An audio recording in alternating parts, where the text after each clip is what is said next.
Chapter 982. The two stood in the corridor and did not speak for a long time. Brando suddenly spoke. "Lady Wind Empress, I have one last question. Is it about the secret of the final battlefield?" The Wind Empress seemed to have expected this question. "Yes, I want to know what the Silver Empress saw in that temple and why there was a Somir crystal there. According to what you said, since Odin asked you to keep it a secret for him, why would he leave a message there? I think there must be a reasonable answer behind all this." The Wind Empress was silent for a moment. "I think this may be an accident, but maybe not. That human girl may have seen the node there and saw something outside our world through the node." Node? This is the biggest secret of the final battle. Why did the final battle move around the entire Alkash region? It's all because of us. It's all because of us, because Odin's seal of the entire world, and the node of the seal is located in the center of the final battlefield, which is in that temple. I suspect that someone deliberately let that human girl see what is behind the seal. This person may be the Darkness Dragon, or may not be. If it's not the Darkness Dragon. Brando's voice lowered a little. Regarding the answer to this question, both of them tacitly did not continue, because other than the Darkness Dragon, there was only one force that had the motive to do so, and that was the Twilight Dragon. The hidden message behind this was too terrifying, to the point that Brendel could not help but tremble in fear. The Bugas may have also guessed this. The Wind Empress paused for a moment before replying. They may have originally hoped that the Holy Cathedral of Fire would stand on their side, but Vala's performance undoubtedly disappointed them, so they came to you. This is also the reason why you must stop Her Majesty the Empress. I understand. Brando nodded. In fact, even if it was not for this reason, just for Scarlet, it was enough for him to stand on the opposite side of Her Majesty the Empress. There was another long period of silence. It was as if the past of the War of the Holy Saints was always shrouded in a layer of fog and seemed mysterious and unfathomable until the truth was known. But when all the truth was revealed, it made people speechless. It was as if both of them understood that there was no need to continue the discussion on this issue. After a long time, Saint Tossol said faintly, "Brando, actually, I'm here to bid you farewell." Hearing this unexpected sentence, Brando was not surprised. He just took a deep breath and asked, "Are you going back to Saint Tossol, Lady Wind Empress?" The Wind Empress nodded. "The time has come. We have guarded the secret for Odin for 1,000 years, and the seal he and Kelsey left behind is getting weaker and weaker. Now that the demonic wave is coming, the connection between the Sea of Chaos and Wond has reached its closest point in 1,000 years. The power of Twilight is recovering, and the demon's restlessness proves this point. Therefore, I must return to Saint Tossol. In fact, I have already guessed the reason why the Bugas came to you. I also don't agree with the choice of the human empress. Her choice is just repeating the old path that the Darkness Dragon has walked once, and it is impossible to succeed. Go ahead and do it, Brando, the Wind Elves will support you." Brando was silent. He knew the temperament of the Wind Empress, and it was meaningless to persuade her to stay. "Are you ready, Lady Wind Empress? The Saint Tossol of today is no longer the same as before." "Of course I know, but there are some things that I have to do, little guy, because there is only one Saint Tossol in this world." "Yes, there is only one Saint Tossol in this world. The Mist Elves may no longer exist, but the national emblem of the Elven Empire is still the Wind Empress' sacred emblem. This is the meaning of motherland and homeland, not to mention that it is the country that she founded." No matter what she said, Brando knew in his heart that the Sage Empress would never truly let go of her people. 1,000 years have passed, and this feeling has become deeper and deeper. I am not unprepared. Including the Hunter siblings, more than half of the night by my side back then have gathered, and I also know the whereabouts of some others. The 24 rings symbolize the national emblem of Saint Tossol, and soon people will understand that this is actually just a symbolic meaning. Only then did Brando remember the Hunter siblings that he saved in the deadly Frost Forest. The girl who was as agile as a cheetah had left a deep impression on him, and the two of them had stayed in Valhalla after that incident. He was silent for a while, but he was still very reluctant to part with them. Ever since he first met the Elven Empress under the Shaflund silver mine, it seemed that a long time had passed unknowingly. He did not know when it started, but he had gradually gotten used to having this kind of person who was both a teacher and a friend, like a big sister next door. She was once a sage, but also his teacher. Although he had long been honed into a true man, he still felt melancholy in his heart. The Wind Empress looked at him, and a series of words like a nightingale's voice blurted out, "That's Vin my Aster." This was an elven proverb, and the general idea was that one day, even a cub would have to leave the nest. Brando understood what she meant, and just as he was about to say something, the Wind Empress continued, "Brando, do you still remember the first time we met?" Brando froze for a moment. He naturally remembered that it was under the Shaflon silver mine, and everything that happened back then was still fresh in his mind. He was much more impulsive than he was now, causing a lot of trouble in the ABs, but he also got to know many people because of it. Jutta, Cornelius, and Rabin were now his capable subordinates. Although Coden was already retired in Menta, he still acted as a link between him and the old nobles. There was also Odom, the bad-tempered old dwarf who was now in charge of the construction of Valhalla Fortress. There were also the youths under the Shire, Lyrian, Morkan, and many others who had left their status as apprentices and became true wizards. There were also some who joined his fleet and became young captains. Now that he thought about it, that was the beginning of his career. It was also the beginning of him becoming the Lord of Erewhon. After that, he had experienced many things, and under the guidance of the sage, he was now much more mature and learned more about the secrets of this world. He was no longer the brat of the past, but a true lord. The past experiences and troubles had now become a heavy memory. In the end, there was only one image left in his mind. It was the mountains of Yusong. The starry night hung low, and the mountains were silent. The rolling hills were undulating, and a lone building stood in the midst of the pine trees. In the dark night, the cold moonlight flowed like water into the corridor. It was a fake oil painting, a knight's sword shining with cold light, a young man covered in blood, and a shining ring. That was the beginning of everything. Inside and outside the Lion Palace, a heavy rain dominated the night in the center of the empire. Under the deep dome, Vala wore a red holy robe and held a golden scepter that represented the golden holy flame. The increasingly old great priest today bent his body and looked at the woman in front of him with turbid eyes. The Silver Queen wore a black dress with a beautiful white rose pinned on her chest, as if she was wearing a funeral dress. She sneered as she looked at the sacred hall. There was a hint of condescension in her smile, as if the indisputable majesty and holiness of the sacred hall were nothing but dust in her eyes. A bolt of lightning streaked across the sky, passing through the wooden grids of the large arched window that hung down to the ground. It was like a print depicting disaster and the end of the world, illuminating the faces of everyone in the great sage hall with snow-white light. The light of the candles was only a weak ball in the white rainy night. It was not until the lightning zigzagged away from the sky that the hall was once again enveloped in warm light. But Vala's heart was cold. Shadows were gathering outside the arched window like silent ghosts. Flecks of red light flickered in the darkness, coming closer and closer, gradually converging into a torrent. Vala raised her head shakily and saw all this. The wild beasts covered in manes, baring their fangs and sharp teeth, were leaping from rooftops far and near, raising their heads and letting out a long howl or two. In the distance, echoing screams were heard from farther blocks. Even though it was raining, cats and dogs all over the city were screaming crazily in the night. Everything was like the scene before the end of the world. Vala's heart was cold. Those were the sinners, the werewolves of Senia, the last people with the blood of the Myrnas. And today, they were back. One by one, the figures overlapped in front of him. The once tall and glorious statues of the sages that he yearned for, after the terrible upheaval, the sacred light that shrouded them gradually dissipated. One by one, the lights went out, and the road ahead was finally plunged into a dark fog. It was a scene he had witnessed in the past few decades. He had seen with his own eyes the sacred hall that was full of vigor and vitality slowly fade away. The people's unwavering faith gradually wavered, and they fell into a desperate state of self-doubt. The road ahead was long gone, and everything was over.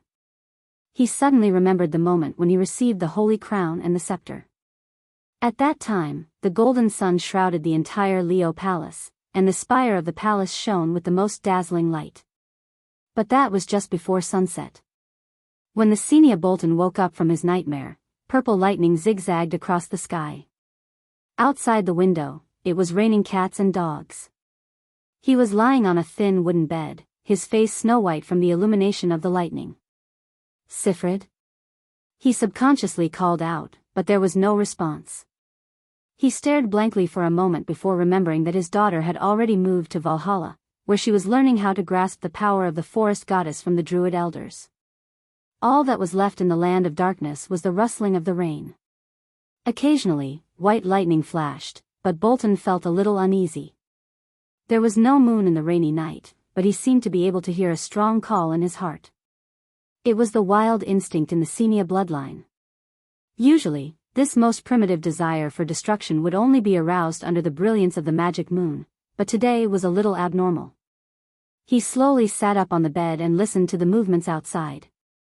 After Grodin's death, the entire green village was moved to this place under the young lord's arrangements. It was located in the middle of the mountains and forests. He could usually hear the sound of the wind rising and falling under the night sky, but on this rainy night, he could only hear one or two howls that pierced through the curtain of rain. He did not know if it was the wolves of the forest or some other beast. Bolton was speechless. Amidst the faint uneasiness, he suddenly recalled the strange dream he had. It was said that when a person woke up from a dream, the memory of the dream would be particularly deep. For him, this was exactly the case. The most terrifying scenes in the dream replayed repeatedly in his mind. The scenes in the dream were strange and absurd, but he vaguely felt that they were somewhat real. He saw a sea of fire descending, the earth cracking, stars piercing through the clouds and falling from the sky. The mountains and rivers were flattened, and the sea was steaming. The whole world was falling apart and turning into ashes. A terrifying dragon stretched across the starry sky, watching Wone's destruction with a cold gaze. In that hellish scene, he seemed to hear the wails of countless people. His people, his daughter, they were all buried in the sea of fire. Then, all the scenes collapsed. He remembered a tall figure standing in front of him, ordering him to pledge his loyalty with an unquestionable tone. Thousands of voices echoed in his mind, turning into a loud rumble. The dark dragon has been resurrected, the times have changed. Obey her orders. Obey her orders. Asterisk bang. Asterisk Bolton's eyes were red. He suddenly slammed his fist on the bed. He roared in a low voice, suppressing the urge to turn into a wolf. When he woke up the next moment, his head was already covered in cold sweat, and a deep fear rose from his heart. This primitive and fatal impulse was the biggest weakness of the Senior people, but usually, only when the power of the demon moon was at its peak would he feel this wild power in his blood become restless. What was going on? He took 2 deep breaths, but before he could calm the uneasiness in his heart, the door was pushed open with a loud bang. A young man who was drenched stood outside the door, looking at him in panic. He said, "Uncle Bolton, it's not good. Something big has happened." The young man's face was pale, and he looked like he was out of his wits. Myrna came to the village. She said her name is Sue. Sophie. She's a witch. A bright flash of lightning pierced through the window and into the depths of Scarlett's orange-red eyes. She looked up and was surprised to see the woman who suddenly appeared in front of her. It was the statue of the Saintess of the Lion Palace, wearing a holy robe and covered in blood. On the balcony on the 3rd floor of the castle, Sydney Metferica stood in the rain. At this moment, there were 3 deep wounds on her face. The blood had long dried up, and the wound was washed white by the rain. One of her eyes was squinted because of the severe injury, but this did not change the woman's cold and almost stiff expression. Her remaining one-eyed angel, Aroma, was still burning fiercely and coldly staring at Scarlett. Although there were many wounds and blood stained her robe, Scarlett had an illusion that the blood on the woman in front of her was far less than that of her enemy. But at this moment in the capital of the empire, how could such a battle happen? She had heard of the woman's reputation and knew that the enemy who could hurt her like this must not be simple. If such an enemy appeared in the central area controlled by the crew's people, then the Empire would not have many days to live. So, it could only be an internal conflict of the Empire. Scarlet vaguely guessed something in an instant. After these days of nurturing, she had begun to have a political mind. She was no longer the confused and restless little girl.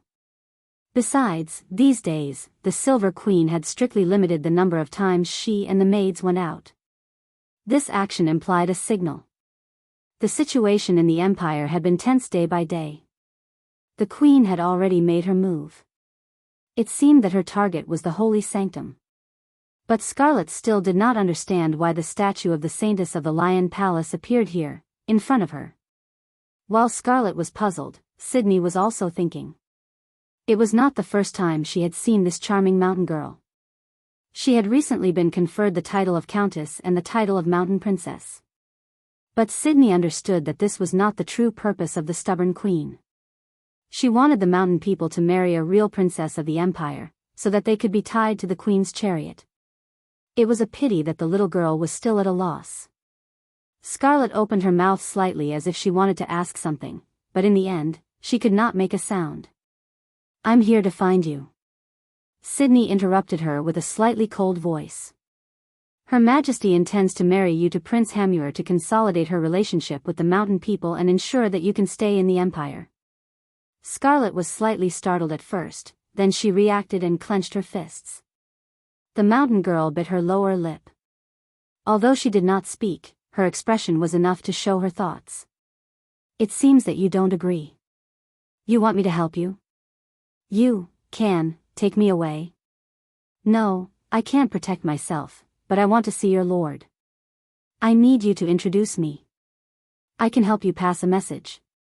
Scarlet stared at her closely. For a moment, neither of them spoke. Only the torrential rain and the sound of the rain washing the stone wall could be heard. After a long time, the mountain girl hesitated. It was only for a moment, but Sydney had already seen her mouth. There were only 6 words: "Save me, Lord." Why do students always say that I'm a monthly update? In the future, I'll be a young gentleman who never stops updating. Continue to recommend Hey 13th's new work, Ling Tianji. If you can help recommend and collect it, please help. Chapter 983. After passing through the storm, the temperament of the sublime inland sea became unusually mild. A week later, at noon of the 8th day to be exact, a black arc appeared on the horizon where the sky and sea were the same color as the sea. It was the mountains of Metz. The sailors remeasured the position of the fleet and confirmed that they were in the waters near Fathom Tan. In fact, the Imperial patrol ships with red sails could already be seen on the sea level.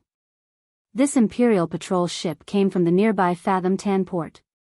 The sailors on the ship were obviously frightened when they saw a huge fleet coming out of the clouds in the afternoon sun. They were in a flurry for a while before they sent out a signal and asked who they were. They usually ask with the wind message spell when they get close. Sometimes they also use flag signals. "They should be warning the port now," Ivram explained in a muffled voice as he stood by the bow of the ship. Brando nodded and responded faintly, "Tell them our identity." "Did you see clearly what they said?" Hellman, the captain of the Imperial patrol ship, turned around and asked his second-in-command. The drunken old man was already half sober from the shock. He threw away the wine bottle, took the brass binoculars, and looked at the unfamiliar fleet in front of him shakily. "They said, they are the fleet of the Bugas," the first-in-command replied with trepidation. "What, the Bugas? What are they doing here? Are you sure you're not mistaken?" "Sir, I'm sure I'm not mistaken, unless they are using the wrong flag signal." "Then what do you think?" Hellman touched his unshaven chin. "This is the fleet of the Bugas?" The first-in-command stared at the sea of sails shining like silver scales on the clouds. His expression was complicated, but he still nodded honestly. It was the one and only fleet in the world, the fleet of the Silver City. The nominal owner of Fatham Harbor, Baron Ludwig Metz, was a little restless in his office today. Just a quarter of an hour ago, the men he sent finally figured out the origin of the fleet that suddenly appeared at his doorstep. It was really the fleet of the Bugas, and it was said that they had encountered the air force of the Georgandy Ridge south of Lone Harbor and fought once. It seemed that these Bugas were actually allies of the Empire. However, the wizards rarely intervened in mortal wars. Even in the previous Holy War, they watched coldly from the sidelines. Baron Metz did not understand why the other party suddenly changed their attitude, but at least they brought news of the Evergreen Corridor south of the Evergreen Corridor, and the noble refugees, which could not be faked. His second-in-command also said that he saw Earl Alcorn and a few other leading figures among the refugees. With these people as witnesses, Baron Metz did not think that the other party was faking it. However, seeing the huge fleet docked in the harbor, Baron Ludwig Metz could not help but be a little worried. He was not worried about anything else, but how long these wizards would stay here. It was not a simple matter to support the logistics of such a huge fleet. Even if the other party was self-sufficient, with so many warships flooding into the harbor, it was inevitable that the harbor would be affected. Not to mention other things, just the number of berths alone was reduced by more than half, and all of that was money. On the other hand, as the lord of a city, Baron Metz was also respected in the empire, but after all, the other party was a silver person, and had unknowingly surpassed the ordinary people. The empire had always boasted of being the center of civilization, but this center was usually limited to the area under the rule of the Holy Cathedral of Fire. Even Fanzan and Saint Tossel might not be respected, let alone other places. Nowadays, most people advocated civilization and order, and it was well known that most of the civilizations of this era were inherited from the previous era, and many had been lost in the flames of war, not to mention the priceless ancient documents stored in Babel Tower before the Battle of Dusk. In this regard, the Silver people had an innate advantage over the Black Iron civilization, not to mention the craftsmen wizards who boasted of being the keepers of knowledge. Therefore, in the eyes of the world of this era, the arrogant and isolated Bugas were simply synonymous with glory and civilization, born to be high and mighty. Among the ordinary nobles, the culture of the Silver City-state was very much admired, especially in the territories of the major empires, to the extent that it had almost reached a morbid level of subservience to culture. Although Baron Ludwig Metz was pragmatic and was not the kind of hardcore Bugas admirer, but as a member of the high-ranking noble circle, it was inevitable that he would be affected. When he thought of having to deal with those white-robed, gentle craftsmen wizards in the clouds, for a moment, he felt a little uneasy in his heart. If Brando knew that an excuse he casually made up could give rise to such a mentality in an imperial noble who had been on the battlefield for a long time, he wondered if he would laugh his head off. But at least he would never believe that there were any gentle craftsmen wizards. When he was a player, he had stayed in the Silver City-state for quite a long time, and the wizards he had seen were generally of two kinds, either very pragmatic, or similar to science fanatics. The former were mostly from the Silver Council, and the latter were mostly from the Silver Society. At this moment, the Baron was thinking about what kind of attitude he should use to meet these noble guests later. Suddenly, he heard footsteps in the corridor outside. He raised his head, and the office door was suddenly pushed open with a creak. This change made Baron Ludwig Metz frown slightly, thinking that these Southerners really did not know etiquette. They pushed the door open without waiting for the announcement. He did not expect that it would be the Bugas who came in from outside. In his opinion, the Silver folk should be much more civilized than the people on the ground, and certainly would not do such a rude thing. As soon as the door opened, Baron Ludwig Metz did not see the silver-robed Bugas wizards, but what made his eyes widen was a group of soldiers in armor, blue battle robes, and halberds. These soldiers were certainly not his subordinates, because he had seen them come straight up to him and pointed their spears at him from left and right. "You are..." Baron Ludwig Metz was stunned for a moment before he finally found the origin of this military uniform in the deepest part of his mind. His expression changed several times, and finally he blurted out, "Erwin's men?" It was Erwin's men. Unfortunately, Baron Ludwig Metz realized it a little late. In fact, this was exactly what Brando wanted to achieve. He used the Bugas fleet as a cover, hoping to make the people in Fathom Harbor lower their guard. Fortunately, the fleet itself was built by the Bugas, and the warships themselves followed the consistent style of the wizards. In addition, Count Alcorn and others on the ship testified, even if the crew's people wanted to be suspicious, it would be quite difficult. Things developed as he expected, and the fleet entered the port without any hindrance. After the warships docked, the soldiers on the warships rushed down to remove the weapons in the hands of the crew's harbor guards. Those guys still could not believe that the Bugha's wizards would suddenly turn hostile and attack them. After all, in their opinion, the Silver Folk did not care about what happened in the mortal world at all. Worldly power was like a fleeting cloud to them. Thousands of years of tradition had almost formed a kind of inertia, and this inertia allowed Brando to build a great advantage.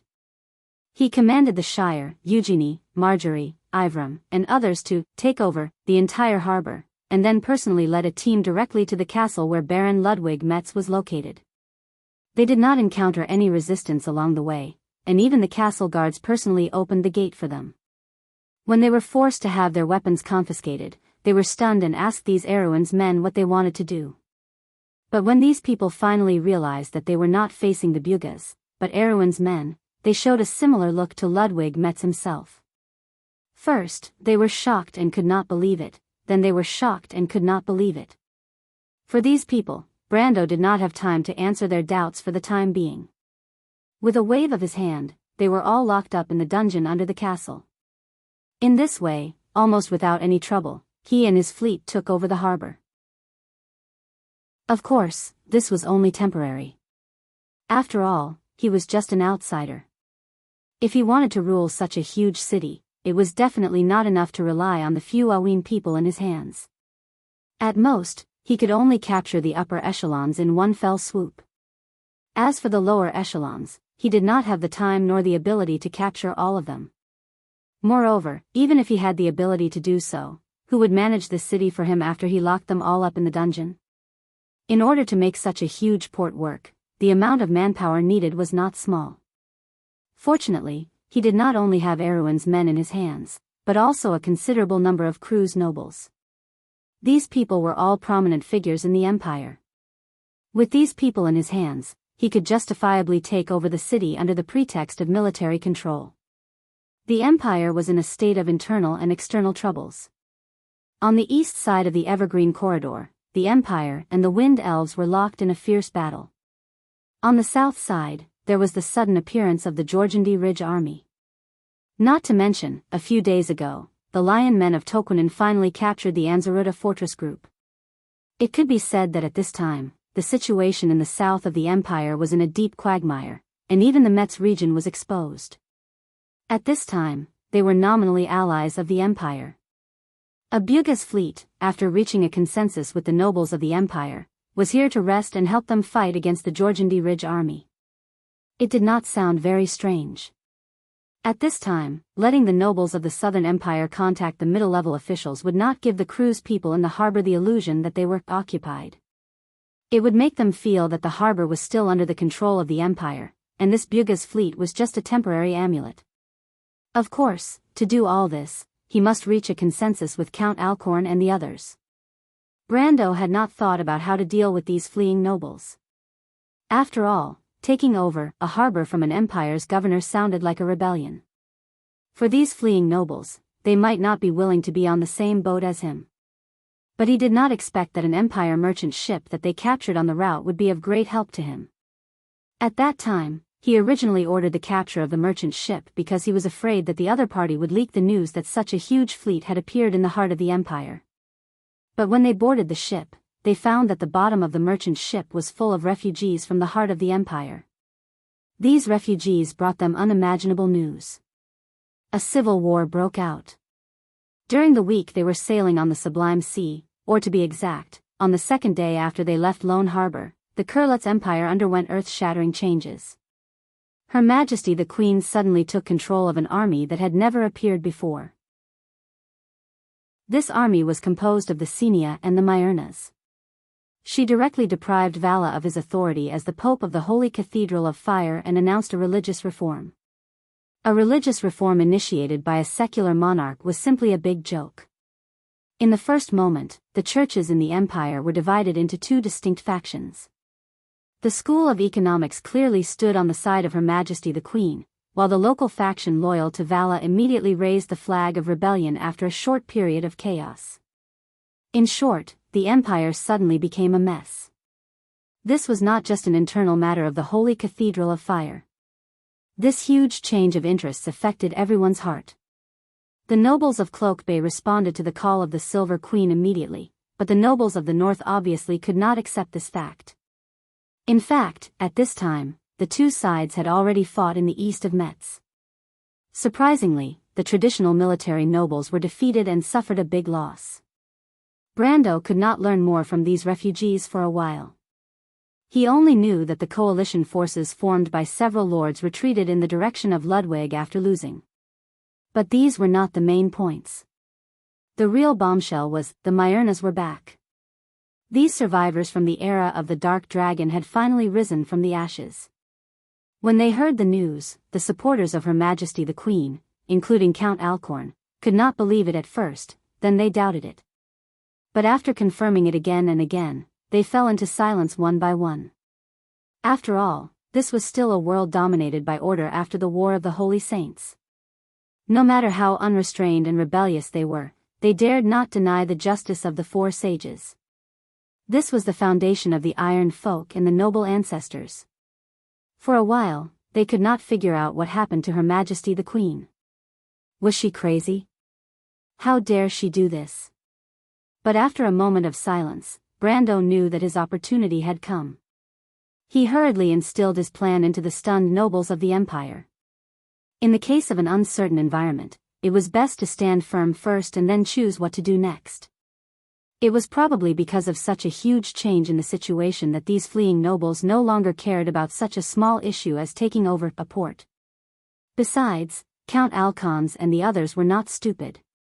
Of course, they knew what the best choice was when they were surrounded by powerful enemies and the situation was uncertain.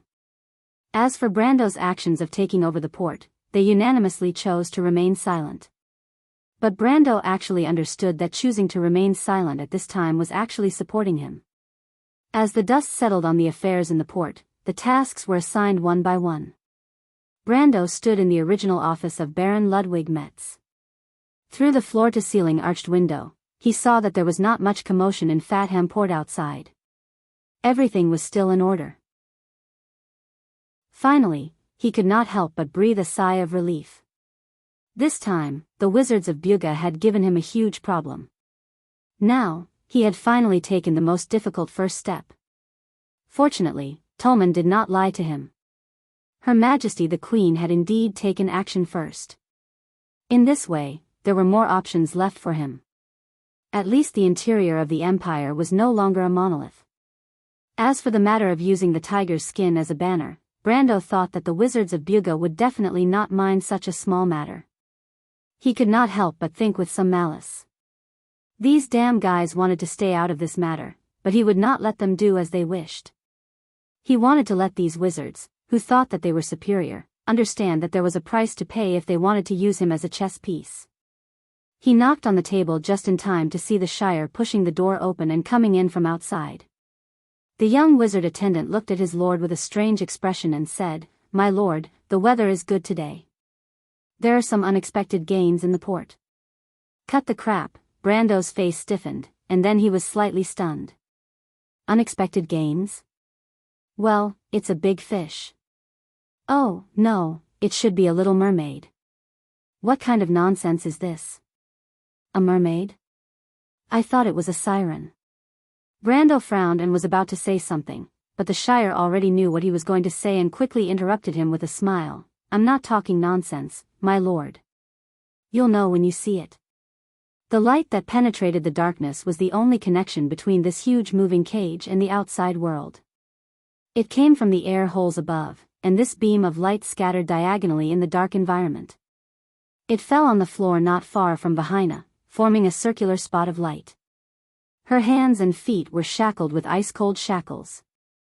The shackles were not heavy, but they were inlaid with formations that could isolate magic power. She calculated day and night based on the changes in the position of the light spot and the food she had obtained. It had been almost a week since she had been locked up in this cage, and almost half a month had passed since she had been imprisoned in Wagner City. Thinking back to when she was first locked in this cage, she was furious and wanted nothing more than to kill that despicable Rodney. But as the days passed, she became numb to it. After the rage, she felt a deep sense of unease and fear. But what Vahina was most afraid of was not her own fate. After all, she was the student of the Green Sword Saint, Veronica. She would not kneel down and beg for mercy in order to survive. What she was most worried about was her family, her father, and her younger sister. If she still did not know who was behind this, then she would be a true idiot of a noble lady without the slightest bit of political intelligence. Chapter 984. After sorting out her thoughts, Vahina understood her situation. In the past week, the change in the time of sunset proved that they were heading north. There were a few times when she heard the sound of waves. There were a few mountain paths between Metz and the evergreen corridor that were close to the sea. This proved that the convoy was also heading west at the same time. It was very likely that the convoy was passing through a few provinces along the sublime inland sea in the west of Flower Leaf territory, heading to the port there and taking a ship to the imperial capital. Days passed by. Living in the dark was enough to drive a normal person crazy, not to mention the great fear buried in her heart. Most of the time, she bent her legs and buried her head in her knees. She hugged herself with both hands and curled up in the corner of the prison carriage as if this could make her feel a little safer. A day ago, the convoy stopped briefly at a small town on the platform east of Fathan Port in Naka. During the stop, she figured out where she was. The information revealed by the guards indicated that the convoy was heading to the west end of the Evergreen Corridor, which was also the starting point of East Metz, Fathan. Earlier that day, she clearly heard the sound of waves crashing against the cliff. She had walked through this mountain path more than once, but at that time, she came here as the daughter of a duke. Vahina leaned weakly against the cold iron wall. Strands of blonde hair hung down on her pale cheeks. She lowered her eyelids weakly, her thick eyelashes trembling slightly. The sound of seagulls could be heard outside the prison carriage. Strangely, the road was a little deserted. There was no sound of caravans passing by. In theory, this should be an important land and sea hub in East Metz. There was an endless stream of caravans on weekdays. Or perhaps Rodney did not plan to go to Fathan Port, but they had built a secret anchorage nearby. The girl suddenly felt a chill down her spine. These people were actually so cautious. However, that was not the case. The sun had just dispersed the fog between the straits, but the cliffs near the sea were still shrouded in a thin layer of water vapor. There was a pass in the middle of the misty water vapor. Rodney quickly stopped the convoy and looked up at the soldiers with anchor-shaped emblems on their battle robes on the city wall. The pass built by the mountains and the sea was the outermost line of defense of Fathan Port. Usually, the gate was rarely closed, but today, it was tightly shut. It seems that the war started by His Majesty has already affected this place. News of the civil war had not yet reached these parts east of Metz, Rodney thought, but as the Queen's emissary he had first-hand information. He raised his head and shouted, "Open the door." "Who are you people?" The soldier on top of the city gate tower poked his head out to ask. "We are from the White Legion. Our commander has urgent military matters to attend to at Fathan Port. I've already sent someone to inform you earlier. Didn't you see it?" The knight beside Rodney asked in annoyance. There was a commotion among the soldiers on the city gate tower, as if they were sizing them up to confirm their identities. This scene made Rodney even more certain of his thoughts. Usually, these people were not so loyal to their duties. The so-called inspection was mostly to deal with the situation or to take advantage of the situation to gain some benefits. After a while, the people on the city gate tower seemed to have confirmed the identities of Rodney and his entourage. After all, Rodney's retinue was a real White Legion knight. They were riding on tall mountain land dragons. The land dragons were also wearing special armor with silver scales on their bodies. On the saddle hung a war flag with the white dragon emblem. Their spears shone brightly, and they looked dignified. At a glance, one could tell that they were not fake goods. Soon, the city gate creaked as it rose. In the darkness, Vahina felt the cage shake slightly, and the convoy began to move forward again. She was still unaware of the battle that was happening in the east. She was slightly puzzled. Didn't these people bring her to the secret port? Why would there be a pass and a city gate? Even Fathom Port did not have such strict security. Brando, Eugenie, the Roman and the Shire were on the lookout tower, watching the convoy cross the drawbridge and pass through the city gate. Brando pointed at the knight at the front and introduced him to the other three.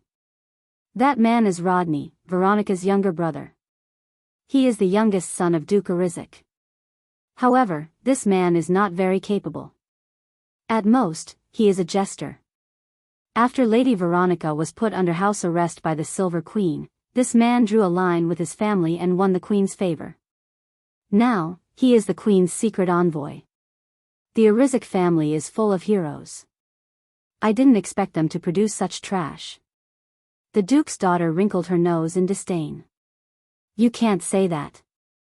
This guy's ability to judge the situation and place righteousness before family is evident. He's just making the best use of everything, the Shire replied with a smile. My lord, you seem to be very familiar with this man? Brando did not comment on this question. In fact, as a player of Erewhon, he was quite familiar with the well-known figures of the enemy. However, this was not the only reason why he was familiar with this man. In history, Rodney was just like what the Shire said. He was famous for being good at taking advantage of the situation. His reputation made him like a fish in water in the upper circle of the Empire's nobles. At that time, people called him the twin pillars of the Arizik family. He and his sister Veronica were regarded as the pillars of the Arizik family. But no one knew that this man was a complete coward. In the War of the Year 41, Madara's army besieged White Eagle Fort, located in present-day Ludwig. He surrendered without a fight and sacrificed himself to the enemy, causing the White Legion to be almost wiped out. This was a famous scandal in the history of the Empire. Because of this incident, the prestige of the Arizik family plummeted. Even Veronica was implicated by him and was removed from the position of Legion commander. Therefore, it was difficult for players from the future to not be familiar with this famous traitor's deeds. However, this weak and incompetent man was a perfect example of a useless teammate. But if he was an enemy, he was really lucky. Fortunately, this guy's reputation was not well known now. Perhaps even the Silver Queen did not know what kind of person her new secret envoy was. The enemy's misfortune was his own great fortune. Brando thought that the Shire was right about one thing. If used properly, this man in front of him would not only be a big fish, but also a fat one. He looks quite decent. He's just a little bit worse than my Brando. The merchant lady's perspective was different from ordinary people. She squinted for a while before coming to this conclusion. Cough, cough, cough. Brando was almost choked to death by these words. What did she mean by look decent? The Arixico family had excellent genes. His sister Veronica was a famous beauty in the imperial capital when she was young. Rodney himself had perfectly inherited this bloodline and was one of the most famous gigolos in the imperial capital. He was also an expert at picking up girls. It was said that he had an ambiguous relationship with many of the famous ladies in the imperial capital. In terms of appearance, Brando knew that he would never be able to catch up with Rodney.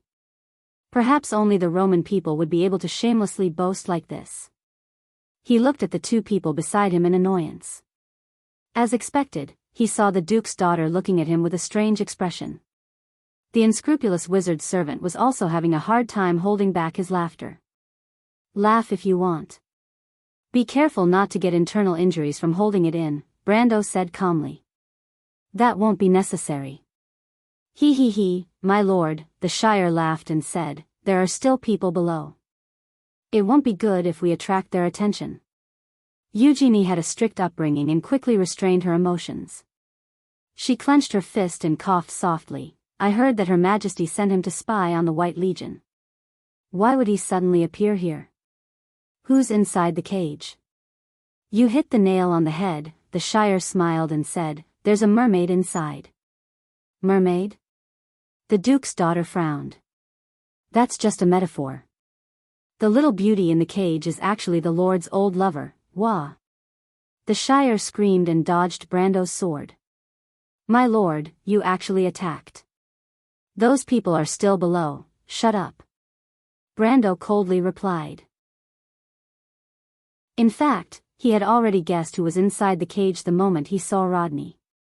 Vahina had written a letter to him, and it clearly expressed her intentions. In fact, Brando had already expected that she would be in trouble, but the young lady had underestimated the problem. The fact that the Silver Queen had placed Veronica under house arrest and chose to support Rodney as the next head of the Errico family was enough to explain many things. Rodney would never help Vahina out of respect for his sister, not to mention that he was a despicable person from head to toe. Unfortunately, it was too late for him to reply to Vahina. He did not expect that Rodney would fall into his trap after capturing Vahina. In fact, Brando had also wronged Vahina. The Silver Queen had sealed off information from the east and north much more strictly than the south. That was why Vahina did not receive any first-hand information, just like how she did not know about the conflict of interests between the Errico family and the Silver Queen. Brendel watched silently as the carriage passed through the pass and entered the port. His heart was secretly filled with a trace of anger that was difficult to detect. No matter what, Rodney's actions had crossed his bottom line. The carriage finally boarded the ship. Rodney breathed a sigh of relief as he looked at the bustling scene in front of him. In fact, he was well aware of his status. In terms of ability, he could not compare to his sister. In terms of popularity, he was no match for the military nobles in the north. However, he was sufficiently loyal to His Majesty, and he had no qualms about placing himself in the position of a sycophant. Since he had already established his position, he had to help His Majesty with some things under the table. Not only did he have to do it, he had to do it well and not leave any traces behind. Just like what he did this time. Of course, he knew that he would offend a lot of nobles, but it was better for him to be the villain than for His Majesty to be the villain, because His Majesty would remember his contribution. As for the nobles who were past their prime, he did not care if he offended them. He knew very well what Her Majesty wanted to do.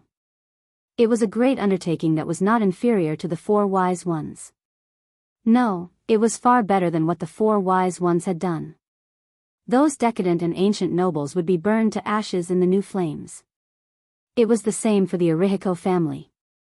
Rodney said to himself in his heart. He had no qualms about what he had done. It was a matter of course that he had to give up something in order to gain something. Thinking of this, he looked back at the prisoner carriage that was about to be transferred to the lower deck. He knew very well the value of the young lady in the cage. Although Her Majesty had taken action in advance and established a new doctrine on the ruins of the Holy Cathedral of Fire, she did not want to overturn the entire empire. Although the nobles in the north had been proven to be completely unreliable, there were still more nobles who were watching. Her Majesty had once told him how important the nobles in the east of Metz were. If they turned to the new doctrine, Ludwig and the other old fogies would be in a difficult situation. Not to mention, East Metz was the main route to the Alcash Mountains. Although he did not quite understand why Her Majesty valued the Alcala region so much, East Metz must be in her hands in order to enter the Alcala region. Among them, the most important chess piece was the Flowerleaf territory. The current head of the Flowerleaf territory was the Duke of Flowerleaf, Helix. He was a hardliner and was emotionally biased towards Ludwig and the other nobles. When he was young, he had lived in the Errico family for a long time and had a deep relationship with the previous Duke of Errico. Therefore, he would definitely not be biased towards Her Majesty. The 2 sons of the Duke of Flowerleaf were also representatives of the military nobles. The stubborn local faction was even more untrustworthy. Lastly, the eldest daughter of the Duke of Flowerleaf, Vahina, was extremely rebellious and was also the disciple of the Azure Sword Saint. These people were not suitable candidates. Now that the Duke and his 2 sons were under house arrest, and the young lady was secretly escorted back to the capital. The remaining little princess was known as the Little Angel of the Flowerleaf territory. She had been timid and obedient since young. With her father, brother, and sister as hostages, there was no need to worry about her disobedience. Once the flower-leaf territory turned to the queen, East Metz would basically be half pacified. The remaining nobles who were weaker would most likely not wait and see anymore. As for the return of the Myrnas, Rodney was a little disdainful. This world belonged to the Myrnas in the first place, and the Iron People had only stolen the authority. Her Majesty the Queen was doing the right thing, and that was to put the authority back in its rightful place. And she would be crowned as the Dark Dragon as a Cruz citizen. When that time comes, the empire that ruled the land would reappear, and the people of Cruz would be on equal footing with the Myrnas. It was laughable that some people did not understand. This was a righteous cause. Vahina felt cold and hungry. For the past 2 days, she felt that the people outside were watching the prison van more closely. In the past few days, she still had time to breathe, but for the past 2 days, the people outside rarely opened the door of the prison van. Even the number of times they sent food and water had decreased. They would only send food and water once a day in the evening, which made her feel wronged and scared. In fact, Vahina faintly understood that it was because they were almost at their destination. That was how humans were. Whenever something was nearing completion, they would become increasingly nervous and highly focused in order to avoid failing at the last step. It also meant that she was not far from facing her own fate. This thought made her feel uneasy.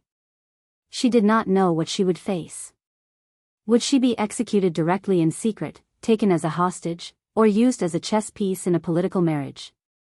She had heard of such things many times in the past, but none of them were the main characters. She only felt that it was a little scary. But today, she felt a great uneasiness gripping her, and she could not breathe. It was as if she saw a path that led to a dark abyss, filled with blood and despair. Vahina shivered as she snuggled against the cold iron wall. The past kept replaying in her mind. At that time, she was still the high and mighty princess of Floral Hill, deeply loved by her father and his majesty. No matter where she was the center of everyone around her. Then, she became Veronica's student and went to many places with her teacher. She once breathed in the air of freedom and could no longer live in a cage. She once thought that she was different from the noble ladies who were like canaries. They were weak and could only accept the fate of others, but she, who was like a young eagle, could choose her own future. Reality proved her naivety. All her fantasies turned into bubbles. She felt as if she had been deceived by hope, and then mercilessly abandoned. Tears dripped onto the floor like beads of a broken necklace. Vahina cried helplessly. As she cried, Vahina recalled the days in the loop of trade winds. It was her first adventure away from the empire, and she once thought that it was the most terrifying experience she had ever encountered in her life. A despicable country bumpkin not only humiliated her, but also taught her a lesson several times. Even His Excellency the Legion commander could do nothing about him. But compared to what she was experiencing now, it was not even worth mentioning. She even felt a faint warmth when she recalled it now. If only I could go back to that time. Vahina was quickly shocked by her own thoughts, and soon fell into lamentation over her current predicament. Brando. Vahina was a little feverish. Her scalding forehead was pressed against the cold iron wall, and her mind could not help but wander. It was as if these wild thoughts could dispel the worries in her heart. She suddenly remembered that Brando had already arrived in the Empire and was just a stone's throw away from her, but he definitely did not know about her current predicament. Perhaps he still thought that she could help him and save his subordinates. But now, as the daughter of a duke who was once high and mighty, she could not even protect herself. Her future and fate were unknown. Perhaps she would die tomorrow, or perhaps she would drag out an ignoble existence that was worse than death. Oh, that girl called Vahina. I once went on an adventure with her when I was young, but it's a pity that I haven't heard anything about her for a long time. Oh, that girl called Vahina. I went on an adventure with her when I was young, but it's a pity that I haven't heard anything about her for a long time. Vahina's heart felt like it was being stabbed by a knife when she thought of this, and her eyes turned gloomy. Brando soon received news that Lodney's flagship had left the port. Just as he expected, Lodney did not even meet Baron Metz in order to keep it a secret. Being so cautious could be considered a skill. This also allowed Lodney to escape. Otherwise, once they entered the castle, Brando would order the net to be pulled back, and Lodney would not be able to escape even if he had wings. Now, he could only use the backup plan, which was to have the fleet stationed at the outer sea stop Lodney's flagship. It was not that he did not consider detaining Lodney in the port, but he had just taken over the port and had not dispelled the suspicion of the lower and middle officials in the port. It would be unwise to cause trouble at this time. Moreover, Earl Alcon had not decided to completely stand against the Silver Queen. At this critical moment, Brando was afraid of alerting the enemy, so he had no choice but to arrange the battle at sea. However, he was not afraid that Lodney would be able to escape. The warship that Rodney prepared was one of the fastest warships in the Empire's navy. Unfortunately, with such a conspicuous warship docked at the port, it was hard for the people of Aween to not notice it when they took over the port. Marjorie immediately reported this conspicuous warship to Seal. Navy warships rarely acted alone, especially this kind of fast warship. They were usually used to send messages or carry out some special mission. They quickly followed the clues and found out the traces of the messenger that Rodney sent to Fatim Port. In fact, it was through this method that they found out about the information about the convoy. Therefore, Brando had already arranged for someone to tamper with the ship. The quality of the magic crystal used as the floating warship's power source was changed, and some of the spare sails were removed. Lodney was in a hurry to leave the port, so he did not check it carefully. In fact, he did not think to check it because the warship had been docked at the port. Who would cause trouble for the Imperial Navy? And all of this had already doomed his ending. 3 Buga floating warships with red sails disguised as Imperial patrol ships had left the port early and were waiting for Lodney's flagship in the outer sea. Chapter 985. The battle to ambush Rodney's flagship ended faster than expected. Under such circumstances, even the backup plan that Brando and the others had discussed and arranged was not of any use at all. When the Valhalla fleet disguised as the Empire's patrol ships fired their cannons, Rodney thought that there was some kind of misunderstanding and hurriedly ordered the ship to stop and wait for Brando's subordinates to come closer to explain. In the end, when the 3 warships from Valhalla were close enough, he finally realized that something was amiss. Unfortunately, it was too late. The commander on Brando's warship immediately ordered the warships to approach and engage in a boarding battle. The sailors swarmed forward. Although the Knight of the White Legion around Rodney was still prepared to put up a desperate fight, the battlefield they were good at was not in the air. Not to mention, Brando's side had the Valkyrie and the Ash Sword Saint. In less than 15 minutes, the sailors had broken into the lower cabin and forced Rodney and the rest of his squires to surrender. After that, the 3 warships and the flagship docked at the military anchorage near Fathom Port. Brando was notified immediately and brought the Shire and the others onto the ship. When they boarded the ship, the traces of battle on the deck had already been cleaned up. The corpses that were strewn all over the deck were moved away, and the filthy blood was washed away. Rows of sailors in Valhalla Navy uniforms stood on both sides of the ship, and there were obvious traces of battle on their bodies. However, most of these young people's eyes were shining with excitement. Behind them, a few captives were tied up like dumplings and thrown to the side. Rodney himself was not injured at all. He stood beside the cabin door, and the head of the Valkyrie, Brunhilde, was personally responsible for monitoring him. Brunhilde was dressed in military attire as usual. Her face was as cold as ever, and she had a serious smile on her face in front of outsiders. However, there was a bright flame burning in her light blue eyes. She only nodded slightly when she saw Brendel.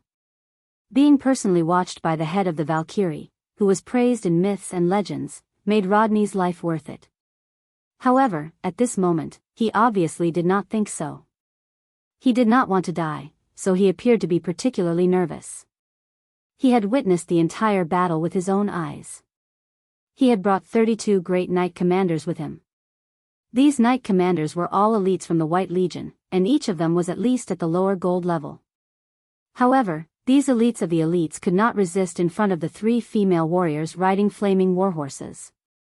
Even the most euphemism to describe the previous battle was that the battle was one-sided, and there was no room for luck. In particular, the Valkyrie beside him had left a huge hole in the warship with a single shot. What a joke, this was a second-level warship. Although he did not have much ability, he had a good eye. At a glance, he could see that these Valkyries had at least mastered elemental power, and they were not half-baked people who had forcibly raised their power from the peak of gold to touching elemental power. They were genuine powerhouses who had mastered elemental power. Temple Knight commanders, and perhaps even more. Why would 3 elemental rank powerhouses suddenly appear in such a place, especially when they were wearing standard equipment?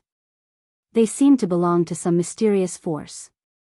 Rodney did not recognize the flaming warhorses they were riding, but to be able to withstand an elemental rank battle, this kind of mount was obviously extraordinary. He could not help but break out in cold sweat at the thought that such mounts could appear in batches. What kind of force in this area could be so powerful? Other than the Holy Cathedral, he really could not think of anything. The biggest lord in East Metz was the Duke of Flower Leaf, but even the Duke of Flower Leaf could not have such strength. Could it be the Holy Cathedral? Rodney knew that other than the clerics, the highest armed knight class of the Holy Cathedral of Fire was the Flame Knight, but there were no women in the Flame Knight class. Moreover, he could see that these people were obviously foreigners, but he did not connect them to the small country in the south. He suspected the most, in fact, were the Bugas. Only the Bugas would appear at this time and stand opposite Her Majesty the Queen. Rodney's wild thoughts continued until he saw a person appear on the deck. When he saw that person, he couldn't help but widen his eyes in disbelief. His face turned deathly pale and large beads of sweat oozed out from his forehead. His legs couldn't help but tremble as if he would collapse to the ground at any time. If Brunhilde didn't support him from behind, perhaps this possibility would have become a reality. From this, it could be seen how frightened this guy was. In the Empire, if there was such a person who could cause such an impact among the nobles, then there was no doubt that this person could only be called the Ash Sword Saint, or Mephisto, who was now on the deck with Brando. For this legendary sacred sword saint, his appearance could be said to be well known in the Empire. There was no need to explain because it was impossible for anyone not to recognize him, not to mention the nobles. When Brando saw Rodney's expression, he thought of the influence that Mephisto had caused among the nobles in the south of the Empire. He could not help but look at his cheap swordsmanship teacher with some curiosity. He thought to himself, how awesome must this sacred sword saint be to be able to make people so afraid when they have never met him before? Those who did not know might think that this old man had done something that angered the gods in the Empire. But it was strange.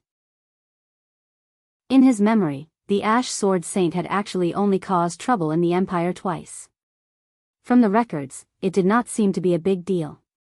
He did not know why these people were so afraid. Was it because they were too worried, or there was something else hidden? Mephisto glanced at his student in disdain. He was too lazy to answer this kind of question. Although he hated the Empire for its destruction, he would not waste his time on a villain like Rodney. Of course, he knew why Brando brought him along, and now this guy had achieved his goal. He snorted from his nose and walked to the other side of the deck with one hand on his sword. He looked out at the sea and sky outside the port. Out of sight, out of mind. On the deck, the young people from Valhalla looked at him with admiration. Brando was a little speechless. He knew that his teacher's personality was different from ordinary people. He looked at Rodney and frowned slightly. To be honest, he did not have a good impression of this guy, whether it was because of what this guy had done in history or what he was doing now. Moreover, in the previous battle, he had lost more than 30 gold-ranked knight captains. What strength did his men have? Although they were trained by the Bugas, they had not trained for more than half a year. Even if they were gifted and had the help of the mass-produced inferior dragon blood potion, it would be amazing if they could reach the peak of iron rank in less than half a year. Even with the extraordinary strength of the Valkyrie, casualties were inevitable. And these casualties were unnecessary. These were the best young people of the kingdom who should have had a bright future, but they were bleeding and dying for no reason in a foreign country. It was all because of this guy who had caused trouble for him. When he thought of this, he could not help but feel angry. He wanted to throw this guy into the sea. But fortunately, Brando did not lose his mind. He knew that this guy in front of him was at least Veronica's brother, and although he was now working for the Silver Queen, at least he had not betrayed the Empire and joined Madara. Nominally, he had not severed ties with the Arazico family.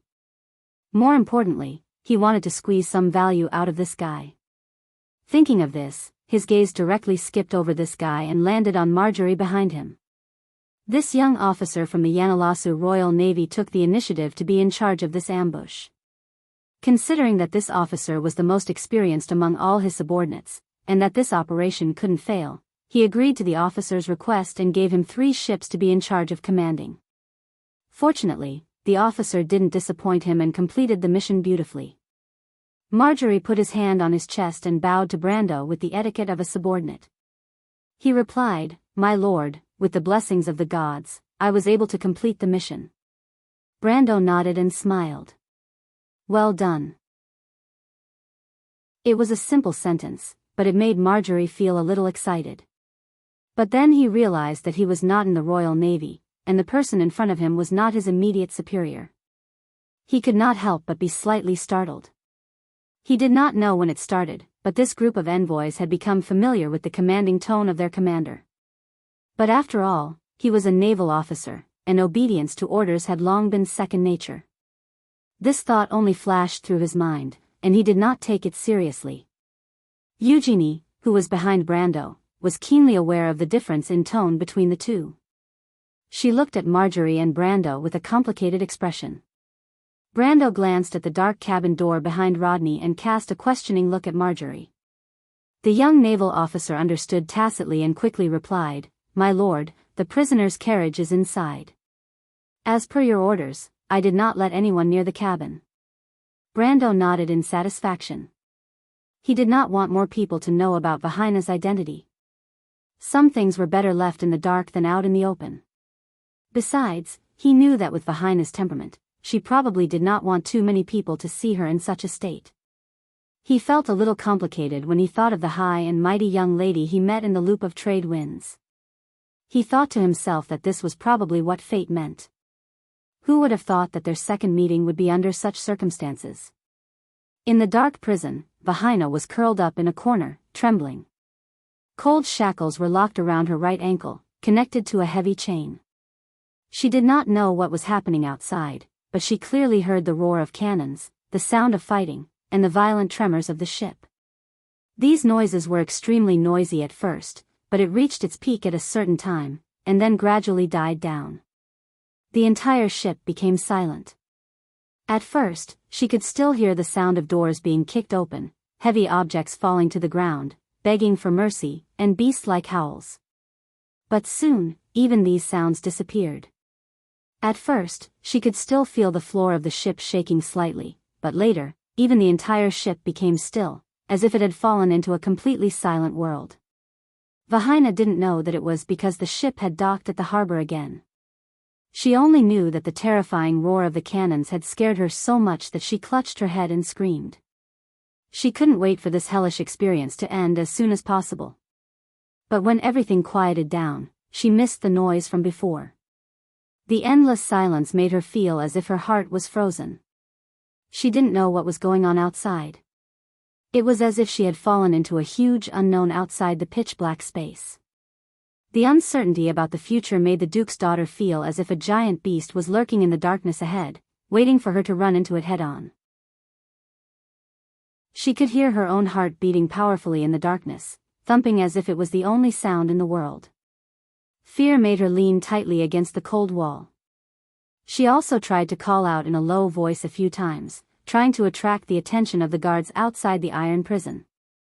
But because of hunger and cold, her voice was as weak as a helpless lamb, and could not be heard outside the iron prison. The great uneasiness finally made her sob softly. At this moment, the sound of metal scraping against metal pierced the dark world. Vahina bounced up from the ground as if she had been pricked by a needle. There were still some tears on her face, but she widened her eyes in horror as she looked around. The sound came from outside the cabin door, and soon, a second sound was heard. Vahina could feel all the hair on her body standing on end. She listened carefully and finally heard the sound clearly. It was the sound of someone opening the lower cabin door. She might be a young lady, but she was not ignorant. She knew that in a warship like this, only the engine room door was made of metal, and it was not far from the lower cabin. Is someone coming? Or is it something else? It was as if the beast hiding in the unknown was forcing its way into her. She could feel her little heart beating faster, and soon, she heard a series of footsteps. The footsteps stopped not far from the prison, and she heard men talking. Pirates? That was the first thought that came to Vahina's mind. She knew that there were no airships in her father's territory, and even if they wanted to save her, they would not wait until the airship left the port. But who would fight the Imperial Navy in the Sublime? It could only be the pirates. She knew that the pirates had most likely won. Although she did not know who they were to be able to defeat the knight by Rodney's side, she had heard stories about them since she was young. She knew what would happen if she fell into their hands, especially a young lady like her. Vahina's face turned pale. She wished that time would stop at this moment and never move forward again, or that those boorish fellows would never notice this prison carriage. Unfortunately, things did not go as she wished. Soon, she heard the sound of the prison door opening.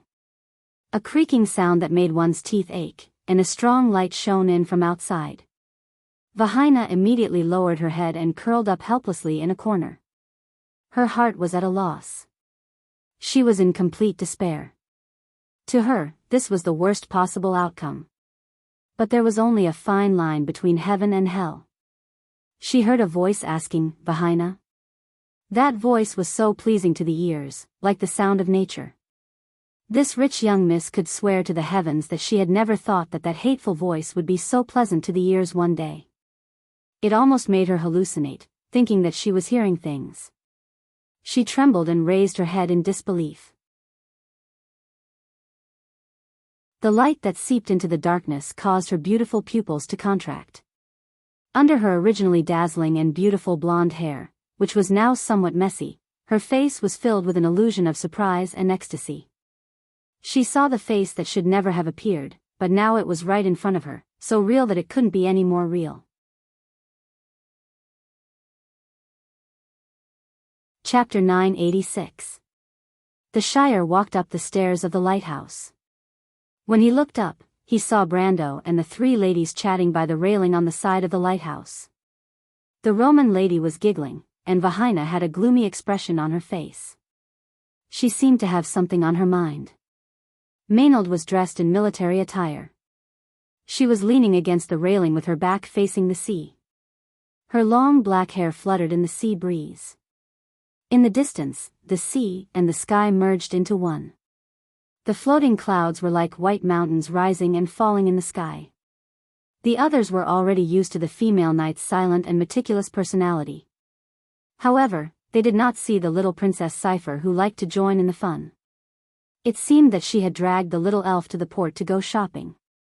The two ladies had now become best friends with each other. Of course, they did have a common topic and hobby, which was the ability to cause trouble. My lord. Brando was wearing a black knight's trench coat. The Halran Gaia was hanging at his waist. The black rhinoceros leather scabbard was almost pointing to the ground. When he turned around, he noticed that his wizard servant had arrived. He smiled and waved his hand. You came at the right time. What do you think of the scenery here? The Shire was slightly startled. It seems that my lord likes the scenery here. Brando smiled and shook his head. He reached out his glove and patted the old and mottled outer wall of the lighthouse. Do you know the origin of this lighthouse? The Shire subconsciously looked up at the lighthouse. The old lighthouse looked old, but it was just an old lighthouse that could be seen everywhere in the sublime inland sea. He really did not know what this lighthouse meant. Fathom Harbor has a long history. However, my lord, I have never been here before. I don't know if there are any historical sites here, he replied.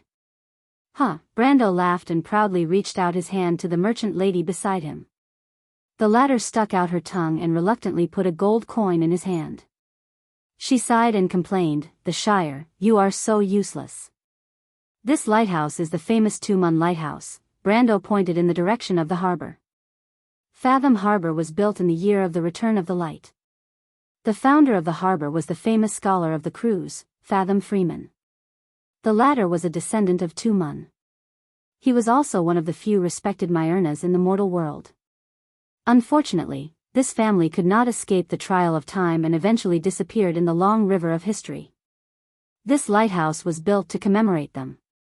After all, Tumun was the bearer of the fire of civilization. He was the wise man who gave the light of enlightenment to the people of Black Iron in the darkness. Unfortunately, not many people can remember this history now. His gaze softened as he looked in the direction of the harbor. In his previous life, he had passed by this place when he left Aween for Farnazane. He remembered that there was an emblem of Farnazane on the door of this lighthouse. Even though it was a few decades earlier than that time, the emblem on the door was still the same. It was just that it was a lot newer. It was a very strange feeling. In both his previous and current lives, this harbor did not change much. He could even find bits and pieces of details from a few decades later. The memories of the past blended into these details, giving him a strange feeling in his heart. The Shire did not know whether to laugh or cry as he looked at his lord betting on him. However, Brando's words had also piqued his curiosity. He looked up at the lighthouse. This ordinary lighthouse was no different from the other lighthouses in the sublime inland sea. It stood between two headlands, overlooking the blue sky outside Fathom Harbor. It was like a lonely old man who had been through the wind and rain, silently and wisely watching the passage of time, leaving only the mottled green and white paint on its body. History formed a huge coincidence and completed a cycle. It had witnessed the decline of the last Myrnas, and now it was about to see them return to the world. So this is the origin of this lighthouse. It's actually not the original one, Vahina suddenly looked up and replied with a hint of pride. The original Tumun lighthouse was destroyed in a fire in 1914. It was rebuilt again, but the rebuilt lighthouse was damaged in the War of the Seven Moons. The one you see now is the second time it has been renovated. Brando turned to look at her, worry flashing in his dark brown eyes. After a night of rest, Vahina's complexion looked much better today. She seemed to have regained her pride as the eldest daughter of the Duke of Flowers. However, he knew that perhaps only by experiencing it himself could he understand what the past month meant to her. It was obvious that the shadow in her heart would not be so easily erased. The princess of the Duke of the Loop of Trade Winds who did not know the sorrow of the world was no longer around. "Miss Vahina, you're trying to comfort me again." Vahina suddenly turned back and glared at him, her beautiful brows furrowed deeply. "I don't want to quarrel with you, country bumpkin. I'm not as weak as you think. Also," she corrected him with a serious tone, "call me Vahina." Brando stared at her with a frown, thinking that her tough act was no different from when she was in the Loop of Trade Winds. It was just that she looked silly and cute. The Shire laughed inwardly, but he did not forget that he still had business to attend to. He quickly reported, "My lord, the interrogation is almost done." "Oh." Brendel's brows furrowed slightly as he realized what news the wizard brought. In truth, it was not difficult to pry open Rodney's mouth, but the problem was how many secrets he knew about the Queen's secrets. "What did he say?" Brendel asked. The Shire hurriedly replied, "As you expected, Rodney's main purpose is Miss Vahina. The Silver Queen hopes to use Miss Vahina and Duke Helix as hostages to force Miss Vahina's sister to submit to her. That way, she can gain control of the Duke of Flowers' territory. My sister is smart. She will never be controlled by that vicious woman." Vahina coldly interrupted, her fists trembling in anger. Brando gently patted her thin shoulder and asked, "Other than that, where did the Silver Queen's Myrna come from? What does she plan to do? What other secret forces does she have?" "Well," the Shire shrugged, "Rodney doesn't know much about that, but Her Majesty seems to be very interested in the Alkash Mountain. Her purpose of going east is not only to subdue the nobles in the northern part of the empire, but also to open up a passage to the Alkash Mountain. She still can't forget about the final battle?" Brando was stunned for a moment, but he immediately saw the Duke's daughter trembling slightly. Only then did he remember that there were two main paths to the Alkash Mountain from the East Metz. One was in Ludwig, and the other was in the Duke of Flowers' territory. That. Why is the Queen so interested in that place? Romaine blinked her dark brown eyes and asked curiously. The Shire did not dare to neglect the question of his fiancée. He quickly replied, there are many reasons. Perhaps it's related to the secret of the final battle, or perhaps it's just because Her Majesty likes that place. Besides, the Al-Kash mountain itself is strategically located in the middle of Fanzan, Saint-Ossol, and Cruz. It's a place where one can attack or retreat. What about the Myrna people? I don't believe that they came back from the Great Glacier like the rumors say. My lord, I've asked around. The Silver Queen's Myrna people are mainly the descendants of the witches. She mobilized the mountain people. Mountain people? To be exact, it's a branch of the mountain people, the Senia branch, werewolves. Brando sucked in a breath of cold air. The mountain people lived in the Latch Mountains to the south of the Flowerleaf territory. But in fact, that was before the last era. Due to various reasons, the mountain people left their homeland and spread their branches and leaves. Scarlet, for example, was a mountain person born in Erewhon. The mountain people had an unclear relationship with the Myrna people, which was why they were generally discriminated against in this world. Among the mountain people, there were a few bloodlines left behind by the Myrna people, and the Senia people were one of them. Now, the Senia people had long left their homeland like the other mountain people and settled in the south of Cloak Bay, in an unknown branch of the Broken Sword Mountain. That was the Silver Queen's sphere of influence, and it was possible that she could find these people from the last era. My lord, there's also this. We found it from the knight's body, if I remember correctly. The Shire stretched out his hand and opened his palm, revealing a piece of rock lying flat in his palm. He then raised his head and looked at Brando with a strange gaze. Brando had already narrowed his eyes. This thing, lying flat in the young wizard's palm, was a gray piece of rock that was as flat as a chisel. There were no traces of artificial carvings on its surface, as if it was naturally peeled off from a huge rock. It was not the first time he saw this piece of rock. This was the gray shard. The first time he found something similar to it was in Amandina's father's belongings. The second time was in Kelsey's grave. The third time was in the remains of the crystal elk. This is. The Roman opened her small mouth and let out a soft gasp. This is the fourth one, right? This is the fourth one.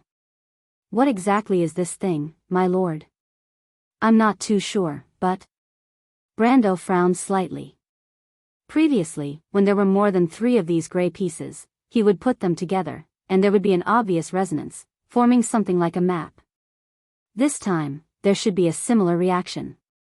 He signaled to the Shire, and the latter understood and gently pushed forward. The stone fragment seemed to be pulled by an invisible force, and stood upright in his palm. It emitted a faint blue light and slowly floated towards Brando. Brando immediately felt the other 3 pieces of rock on his body become restless, even though they were still in the dimension hole. Then the space also resonated. Maynard, who was leaning on the railing, seemed to have felt something. She turned her head and saw that the space between Brando and the Shire was slightly darkening, as if it was collapsing under a huge force. She could not help but be startled. This is... My lord. The Shire's expression suddenly changed and he hurriedly shouted. This is, like a drop of water falling on a calm surface of water. At that moment, Brando felt the existence of the Sea of Magic. The sky suddenly darkened. Above the entire sublime inland sea, from the west to the east, the entire sky was rapidly darkening. The clouds seemed to be driven by an invisible force and gathered from all directions. Lightning flashed across the clouds, and the rumbling of thunder rolled from the sky. For a moment, a new storm seemed to have formed above Xin High. The resonance of the space became more and more obvious. Even the ground was shaking, and small stones and gravel were dancing wildly. The snow-white walls of the lighthouse creaked and cracked, and a shocking crack appeared. Vahina screamed and held the railing for support. It's dark, Brando. Roman looked at the sky in fear.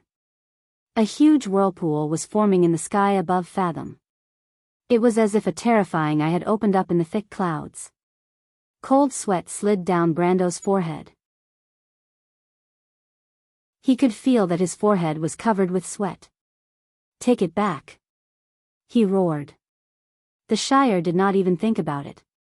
He grabbed the gray stone that was floating in the air. Strangely enough, the moment he grabbed the gray stone, everything suddenly calmed down. The clouds no longer gathered, the lightning disappeared, and the sound of thunder gradually faded away. The trembling of the space stopped in an instant.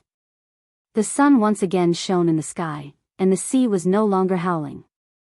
Everything that happened before was like a terrifying illusion.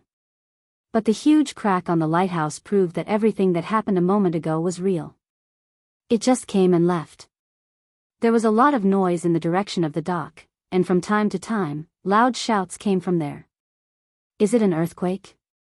Is it an earthquake?" But these voices were quickly drowned out by the cries and shouts. Brando, the Shire, Vahina, Maynard, and the Roman, the 5 of them stood by the lighthouse, frozen in their previous positions, like puppets. Everyone was stunned. After a while, Brando was the first to recover from the shock. He asked a little dryly, "What was that before?"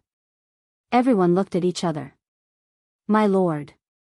"You don't have to say it," Brando interrupted his wizard servant, his mouth a little dry. "I felt it." "That is." The Shire still had some lingering fear. "It's the tide of the Sea of Magic." Brendel recalled the terrifying feeling from before and answered word by word, "No, it's the dusk." The female knight's cold voice sounded at the right time. Brando was slightly startled and turned to look at her.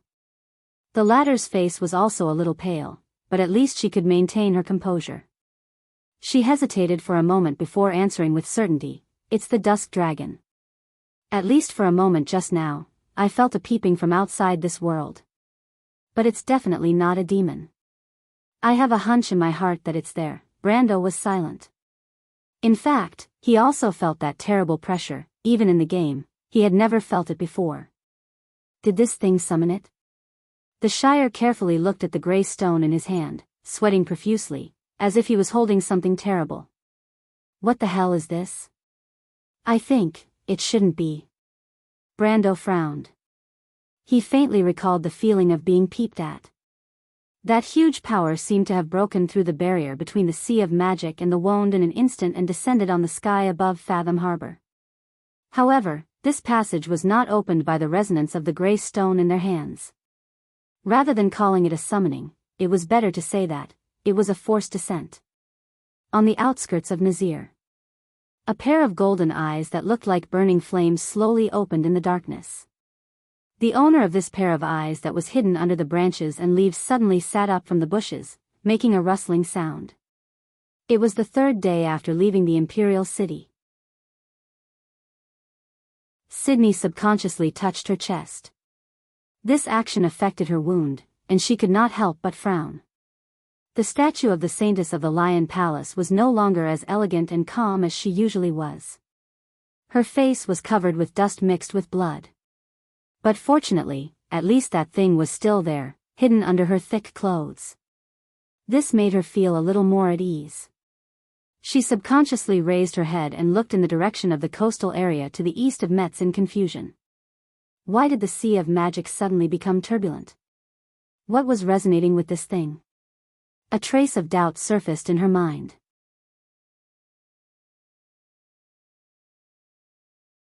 Chapter 987. The rustling cold wind swept across the dry land of the plateau, and the sparse vegetation shook violently, bowing down to the cold and harsh monarch. Fawaz stretched out his snow-white paws and caught the snowflakes falling from the sky. Thin, sharp claws stretched out from under the fluff, flickering with cold light.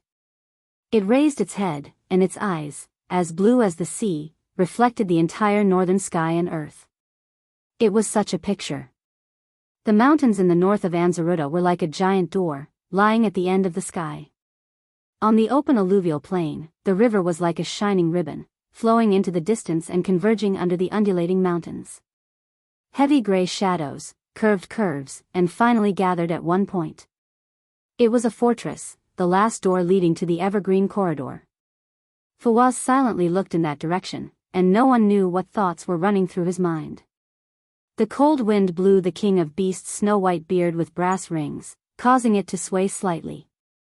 He turned his head, and the heavy armor on his body made a crisp clattering sound, changed the flag. Standing behind this wise and mighty Lion King were 2 rows of tall golden-maned forbidden guards. But among the crowd, there was an old lion man with a long staff and a red robe. He bowed his head and bent his knees, asking in a trembling voice, "Now? My respected Majesty?" Fawaz raised a finger, and the sharp nails flickered with a sharp cold light. He shook the finger gently. "Don't call me Majesty, Naze. Only that person can be called Majesty. She is the ruler of 1,000 realms, the King of Kings. She is the light of day, the color of night. The poem has long foreseen that she will rule the world. Now she has returned, bringing with her the gospel of all ages and the salvation of the lion men. You and I will serve her as if we serve our sovereign father." Modesty stared at the lion people's camp.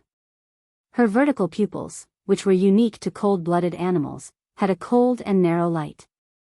She immediately saw black flags rising from the endless camp, replacing the golden lion's main flag that was originally like an ocean. He. The female black dragon could not help but chuckle. It's an honor to witness the arrival of such an era. She spread out her hands, and pieces of black flags slowly rose behind her. On the flag, the holy emblem called escort was shining. On the eve of the Year of Swords, the lion men of Tokunin, the lion men of the Golden Mane, passed through Rokizi, the broken sword mountain fortress. The army of Jorgandi Ridge captured the last fortress in the south of the Field of Four Territories, Azaf. The 2 armies met at the southern end of the Evergreen Corridor and announced the change of banner at the same time. The black battle flag of the Empire, the symbol of the darkness dragon Odin, had finally returned to this land after disappearing for 1,000 years. The remnants of Cruz, the knight, and the nobles who fled to the north were lucky enough to witness the birth of this moment that changed history. When the news was brought to the north, it was quickly discovered that the supreme queen of the empire and the temple army that belonged to her side were flying the same flag. Thus, a rumor began to spread. After 1,000 years, the sovereign of the darkness had returned. She was both the sovereign and the father. She was the light that rose from the darkness. She was the sovereign of the previous era. She had returned, bringing with her the glory and redemption of the past. She would put an end to all these lies. The whole of Wonde was shaken. As if there was a tacit understanding, the Red Army and the Wind Elves stopped fighting at the same time in the wilderness of the 4 realms. But then, the elves fell into a dead silence. The Holy Cathedral of the Wind Empress did not say anything for a while. The Holy Cathedral of the Wind Empress, from the Holy See to the officiant, and from the royal court to the emperor, were collectively speechless. It was as if a terrible taboo lay in front of them, making them tremble with fear as if they were treading on thin ice. In Fanzan, the Sanners slowed down their southward advance. The nobles of the free cities looked at each other, not knowing what to do. The Holy Cathedral of Light, which had always avoided the Darkness Dragon, suddenly summoned all the regional bishops to White City and reactivated the Holy Parliament that was once abandoned after the War of the Holy Saints. But just when people were speculating that the Church was going to send troops to the south to punish the crazy Queen, the Supreme of Fanzan, His Majesty the Emperor and Pope Gloria II of the Empire, sent an edict to silence the noisy north. Order of the Silver Horse to return to the north of Alkash. All troops in the Empire are not allowed to take a step south. The Holy Parliament is temporarily closed. No one in the Holy Cathedral is allowed to discuss the situation in the south. Thus, the sacred assembly that had reopened after 762 years was like the final radiance of the setting sun, dying just as quickly after its short revival. It had only lasted a short 12 days, and the Fonzans had jokingly called it the 10 Days Council. After a series of events, the only result left was the collective silence of the entire civilized world. It was as if the upheaval that happened in the Cruz Empire was just an illusion. Bang! Duke Wei Na heavily slammed the letter on the table. His trembling hand was proof of how furious he was. This senior minister of the empire looked around like a lion and roared, "What good will it do them if they let the situation worsen?" The generals around the sand table had different expressions. Some were furious, some were at a loss, and some were terrified. Just 3 days ago, Her Majesty the Queen's army had invaded West Metz. Her army clearly showed the order of the Highlanders and witches. At the border of the civilized world, it was said that many people had observed a strange group of humans. Everyone knew that the Myrna people had returned. Now the rumor that Her Majesty the Queen was the Darkness Dragon had been spreading like wildfire. Since she was 15 years old, she no longer looked old. Wasn't this the most direct proof? People originally hoped that the Holy Cathedral of Fire would stand up and take charge of the situation at this chaotic juncture, but now even the Holy Cathedral was divided into 2 factions. The 2 voices were fiercely fighting in the ideological world of the empire, making it difficult to distinguish who was right and who was wrong. However, as the situation on the battlefield became more and more inclined to the Queen's side, many fence-sitters had already turned to the scholarly faction. As for the northern nobles that the conservatives relied on, their days were getting worse and worse. Many of the conservative nobles were originally royalists, standing in the position of the legitimate heir. Since the Silver Queen began to make moves on the princes around her, they had been alienated from them. As the Silver Queen's actions became more and more crazy, they originally thought that these actions that offended the world would soon lead to her being betrayed. Especially when she reactivated the Senia people and called herself the Darkness Dragon, the entire north was in jubilation. At that time, they could even imagine that Fanzan and Saint Tossol would soon send troops to intervene, and maybe even the sage far away in the ring of the world would come to suppress her. Everyone knew that the world order established after the War of the Holy Saints was the cornerstone of mortal civilization. Anyone who tried to shake this cornerstone was going against the entire civilized world. And at this moment, this crazy Her Majesty the Queen stood on the opposite side of the entire civilized world. Her fate was obvious.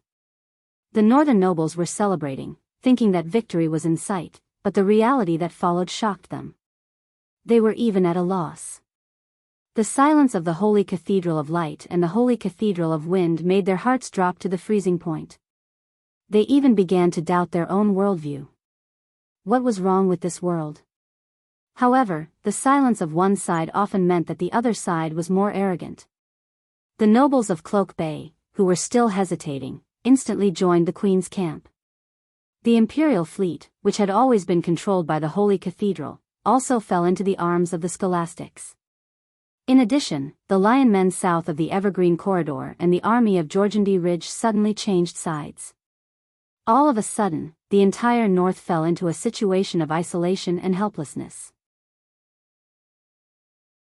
Although the White Legion, which was entrenched in the north of the Evergreen Corridor, had not yet expressed their stance, everyone knew of their relationship with the Queen.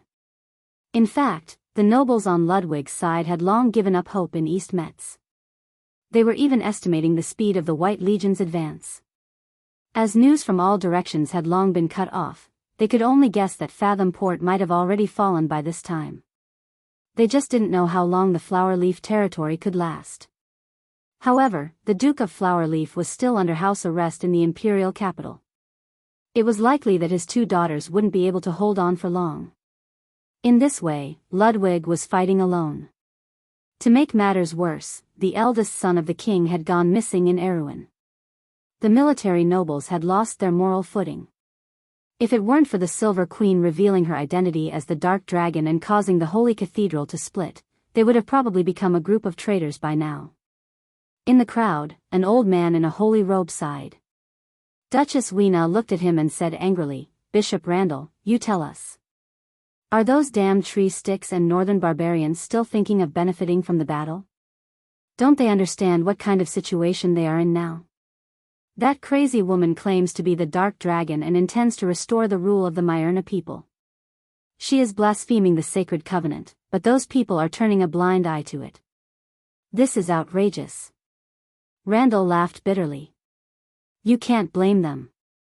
You and I are both people who experienced the last holy war. You should know what happened at that time. It's just that the things we saw at that time were too bizarre, and it made people suspicious. But you are still standing here, the Duke interrupted him heavily. Instead of throwing yourself into the arms of those traitors, this shows that it is only their weakness that has caused them to waver. Old friend, you can't say that. I can't prove that my choice is right. I just don't want to betray the belief I have for so many years. There is no right or wrong in history, only victory and defeat. The Duke waved his hand impatiently.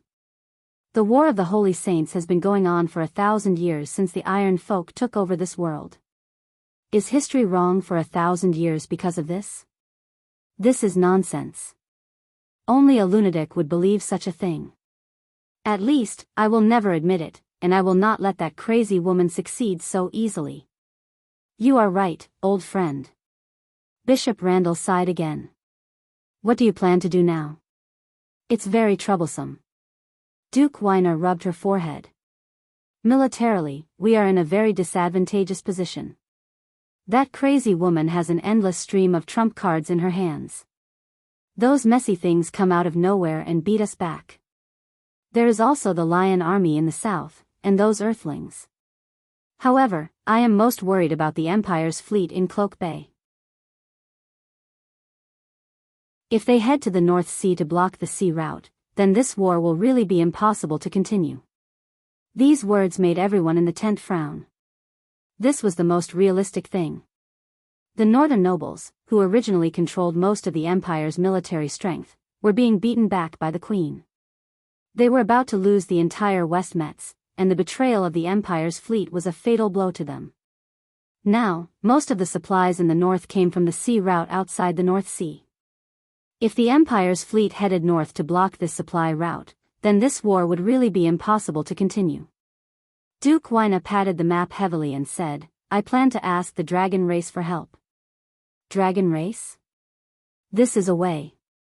Bishop Randall's eyes shot out 2 rays of light. The dragons were also involved in that incident back then. Now that the 3 traitorous dragons have appeared on the ground with great fanfare, the dragons will definitely do something about it. At the very least, they will make Georgandy Ridge withdraw unilaterally. Otherwise, with the 3 dragons on the enemy's side, it will be too much of a threat to us. Duke Weiner nodded. This is not the key, old friend. He added calmly, the dragons are not fools. They have already made their move. They might even know about this earlier than us. As far as I know, before that crazy woman made her move, they sent an envoy to the Empire. However, that envoy did not arrive in the Empire. It can be said that he was a step late. If the time is correct, this envoy must still be in the Empire. Envoy? Bishop Randall raised his head in surprise. Why haven't I heard of this? Who is it? I got the news by accident. Because the first person that the Dragon clan contacted was actually the eldest son of the Emperor, it can be seen that they don't trust that crazy woman. As for who exactly they sent the envoy, I don't know, but I do know that it should be a silver dragon. A silver dragon. That's a very high standard. This shows that the dragons value this envoy, Duke Weiner replied. Then we have to hurry and find this Lord Envoy. I have already arranged for people to look for him. Unfortunately, there is no clue at the moment. Perhaps the Duke's suggestion sparked Randall's thoughts. The bishop suddenly said, what about the Buga people? They have always been on the same side as the dragons. Don't they have anything to say? Duke Weiner was slightly startled. It seemed that something was on her mind. Her expression became a little strange. Speaking of these sly fellows, they did have something to say. Sly fellows? Something to say?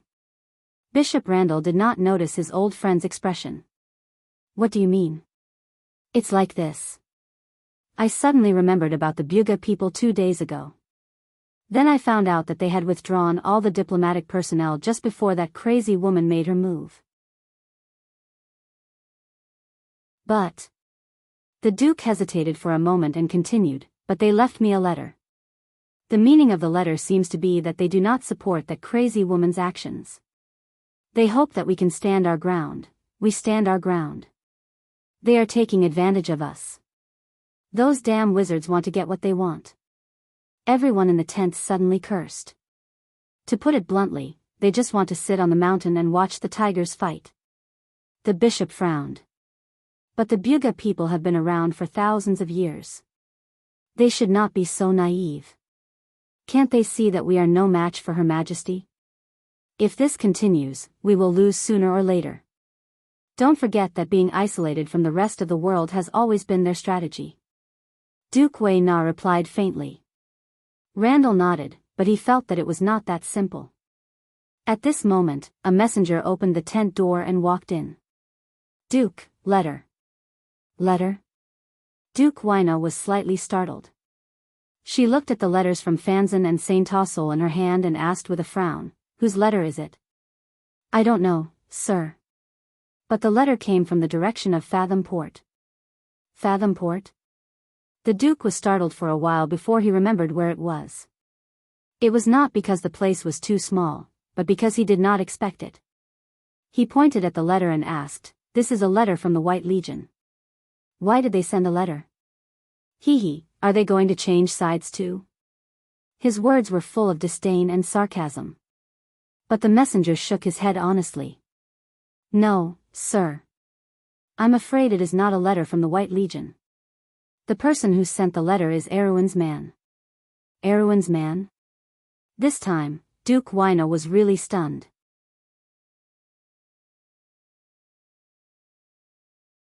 Chapter 988. Brando looked at the grayish-brown stone on the table and was at a loss of what to do. Just 3 days ago, this inconspicuous thing almost caused a disaster. Just after the unknown pressure above Fathom Harbor disappeared, an earthquake occurred at the bottom of the sea not far from the harbor. The earthquake caused a small-scale tsunami, but fortunately, it did not cause too much chaos. Although it was very likely to be a coincidence, Brando knew that it was more likely to be caused by the previous tremors in the Sea of Magic. After all, this world was created by the elements bound by the law and the chaos of magic. It would really show the subtle changes in the Sea of Magic. But now, it was lying quietly on the walnut-wood desk. It was plain, rough, and did not have any magical reaction. No matter what method was used to examine it, there would not be any reaction unless you took out a few other pieces of it. Other than that, it was just like a normal rock on the roadside. If he had not seen its outstanding performance a few days ago, he would have thought it was just a normal rock by the roadside. If he had not seen its outstanding performance a few days ago, he would have thought so. All signs indicated that the pressure that appeared above Fathom Harbor 3 days ago was likely related to the Twilight Dragon. Although the pressure only appeared for a moment and did not appear again after that, Brando had experienced the later events of the Twilight Wolves in the game. He was very sensitive to the doomsday-like aura in the twilight. Although it was only for a moment, he was still keenly aware of the existence of this aura. Previously, when the 3 fragments resonated, they formed something similar to a broken map. But why would there be such a big reaction when the 4 fragments resonated? What was this thing? Why would it attract the attention of the existence in the chaos? Generally speaking, only the appearance of a divine artifact could cause such a big shock. Perhaps these fragments were related to a certain divine artifact? However, there were only so many famous divine artifacts in Wonde. The Scepter of Mountains and Rivers, the Blade of Supremacy, the Holy Book of White, the Glorious Holy Sword, and the Eternal Holy Spear. Brando eliminated all of them one by one. Even when the Azure Knight used the Azure Lance to pierce the heart of the Twilight Dragon, it did not cause such a big reaction, nor did it attract the arrival of the Twilight Dragon. Logically speaking, the Twilight Dragon should be more wary of the Azure Lance, shouldn't it? In other words, these 3 fragments belonged to the Twilight Dragon. However, the Twilight Dragon did not have a physical body in Wonde. Its body only appeared in the chaos, and it was impossible for it to leave any relics in the material world. It did not use weapons, and the Twilight Dragon did not have any famous divine weapons. Brando was puzzled. Even the knowledgeable Silver Elf Princess didn't know the origin of these stone fragments. Senior Maynard also didn't have any impression of it. He even asked the Silver Dragon Lady from the dragon race, but unfortunately, he still got a negative answer. This gray stone fragment seemed to have never existed in the history of this world. However, it was found by an unknown person. Brando remembered how he got the first fragment. It was next to the body of Amandina's father. It was placed in his belongings, together with the letter to Amandina. This was enough to show that Amandina's father was likely to know the value of this stone fragment. However, Amandina's father was born in a small noble family in Brags. His ancestors made military contributions in the war against the barbarians in the Year of the Croaking Frogs. As a result, he was titled as a knight. Later on, there were several outstanding heads of the family. When the family's status was at its highest, it was once a baron. However, when it came to Amandina's father's generation, the family had already fallen. In the background of the game, Amandina's father was an adventure enthusiast, and also a part-time archaeologist. He was out exploring all year round and rarely returned home. When he died, it just so happened that in the process of an adventure, he was killed by the golden demonic tree. The Amber Sword was a game that paid great attention to details. If you looked carefully, you could dig out the story behind many quests. However, Amandina's father was considered ordinary in the huge background of the game, and could not even be considered detailed. Those well-known quests, which one of them did not have a background story behind it, were unearthed bit by the players, and not a single detail was left out. In the background of these quests, Amandina's quest line could only be considered ordinary at best. Even in the game, Amandina's own storyline was much more detailed than her father's. After all, she was one of the main NPCs in Erwin's later game. But it was this person who was evaluated as ordinary by all the players, now that he was connected to this fragment that was very likely to be related to the Twilight Dragon in some way, and he did not casually put this fragment in his belongings. Amandina's father was very likely to have realized the value of this fragment. This was strange. How did he recognize it? Brando himself had the experience of 2 lives, and as a player, he had traveled extensively in the game, and boasted that he was knowledgeable, and compared to the average person in this world, he knew more about some of the ancient documents. The little silver elf Princess Medisha had experienced the War of the Holy Saints, and was a witness of that great history. She had a wealth of knowledge and experience. Senior Maynard's experience in the game was not inferior to his, except for the fact that she was slightly shorter than him in the game. She was even better than him in the game, unlike him who could only be considered knowledgeable after transmigrating to this world. She was famous for being a moving database in the game. In addition to the Silver Dragon Lady from the Dragon Clan, the Merchant Lady who had inherited the Witch Queen's knowledge, and one of the 4 sages who had left not long ago, the Wind Empress Saint Ossol, none of them could recognize the value of this inconspicuous fragment. But Amandina's father had recognized it. Brando couldn't help but deeply suspect the identity of Amandina's father. In the background of the game, he was just an ordinary fallen noble, but now it seemed that everyone had underestimated this NPC who did not leave behind a single line in the Amber Sword, and only left behind a letter that was passed down from his family. Brando suddenly remembered that even though he had talked to Amandina about her father a few times, he had never delved too deeply into it, mainly because he did not want this ill-fated girl to remember those sad memories, and also because he did not think that there were any secrets that could be uncovered from Amandina's father. I was careless. Brando couldn't help but nod his head. He raised his head and shook the bell on the desk. The door opened, and Falerne walked in with a straight face. Ever since she became Medisha's night guard, she was even more rude to her previous master, Brando, but she was still able to fulfill her duties as Brando's personal secretary. Brando saw that there was a little tale behind Falerne. It was not her sister Tia, but the Roman lady. The merchant lady was used to coming uninvited, and she winked at Brando. Before Falerne could speak, she spoke first. Brando, I have something to talk to you about. What do you want this time? Brando asked with a frown. It was not that he was not happy to see his fiancée, but the Romans seemed to be particularly interested in the stone fragments that could cause the sky to change colors. There were a few times when she wanted to trick him into giving it to her. How could Brando be at ease with giving her this thing? Wouldn't that be the same as giving a time bomb to a terrifying breakup?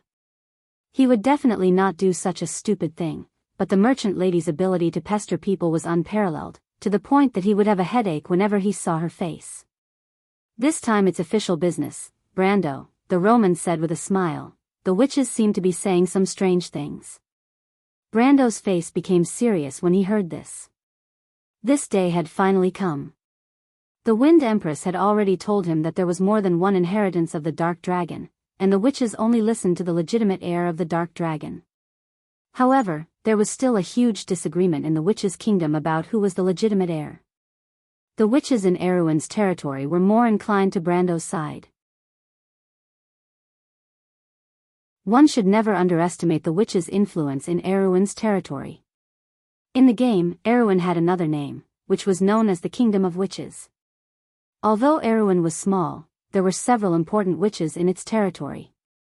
For example, the legitimate heir of the Dead Moon Branch, Iphyro, the legitimate heir of the Dead Moon Branch, Sugarpot, the legitimate heir of the Dead Moon Branch, and the successor of the Dead Moon Branch, Supreme Witch Micaiah, who was also the little lowly Brando met in Shallow Water Town. In addition to the legendary Witch of the Harp Moon, there were 4 legitimate inheritances of the witch branches in this small kingdom. The strength of the witches in this kingdom was evident. Moreover, these 4 witches' inheritances were not ordinary inheritances. Almost all of them had the highest status in the Kingdom of Witches. Among them, the witches of the Dead Moon were the guardians of the kingdom's law. Their status was second only to the Witch Queen and the Witch of the 13th Moon, the Black Moon, which only existed in myths. The witches of the Dead Moon were known as rebellious witches. The ideology of this inheritance was often contrary to other witches, and could be said to be deviant. However, there were often shocking experts in this inheritance. For example, Micaiah, who later became the Supreme Witch, and her teacher, False Queen Aska. As for the witches of the Harp Moon, the most mysterious prophet, Brando once suspected that they were likely to be his Roman aunt. This inheritance was not famous in history, but it was very famous in the Kingdom of Witches because they were the earliest followers of the Dark Dragon. Finally, there were the witches of the Dead Moon. Brando witnessed the Battle of Sugarpot with his own eyes. This witch's inheritance was already the worst in Erewhon's territory. Not to mention, Brando later found that the Witch Queen's inheritance was still in Erewhon. In fact, he even suspected that the inheritance of the 4 witches in Erewhon was most likely arranged for the Witch Queen's inheritance. In this life, Brando obtained the Dark Dragon's inheritance relatively early. In addition to his previous performance, the voices of the witches in Erewhon's territory had the upper hand in the Kingdom of Witches. Because of this, many witches from other countries even came from afar to seek refuge with Brando's forces. Some of the witches he later accepted came from Fanzan and even the edge of the Great Glacier. For example, the bloodlines of those remote inheritances. However, the voices of the witches in Erewhon's territory had the upper hand, but it did not mean that there were no other voices. In fact, when Brando's power was at its peak, most of the forces in the Kingdom of Witches were still conservative. After all, the Dark Dragon's inheritance was divided into several parts, and Brando only obtained one part of it. In addition to the conservative forces, the biggest voice of opposition came from the witches in Cruz's territory. These witches had obviously followed the Silver Queen long ago, and they obviously believed that the person they followed was the true Orthodox. But before this, the conflicts between the witches were still lurking under the surface. However, it could only be regarded as a turbulent undercurrent. On the surface, at least, they had not fallen out with each other. But this superficial peace only lasted until the Silver Queen revealed her true identity. Just a few days ago, Brando had heard about the Jorgandi Ridge's army and the Lion Men's army changing flags. 1,000 years after the War of the Holy Saints, the flag of the Myrnas was once again flying on the earth. This incident had obviously given the witches in Cruz a shot in the arm.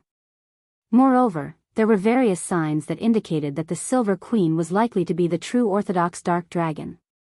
First of all, this queen held at least 2 inheritances in her hands, and there might be more. Even the current Brando was only on par with her. But the key was that the Silver Queen obtained Odin's inheritance from the battlefield of the final battle. She knew more about the history of the past, and the path she was taking was obviously the one that Odin had taken. And all of this showed the legitimacy of this queen. These days, Brando had learned from various sources about the surrounding areas of Fathom Port. There were many suspicious people who had appeared. Most of these people were the mountain people, the Senia people, and even some people had seen the legendary black-haired, golden-eyed Myrnas. These people mostly came from one place, the Great Glacier. They only went to one place, the capital of the Cruz Empire. There were various signs that indicated that the Dark Dragon had revived. The empire that was once above the entire world was reviving. This was undeniable legitimacy, just like the black flag that the Silver Queen, Constance, had raised. Such changes would naturally have an impact on the witches' kingdom. The biggest change was that the witches' support for Brando had gradually begun to lean towards the Queen's side. Even many of the previously conservative forces had begun to make a choice. This was news that Brando had already known. In fact, Sugar Pot and Baba Shah had already warned him. And now, from what Miss Merchant said, even the witches who had originally sought refuge with him had begun to waver. This was not a good sign. Brendel furrowed his brows.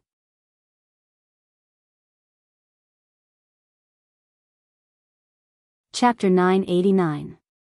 Roman was usually not very interested in the affairs of the witches and rarely bothered to deal with them. However, she had the former witch queen's contracted spirit, White Mist, by her side. White Mist believed that Romaine was the successor chosen by the witch queen, and that she was the person who would be in charge of the entire witch kingdom in the future. As for the witch queen, in her opinion, she was just a usurper who held the seal. In fact, there was nothing wrong with this statement. In history, after the witch queen died, there was no designated successor. The power of the witches was safeguarded by her maid when she was alive, and she became the regent in name. After the First Era, even the word regent was rarely mentioned, and the title of witch queen was directly used. However, the witches had a long history, and there were many witches in the Bunasan kingdom who knew about this. Since this was the case, White Mist certainly could not allow the power of the witches to fall. However, Romaine's interests were all in business, and she could not persuade her, so she had to do it herself. As a contracted spirit who had lived for thousands of years, she actually did the same thing when she was by the witch queen's side. Now that she was facing these juniors, she was naturally familiar with it. With her unique background, she quickly subdued Baba Shah and her people, and planted a series of spies among the witches who were under Brando's banner. In this way, as soon as there was an unstable factor among the witches, White Mist got hold of the news and woke Roman up. Although Romaine never cared about her subordinates in name, she knew the importance of these witches to Brando, so she put down her own matters and rushed over, which led to her meeting with Falerne. According to White Mist's information, the main cause of the change in the witches' camp was Anwen and her witches of the Moon of Cup. She and the witches of the Moon of Sword were introduced by Baba Shah to join Brando's banner, and could be considered as the earliest batch of witches to join Valhalla. Brando listened to Roman's description and thought of the two women. He could not help but frown deeper. He originally thought that the witches were just playing tricks, but the problem was more serious than he imagined. Even the witches who joined him first had other ideas, not to mention the fence-sitters who joined later. White Mist also specifically mentioned Anwen's background. The witches of the Moon of Sword were mainly active in the north of Erewhon. There were actually many Cruz's people in this witches' camp, and they had a deep relationship with the witches of Anzaruda. In fact, the witches who joined him in the Silver Bay area were introduced by Anwen. The Silver Bay area was east of Anzaruda, and there were a series of loose principalities and city-states. Almost all of them were vassals of Cruz and Saint Tassol. There were a few witches with a long history here. Brando originally hoped to use them to get closer to these small countries, and open up the passage from Erewhon to Saint Tassol, to achieve the goal of suppressing Cruz. However, now that Anwen had sided with the Silver Queen, these witches were naturally unreliable. Fortunately, according to the information obtained by White Mist, the witches of the Moon of Sword had not been affected. Brando remembered the middle-aged witch named Krull. When he first met her, she did not leave a deep impression on him. He only remembered that she was a tall and thin middle-aged woman who always wore a hood and rarely showed her face, as if she had no interest in anything. When she first came to meet him, the nominal dark dragon, under the introduction of Baba Shah, she also had an indifferent expression and was not as enthusiastic as Anwen, even if it was only on the surface. Brando subconsciously knocked on the table with his knuckles. He was suddenly a little curious about this witch. The witches of the Moon of Sword were not like the witches of the Moon of Sword that Baba Shah and Sugar Pot belonged to. As the witches who first joined him and had personally witnessed him display the power of the Dark Dragon, Baba Shah and her people were his natural allies and also his most reliable subordinates. There was almost no possibility of them betraying him. However, the witches of the Moon of Sword were different. Their relationship with him was even more estranged and could not be compared to Anwen and her people. Brando could not help but feel a little strange. Why was it Anwen and not Krull at this juncture? Was it because Krull and her people were too slow and did not realize it? Brando shook his head in his heart. He felt that this reason could not convince him. Although the deeds of the Silver Queen were not widely spread across the entire continent, it was spreading at an astonishing speed from Metz, Cloak Bay, and Ludwig to all directions. Now, even people in the south of Fanzan and the Great Glacier had heard about the news of the Dark Dragon's reappearance. As the center of the storm, how could Krull's people not care? Moreover, they were the witches who were most closely related to this matter. Then the question was, what was it that made Krull and her people fearless and not worried that they had sided with the wrong people? To be honest, Brando felt that the queen who was far away in the imperial capital might be the true inheritor of the Dark Dragon. This was because he had never thought of using this identity. In his opinion, Odin was Odin and he was himself. Although he had received the inheritance and power from the Dark Dragon, so what? Just as the Wind Empress had said, there was no good or evil in power. What was important was the person who used the power. He had grasped the power of the Dark Dragon, but he was still Brando. The path that he wanted to walk had always been his own and not the so-called path of the Dark Dragon. In fact, he had never thought of changing the entire world. Since that was the case, Brando really couldn't find a reason why Krull and her people were so confident in him. Perhaps it was hidden too deeply, or perhaps there really was another reason. But no matter what the reason was, this middle-aged woman's strange behavior had attracted his attention. At this moment, he already had the thought of meeting her, but not now. Brando quietly waited for the Roman to finish speaking. After the merchant girl finished speaking, she was surprised to find that he didn't express any opinion. She couldn't help but blink and curiously asked, "Brando, what are you going to do?" Brando glared at the eccentric merchant girl and replied with some annoyance, "These are all your subordinates. Now that such a big mess has happened, you still run over to ask me what to do. White Mist often told me that you don't care about things at all." Now it seems that she wasn't wrong. The Roman had a rare moment of embarrassment and explained, I'm not interested in them.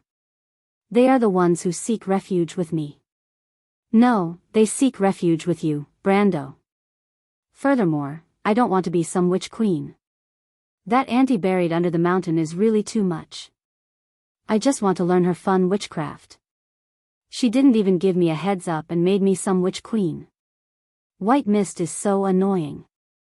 Even my aunt wasn't as fierce as her. Brando's forehead was filled with black lines. What did she mean by, I just want to learn her fun witchcraft? If the witch queen knew that the Roman called her an auntie buried under the mountain, she would probably be so angry that she would come back to life. Besides, White Mist was a contract spirit that had lived for more than 1,000 years. She was forced by the merchant girl to the point that she couldn't deal with the younger generation personally.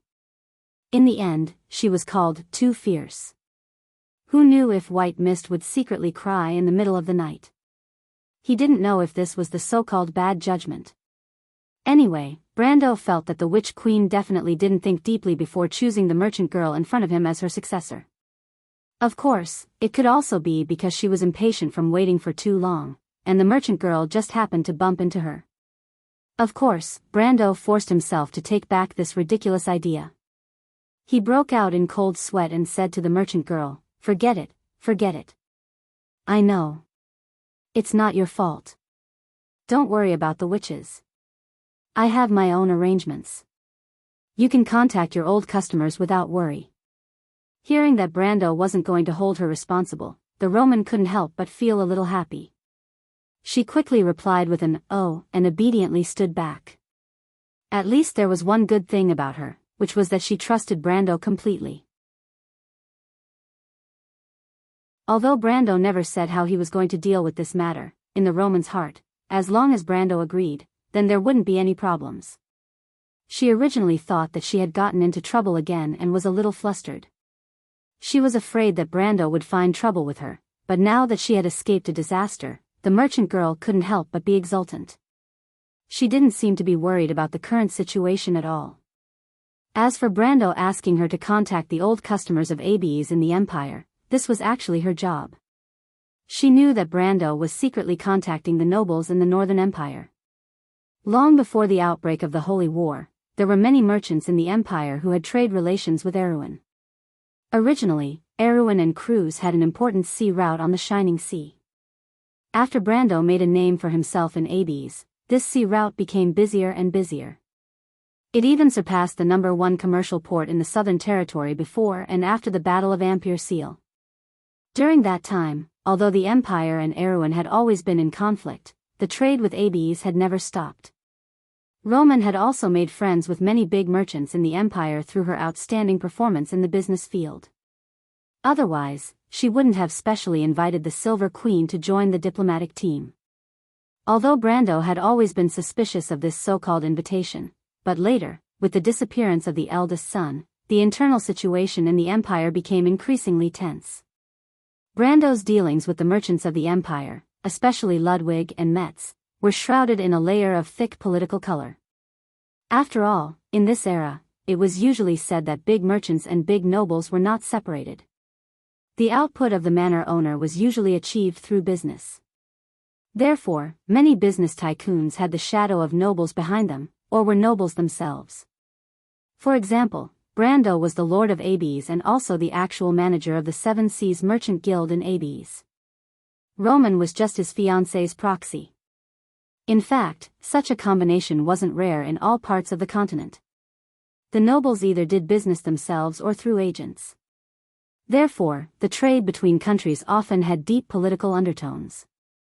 The simple business dealings in the early stages of Ferber Hill's development were a rare phenomenon. After the disappearance of the eldest son, Brando, Veronica, and Mangrove, the head of the Black Legion, had actually formed an alliance. Veronica mainly wandered around the imperial capital, seeking supporters in the center of power. Mangrove operated Ludwig as the model and banner of the military nobles. Brando began to consciously contact the nobles in the north, mainly through the Roman channel, exerting influence on the commercial level and seeking more allies. This plan had been in progress for quite a long time, almost half a year now, and the results were quite fruitful.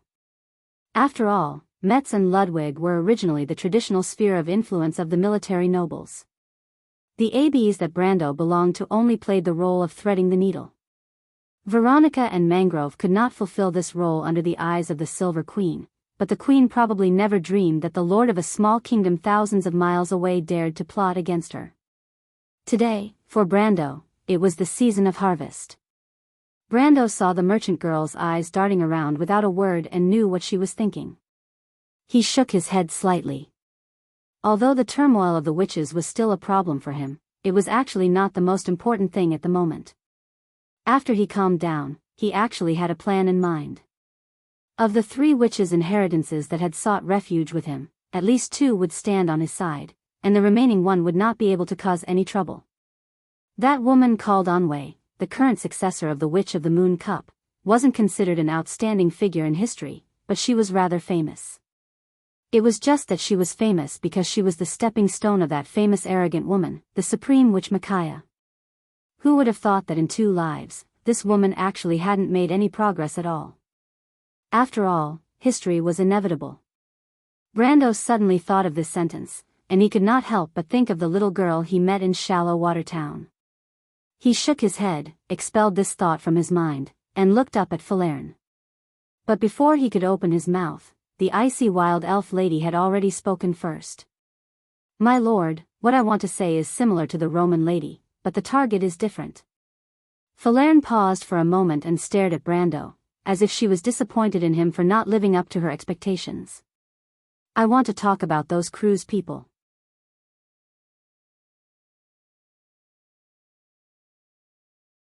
Chapter 990.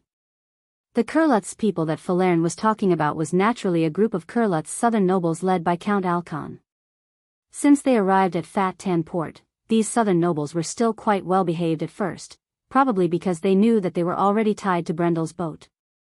The army of Jorgendy Ridge and the Lion Beast men in the south could attack the Evergreen Corridor at any time, and if they didn't hold on to Owain's fleet tightly at this time, wouldn't they be courting death? Coupled with the news of the civil war in the Bankel area, the Queen had split the Holy Sanctum and suddenly claimed to be the successor of the Darkness Dragon, which made them feel at a loss. Thousands of years of deep-rooted beliefs had suddenly collapsed, and no one could accept such a thing. Therefore, at the beginning, Count Alcon and others were considered to be united against a common enemy, and obediently restrained the low-level officials who managed Fathom Port. On the other hand, they actively contacted the northern nobles, trying to find an alliance to resist the crazy Queen. However, as the situation of the war took a turn for the worse, the nobles east of Metz could not resist the Queen's army at all, and they were defeated one after another. It seemed that almost in an instant, the army of the new Holy Sanctum had arrived at the door of Ludwig. Although they had not yet fought with the Black Legion, they already had a great advantage in the situation. Coupled with Veronica's house arrest, the Azure Legion was slow to respond to the uprising of the northern nobles. So soon, people could often see the remnants of the defeated nobles on the front line of Fathom. Various versions of the rumors also spread. First, the nobles of Cloak Bay defected, then a few unfamiliar armies suddenly appeared under Her Majesty the Queen. Today, the Senia werewolves attacked Motahabi Castle, and tomorrow, the mountain people swore their allegiance. There were even rumors that even the Azure Lance was in the hands of Her Majesty the Queen. All signs showed that the strength of the Empire's Empress was increasing day by day at a speed visible to the naked eye. It was as if the Silver Queen, who was alone at the beginning, had occupied 1/3 of the Empire's sphere of influence in the blink of an eye. At this time, the new Holy Sanctum was already a behemoth that could not be ignored, even suffocating. As a result, the southern nobles, who were not firm enough, began to waver. However, this wavering was only spread among the lower class until the sudden change in allegiance of the Lion people and the army of Jorgendy Ridge gave them a fatal blow. In fact, Count Alcorn and the others did not have any real feelings about the civil war in the north. Because Brando had tightly sealed off the port, the first-hand news they received was almost all from rumors. These rumors could make people panic, but it was hard to say how real they would be. However, these nobles' fear of the Lion men and Jorgendy Ridge's army, especially Jorgendy Ridge's army, was deeply rooted. They had witnessed how the army destroyed their homes, drove them out of their own land, and made them live in exile like refugees. They even had to live under someone else's roof. If it were not for Jorgendy Ridge's army constantly threatening the Evergreen Corridor in the east, why would they be trapped here? But at this moment, the Lion men and underground lords had clearly expressed their support for the Dark Dragon, and the situation became a little delicate. Who was the Dark Dragon now? She was no longer the Myrna Emperor from 1,000 years ago. She was also the Silver Queen, a citizen of Cruz. Although the nobles cared about their beliefs, they ultimately cared more about their identity as citizens of the Empire. This was the guarantee of their status and the source of their pride. Survival was the most important thing, but status and power were also what they pursued. Before this, they couldn't have their cake and eat it too. But as the situation changed, the nobles who fled from the south suddenly realized that the answers to these two choices seemed to be gradually merging into one. What should they do if they wanted to keep their lives and status? At least for now, surrendering to Her Majesty was the only possibility. No matter what, she was at least the Emperor of Cruz. Although she had divided the Holy Sanctum, she could still be considered as the legitimate ruler. Subtle changes quickly occurred in the hearts of these fugitive nobles. Even the upper-class nobles, including Earl Alcorn, began to gradually lean towards the side of surrendering.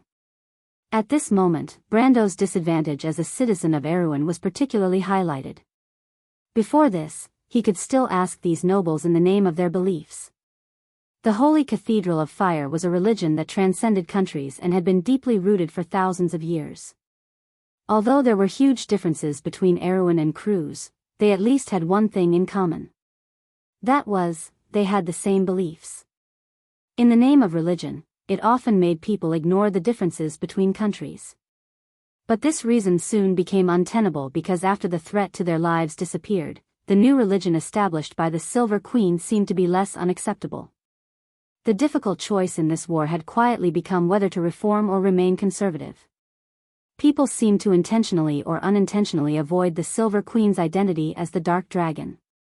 In fact, Brando was very clear that the current situation was ultimately caused by the lack of legitimacy of the nobles in the north. After all, regardless of the identity of the Silver Queen, she was at least the emperor of the empire. Although she had divided the Holy Cathedral, she did not betray the empire. Simply put, the woman intended to put the royal power above the religious power. Although this approach was somewhat heinous, it was not unacceptable for the nobles. Perhaps, except for those who were loyal to the Holy Cathedral of Fire, no one would be willing to go against the Queen on this issue, especially in a situation where their lives were in danger. The nobles in the north stood against Her Majesty because they were supporters of the eldest son of the emperor. However, the exiled nobles in the south did not have such scruples. Even if some of them were loyal to the Holy Cathedral, now that the Holy Cathedral was divided into two, who would they be loyal to? Therefore, this war was not on the side of good and evil, light and darkness from the beginning. It was just a pretense. This was a civil war. Brando had always been very clear about this. Although he had used this reason to fool Count Alcorn and the others for a long time, the nobles of the empire were not stupid. It was time for them to react. It was time to give them a strong dose of medicine, Brando thought. He quietly listened to Falern's explanation. In fact, what the wild elf girl wanted to say was similar to what he had imagined. At least, it was not as unexpected as the internal strife of the witches. He even felt that the southern nobles were a little too slow. Perhaps they were scared out of their wits by the Jorgandi Ridge people or some other reason. In his opinion, they should have made a fuss long ago. However, he was not worried. After Falern finished, he asked calmly, "So, what are they doing now?" The wild elf girl was slightly taken aback. She could not help but frown. In her opinion, the current situation was caused by the negligence of the Count in front of her. In these days, Brando did not strictly control the news, nor did he prevent the nobles from escaping from the front lines to enter the port. He only prohibited them from leaving. The nobles of the Cruz people also did not restrain them. It could even be said that they did not do anything. Other than maintaining the normal operation of the port, they probably sent messengers to contact the nobles in the north, and the rest was to study the useless stone all day long. When she thought of this, Falern felt a sense of disappointment. She felt that the Count in front of her had been idle all day since the establishment of ABs. Even though Erewhon had made great achievements, in her opinion, it was only because of good luck. Or it could be said that it was all because of Amandina and the Roman girl's ability. Otherwise, it would be a problem for the territory to operate normally. She thought that after he became the Count of the kingdom and also the leader of this diplomatic group, he would be more restrained. She did not expect him to be the same. He only knew how to push things to his subordinates. She was afraid that she would be better off as a count like this. Moreover, he was a planeswalker, the one who was in charge of them. This was worlds apart from the master in her mind. Falern could not help but snort heavily. What else can they do? The fleet is right above their heads. Do you think that those useless people will revolt? Of course, they are clamoring to see you, my lord. In their eyes, you are the only one who is easy to talk to. Hearing the resentment in the girl's voice, Brando smiled bitterly and shook his head. However, he was still a little surprised by the weakness and incompetence of the southern nobles. He thought that they would at least be a little more forceful, but he did not expect that Count Alcon only wanted to negotiate with him. Since they want to negotiate, Brando sneered in his heart, then let's do as they wish. He raised his head. Where are they? They are outside. They have elected a few representatives, hoping to negotiate with you. Falern replied with a straight face. Negotiate? Brando was a little amused. What do they plan to do? What do they want to talk about? Falern sneered. According to them, since Jorgendy Ridge and the Lion Beast men have submitted to the Empire, then what's left is the Empire's civil war. My lord, it is no longer suitable for you to continue to interfere. They suggest that my lord send the fleet back to Erewhon. Of course, my lord, you can still continue to go to the capital as an envoy. Oh. Then what about the Silver Queen claiming to be the Dark Dragon? Brando deliberately asked. Falern's face suddenly became a little strange. It was obvious that she was trying hard not to show too much disdain.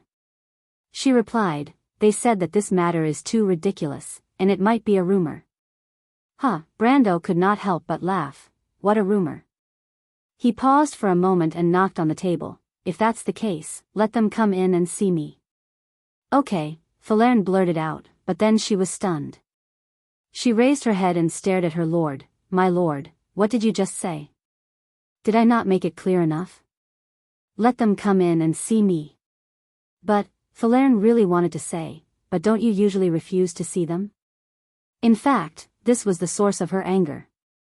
It was not the first day that the southern nobles' hearts were shaken. In fact, they had wanted to negotiate with Brando more than once, but Brando had never cared about it. He did not even bother to restrain these people. He even gave them the excuse of not causing too much chaos in Fathom Harbor. Falern originally thought that today would be the same way, but she did not expect that her lord, who did whatever he wanted, would suddenly have a sudden impulse to see these people again. In fact, in Falern's opinion, what was there to see? The best way to deal with them was to capture the few who caused the most trouble and kill the chicken to warn the monkey. With how cowardly these people were, they wouldn't be able to cause any trouble. Falern could not help but look at the lord in front of her suspiciously. Brando waved his hand and said, no buts. Go and see the guest who arrived at the castle yesterday. That guest? Falern was stunned for a moment before she remembered that person. He seemed to be from the northern region of Ludwig. From his appearance, she could tell that he was from Cruz, but he had a strong Fanzan bloodline. In short, he was a mixed blood. When he arrived at the castle, he claimed to be a messenger from the Black Legion. He was wearing a thick cloak that covered most of his face, as if he didn't dare to meet anyone. However, Falern remembered that her lord had received him very seriously. Falern was not a gossipy woman. When she heard Brando's order, she just nodded silently and was about to turn around and leave. However, at this time, Brando called her again. Wait, Brando said, I called you in just now, not specifically for you to deal with these nobles. What do you mean? Falern turned around and asked.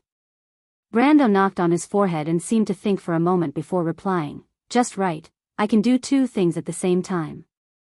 Contact the county and tell him to come to me immediately. Can you find him now? Tell him that I want to see Amandina, now, immediately. Falern nodded silently. AB's territory, Valhalla Fortress. Miss Shido, Your Highness the Crown Prince. Amandina saw the Crown Prince and Miss Scholar coming out of the hall and stood up to bow. Behind the Crown Prince were the youths of the Folded Sword Knight who were under house arrest a few months ago. There were more than 10 people in the group, all of them fully armed and ready to fight. These young nobles of Cruz seemed to have calmed down after a few months of tempering. But perhaps it was because they were used to staying in Valhalla. These proud youths of the Empire did not need to condescend to the lord of a small place. But for a lord like Brando who owned a fantasy fortress like Valhalla, they might not really see him as a mere Count of Erewhon. In fact, after a few months of getting along, they at least had a general understanding of Brando's strength. Even if it was only on the surface, it was enough to make people respect him. Even those powerful counts in the Empire might not be able to match up to such a small Count of Erewhon. Along with this, they also respected Brando's assistant, or rather assistant, Amandina. But that was it. Even in front of the real royal family of Erewhon, it would be difficult for these youths to show such a respectful attitude. After all, it was just the royal family of a small kingdom. Small countries like Erewhon had many vassal states on the border of the empire. But the crown prince himself, Leneret, was still the same as a few months ago. He seemed a little taciturn and rarely talked to outsiders. In response to Amandina's salute, he just nodded slightly. He frowned slightly, as if he was thinking about some difficult problem at any time. The light in his eyes was also unfathomable. He did not speak, but Miss Scholar Shido beside him had already spoken on his behalf. Miss Amandina, is there something important that you suddenly called us for? Has the situation in the Empire changed again? Amandina silently looked at these cruise people and nodded. There are some changes, but this is not the main purpose of today. She paused for a moment and said, General Mangrove has contacted my lord. Oh. This sentence seemed to ignite the wildness in Leneret's heart. The crown prince raised his head at once, and his slightly deep eyes lit up. It's time.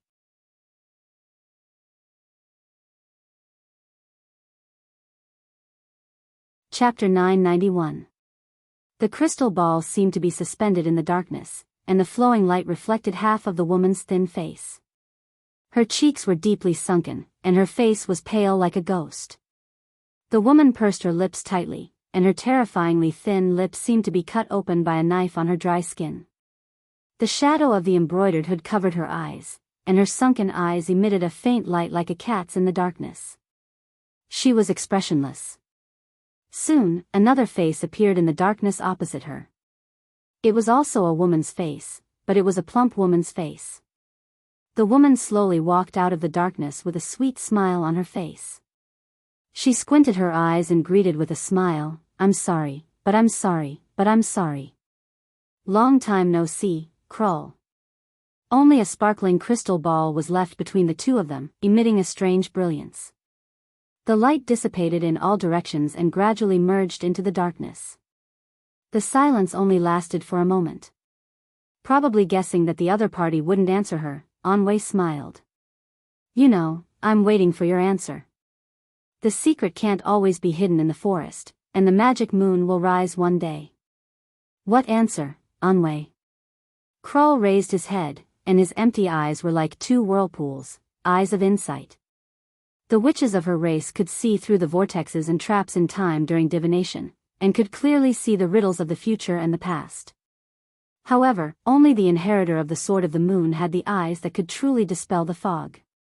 It was said that this pair of eyes was taken from the giant snake Kukulal, and had the ability to see the future. The witch's voice seemed to come from the abyss of hell, and it was so gloomy that it made one shiver. You already know the answer to this question. The plump woman frowned. Why are you so stubborn? This isn't your character.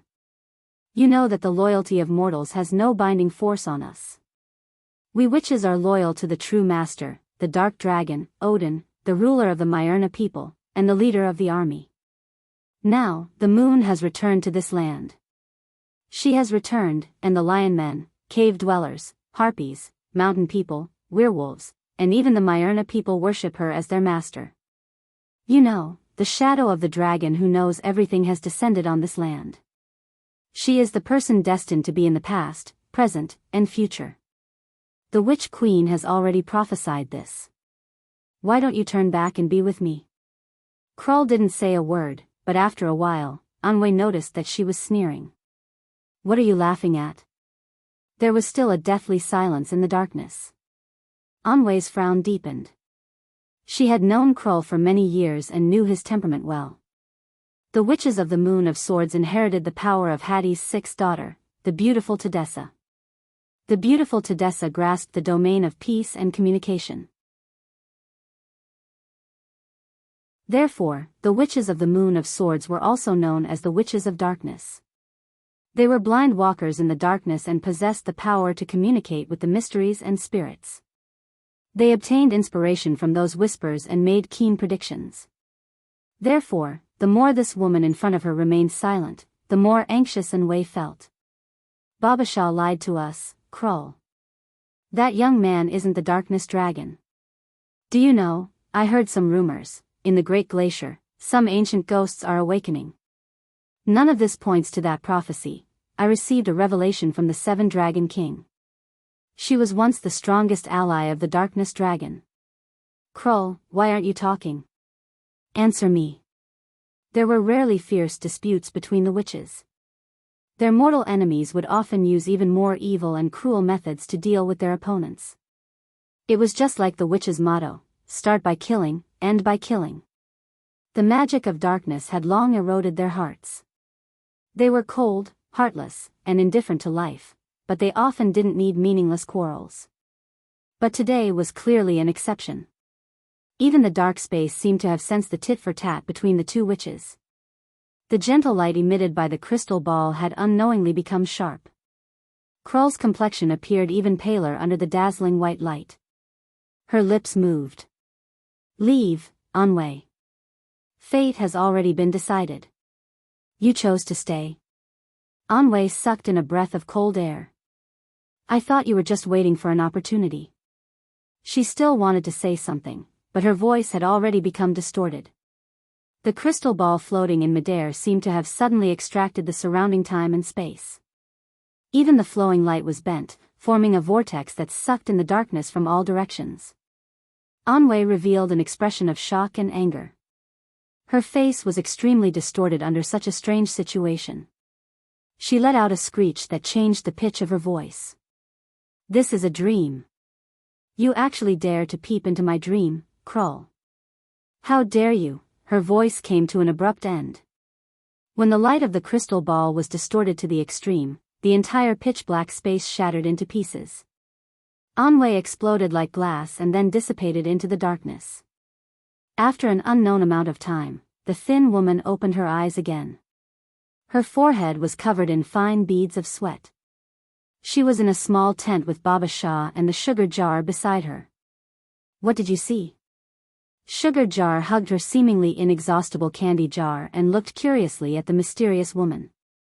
A dream about the future, Krull replied expressionlessly. You saw Anwei. Hee, that fat woman must be furious. Sugar Jar laughed. But I'm a little curious. Krull, you have the eyes of insight. What exactly did you see and why did you choose to stand on our side? That's naturally because Sir is the true Darkness Dragon. Baba Shah at the side had a look of reverence. Lady Krull is the most outstanding prophet among the witches. Even she stands on Sir's side. This means that fate has already made a choice. That's not necessarily true, Baba Shah. Sugar Jar didn't seem to mind that her subordinates didn't agree with her view at all. She said with a smile, I heard that the most outstanding prophets among the witches are the witches from the Moon of Harp and the Moon of Heresy. The witches from the Moon of Harp control the power of Ekka's third daughter, Misha, and are in charge of the power of prophecy and charm. The witches of fate are the favorites of fate. The witches from the Moon of Heresy are believers of Timmy's. Their power has the true ability of insight. Compared to the dark witches who have mastered communication, they are probably even better in the path of prophecy. Now, the witches from the Moon of Harp have yet to appear, but Timmy's witch, Roya, has already stood on the side of the Silver Queen. From this, it can be seen that it's hard to say whether our Sir is the Darkness Dragon or not. At least I don't think he's the Darkness Dragon. But he's more interesting. I like him more. I don't want to be on the side of that old woman. As a witch from a branch family, Baba Shah naturally didn't understand the inheritance of the witches as well as Sugar Jar. When she heard the words of her own family's inheritor, she became a little worried for a while. Previously, she had discovered Brando's potential and introduced this young man to Sugar Jar and Krull. But if Brando wasn't the Darkness Dragon, wouldn't she have committed a grave mistake? As for the disrespectful words about the Darkness Dragon from Sugar Jar's mouth, this old witch pretended not to hear them. Krull, on the other hand, didn't seem to hear the conversation between the two generations of witches. He just sat there silently like a piece of rotten wood. Sugar Jar noticed her attitude and was a little dissatisfied. Krull, you haven't answered my question. Krull glanced at the little girl and was silent for a moment before answering, Anwei is the maid of the Witch King. I already knew this. Sugar Jar had a disapproving look. What kind of answer is this? Kirill paused for a moment. She's an Erewhon. Although she didn't say who she was, Sugar Jar seemed to understand and jumped up like a cat whose tail was stepped on. What? I met her a few years ago. She brought a little girl with her. That little girl has a name, Sophia. She paused for a moment. It's not a changed name, it's her real name. The 13th month. Sugar Jar sucked in a breath of cold air. 16. The tower, the lost moon took away the light. The hall was filled with buzzing sounds. The crowd was clearly divided into two sides. The two sides had been confronting each other in the hall for a long time. One side was well-dressed. They were the crew's nobles who had been exiled from the south. The other side was wearing sky-blue battle robes and the standard armor of the White Lion Legion. They were the Erewhon people who came with the fleet. To be exact, they were the Erewhon soldiers. Although the nobles enjoyed the advantage of status, the weapons in the hands of the young soldiers of Erewhon didn't seem inferior in the slightest. It was enough to make these people stop obediently. They only dared to glare or curse in a low voice. Ask your lord to come out. This is the territory of the crew's people. It's not a place where you Erewhon people can behave atrociously. How long does he plan to deceive us? This is the war of the crew's people. You are not welcome here. Such noises came in waves. It looked like a scene often seen in the noble parliament of crews or Erewhon. Perhaps in normal times, the nobles with a little bit of status wouldn't roll up their sleeves and do such things in person. But today was different. Their servants were either arrested by Brando or forcibly incorporated into the local garrison, controlled by the Erewhon people. If they didn't do it in person, perhaps no one would do it for them. But among the crowd, there were still a few people with high status. To be exact, there were 5 people. 5 nobles elected representatives to negotiate with Brando. They were Earl Alcorn, Earl Jean, Sir Foss, Baron Tyrion, and Knight Rogers. Of course, the internal court Knight Rogers was only chosen to make up the numbers. These internal court knights were usually closer to Brando's group, so the nobles hoped that they could play a more important role at this time. At least, they could represent the nobles of crews to say a few words of justice in front of these damn Erewhon people. But compared to the excited nobles, these 5 people were more calm. Earl Alcorn and his colleagues looked at each other. Looking at the scene in front of them, their faces didn't look too optimistic. Compared to these nobles who basically didn't have any dealings with Brando, they knew the young lord's temper better. Although he seemed to not care about anything and was easier to talk to, they knew that his personality was probably much tougher than everyone imagined. Besides, they should have been driven away by these guards. Now in this port, although they were still nominally managers, almost all the troops in the port were under the control of Erewhon people. In fact, they were just a group of puppets with no right to speak at all.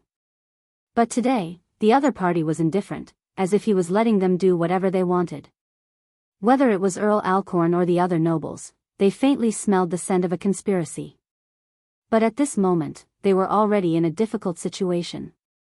Except for Knight Rogers, who was forcibly dragged here and could still look on coldly, the other nobles' foreheads were faintly sweating. Although the other nobles next to them were enthusiastic, the 4 noble representatives in the middle had been staring at the door on the 2nd floor of the hall. They knew that if Brando wanted to send a message, it would be difficult for someone to come out from there soon. Sure enough. With a click, the door was pushed open. The sound of the door opening seemed to be a signal, and the whole hall was silent. Everyone subconsciously raised their heads, and countless eyes gathered on the door.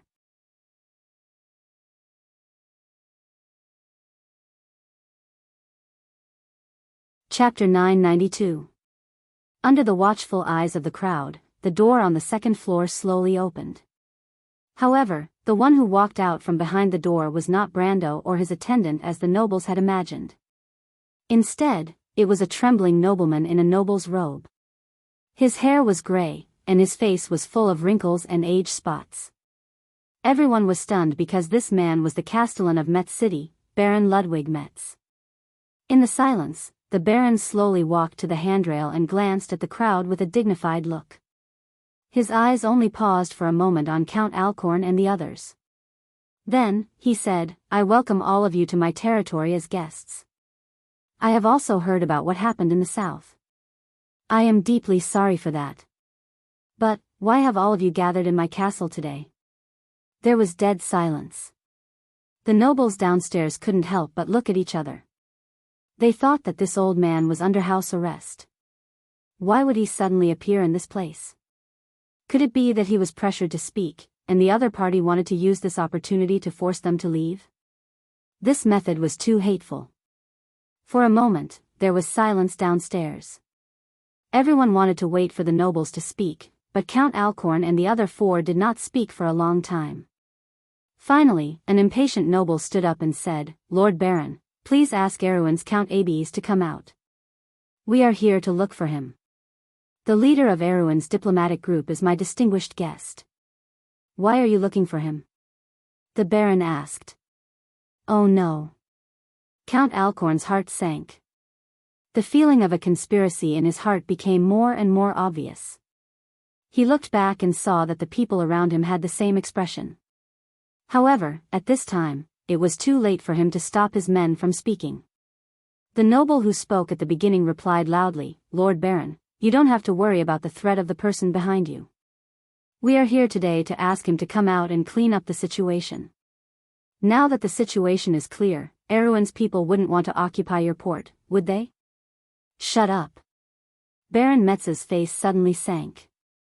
His voice was so cold that it was like a layer of frost. The people downstairs felt a chill in their hearts. Of course, this did not mean that Baron Metz's status was the highest among them. It was just that he was the owner of this place and had the geographical advantage. Naturally, he had the upper hand. "I am the Castellan of Fathom Port. Naturally, I am in charge of everything here. You are my guests, Erewhon's diplomatic group is also my guests. I hope that all of you will not cause trouble here to ruin the image of the Empire's nobles." These words left everyone dumbfounded and unable to find a reason to refute. Of course, logically speaking, there was no flaw in these words, but everyone knew that Ludwig Metz was no longer a city lord and was at most a puppet. However, these words couldn't be said in public. For a moment, the expressions of all the nobles were incomparably strange, as though they were constipated. Sure enough, Count Alcorn's face sank. He had already expected that Brando would not be so easy to talk to. Now that he had slapped him in the face, it was within his expectations. He did not know why, but he felt relieved. The fact that Brando let Baron Metz out meant that there was still room for negotiation in his heart. At least, he did not intend to make things too awkward. He then frowned again. But this kind of trick was after all a small trick. If Brando did not want to see them, he could have just driven them away. There was no need for him to play this kind of trick. Although small tricks could fool people for a while, at this time, it would only make people look down on him. Or did the young man have other intentions? But no matter what, Baron Metz's words had blocked the room for others to speak. Count Alcorn knew that he had to speak up.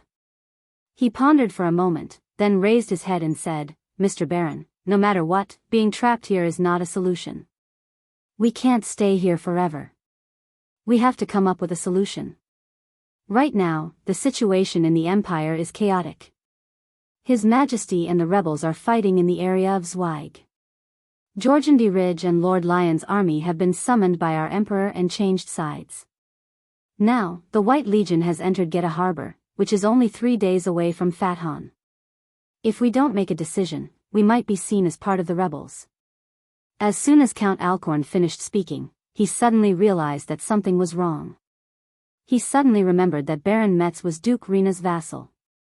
Now that the Duke was clearly on the side of the military nobles, wouldn't the former's position be self-evident? Sure enough, before he could change his words, Baron Metz interrupted him lightly. "I agree with most of what you said, Count Alcorn, but I have reservations about some of them. Constance colluded with the evil dragon to kill her father to ascend the throne. She also tried to attack the princes in an attempt to overthrow the Empire. I doubt that such a vicious woman can still be called His Majesty the Emperor of the Empire.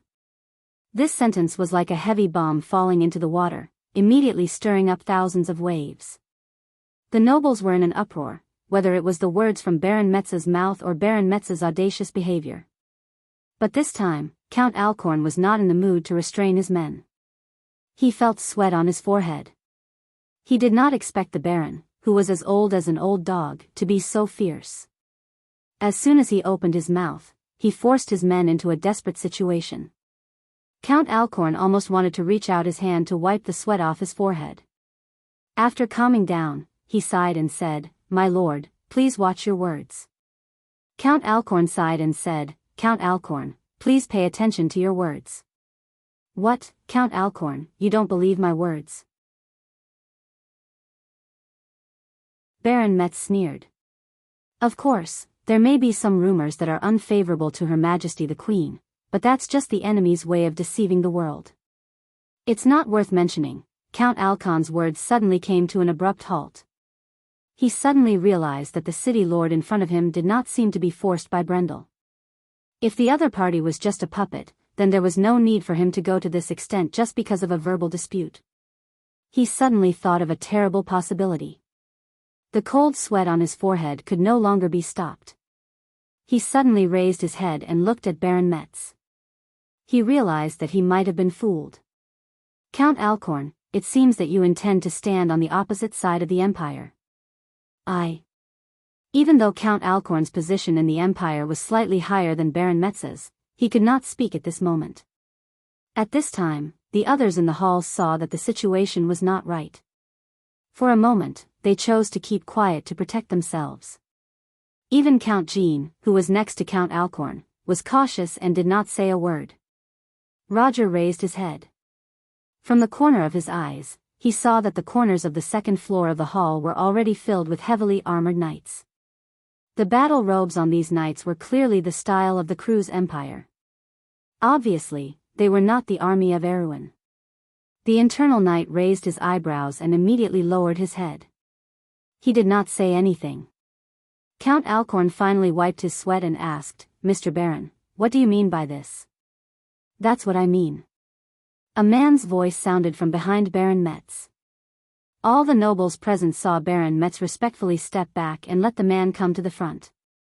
In fact, Count Alcorn did not even need to see the man's face. Just by hearing his voice, his face had already changed. He raised his head in disbelief, and sure enough, he saw that handsome, cold face appear in his field of vision. At this moment, Count Alcorn's expression was extremely strange, but fortunately, no one could laugh at his ridiculous expression because the dozens of faces in the hall were surprisingly the same. When they saw the young man appear from behind Baron Metz, many people even let out a slight gasp. Your Royal Highness? Why, is it strange to see me?" Prince Lenneret's face was cold, "Or is it because you received my obituary in advance and now suspect that I'm a fake?" "No. I wouldn't dare." "Well, then I want to tell you a piece of news. My mother has harmed all for one, and now they are colluding with the Myrnas to subvert the empire and persecute my brothers and sisters. I now ask all the nobles of the entire empire to listen to my call and join the army to save the empire from its collapse." Lenneret didn't seem to be informing them of the news, but more like giving an order. He didn't even need to get any approval. It was as if he was simply stating his position. "Do you understand?" Count Alcorn was still pondering over the word, but the eldest prince didn't seem to need their answer at all. He directly pointed with his finger, "Count Alcorn, Count Jean, and my internal knight, come up to see me. The rest of you, disperse." Will these people be obedient? Just as the eldest prince was showing his power, Roman, Brando, and Falerne were actually standing in the hall on the second floor, watching the farce not far away, and the merchant girl asked curiously. Brando shook his head silently. "That's the Cruz people's business." He paused and added, "There are many forces within the empire. In fact, the Silver Queen only controls the nobles of Cloak Bay, which means that only the White Legion and a part of the Imperial Navy are truly loyal to her. Even the Red Legion has to be greatly discounted. Otherwise, the wind elves have stopped fighting for a few weeks, and they didn't have the slightest reaction in the four-leaf clover plains. As for the rest of the mountain people and Senia, they are all ethnic minorities within the empire. Since they are called ethnic minorities, as the name implies, there won't be too many people, and even fewer troops. Compared with the several main legions of the empire, they are not worth mentioning at all. The remaining witches and Myrnas are not even a fraction of the total.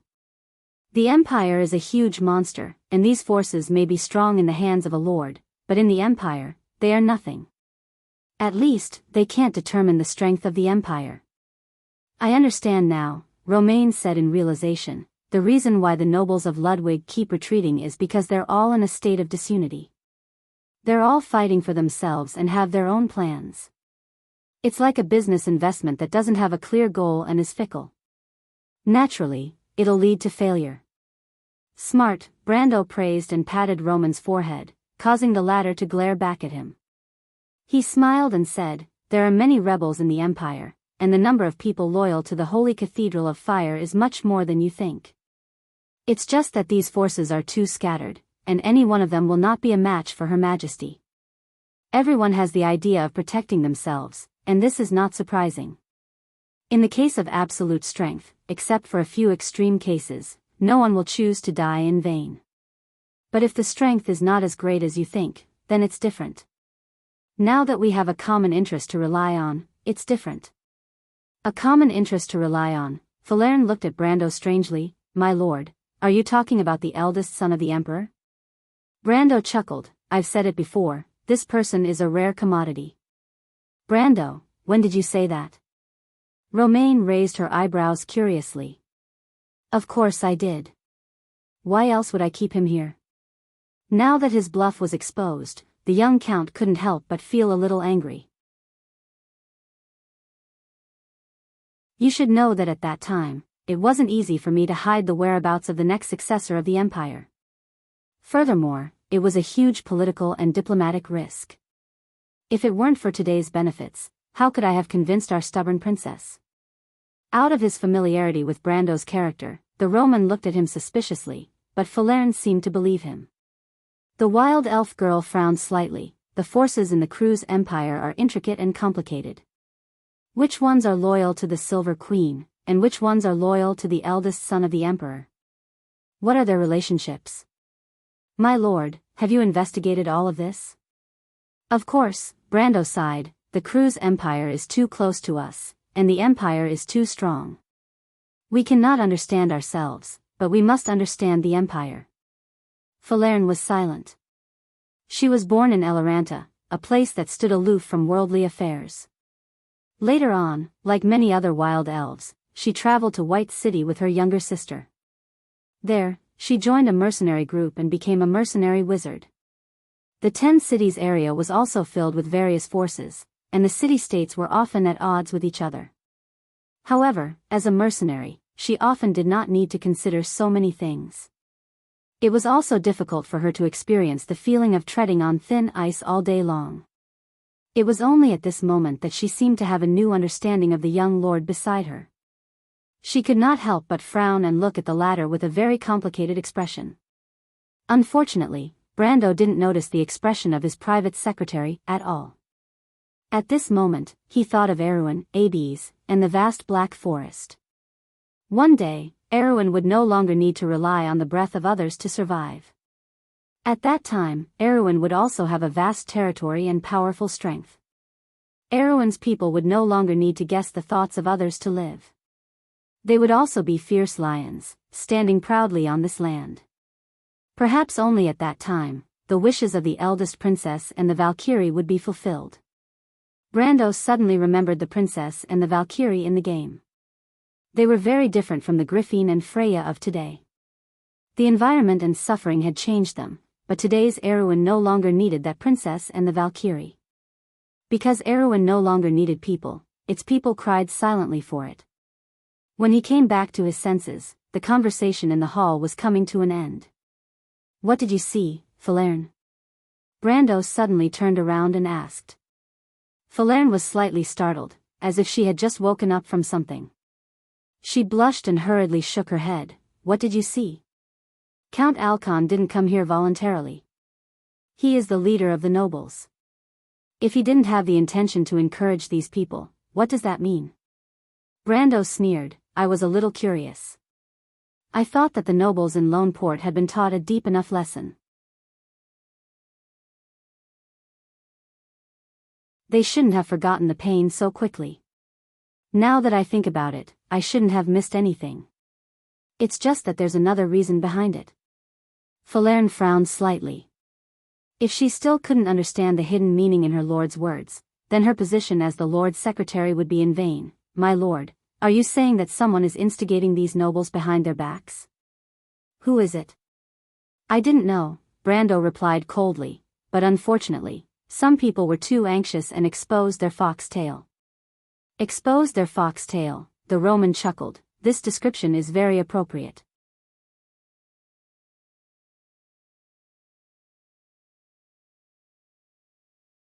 Chapter 993. Anwe let out a scream and immediately woke up from her meditation. The meditation of a witch was very different from that of a wizard. A wizard's law magic required them to use their law threads to restrain the manic magic in order to prepare a day's worth of spells. This was a dangerous job, so they needed sufficient rest and a quiet environment. However, the power of the witches came from the projection of magic in Wonde, the 12 magic moons. There were 13, including the Black Moon. The first generation of witches had built a kingdom of witches in this shadow world, the Binasan. This was a kingdom where pure magic and the spiritual world intertwined. It did not exist in the material world, but every witch had to immerse their spirit in it. During the day, they were active in the real world. During the night, they would enter the kingdom of witches from their dreams and communicate in whispers in the spiritual world. However, the shadow world was even more absurd and dangerous than the real world. In the world of dreams, the slightest carelessness would cause one's spirit to be lost in the depths of the darkness. Thus, the witches would carefully guard their own domain and use meditation to calm themselves. This was an important ritual that could not be failed. Once it failed, the consequences would be very severe. Very serious. Curel. The witch let out an unforgettable cry of anger. You deserve to die. A few young witches rushed in from outside the tent and looked at the disheveled Anwe in panic.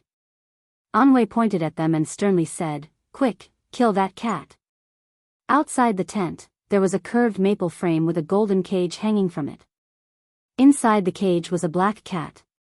At this moment, the black cat was restlessly circling the golden cage with its back hunched. All the hair on its back stood on end. Its green eyes stared at the corner of the tent as it bared its fangs and continuously let out mournful screams. In Wonde, people believed that cats were the incarnations of witches. In some places, cats were burned alive, and the black cat, which was regarded as unlucky, was even more difficult to escape. Hatred and cruelty towards cats also appeared in legends from time to time. In a sense, this saying was not wrong. Witches used cats as their incarnations when they encountered something they could not escape from in the shadow world. When they were in danger, they would use cats to replace themselves. But at this moment, Anwe seemed as if she'd seen a venomous snake when she saw the black cat. The young witch then pulled out a shiny knife and stabbed it into the black cat's body. The black cat let out a strange scream and fell into a pool of blood. The young witch then stabbed the cat an inch behind its right front foot. The bottom of the cage was now covered with sticky blood. The other two young witches immediately drew shadows on the ground. The obscure characters began to perform the dream-devouring technique. Although the witches in the witch country of Binasan could communicate with each other mentally, they would rarely allow others to enter their own domain. The world of shadows was vast and boundless. If not for the invitation of their master, others would rarely dare to walk through the world of traps and enter the dreams of others. But there is one exception, and that is the shadow world. The natives of the shadow were spirits born in the darkness. The witches of the Moon of Swords were in charge of communication and peaceful domains. Anwe was shocked and angry. Curel must have communicated with a spirit in the darkness and found her location. The dream-devouring technique could devour dreams.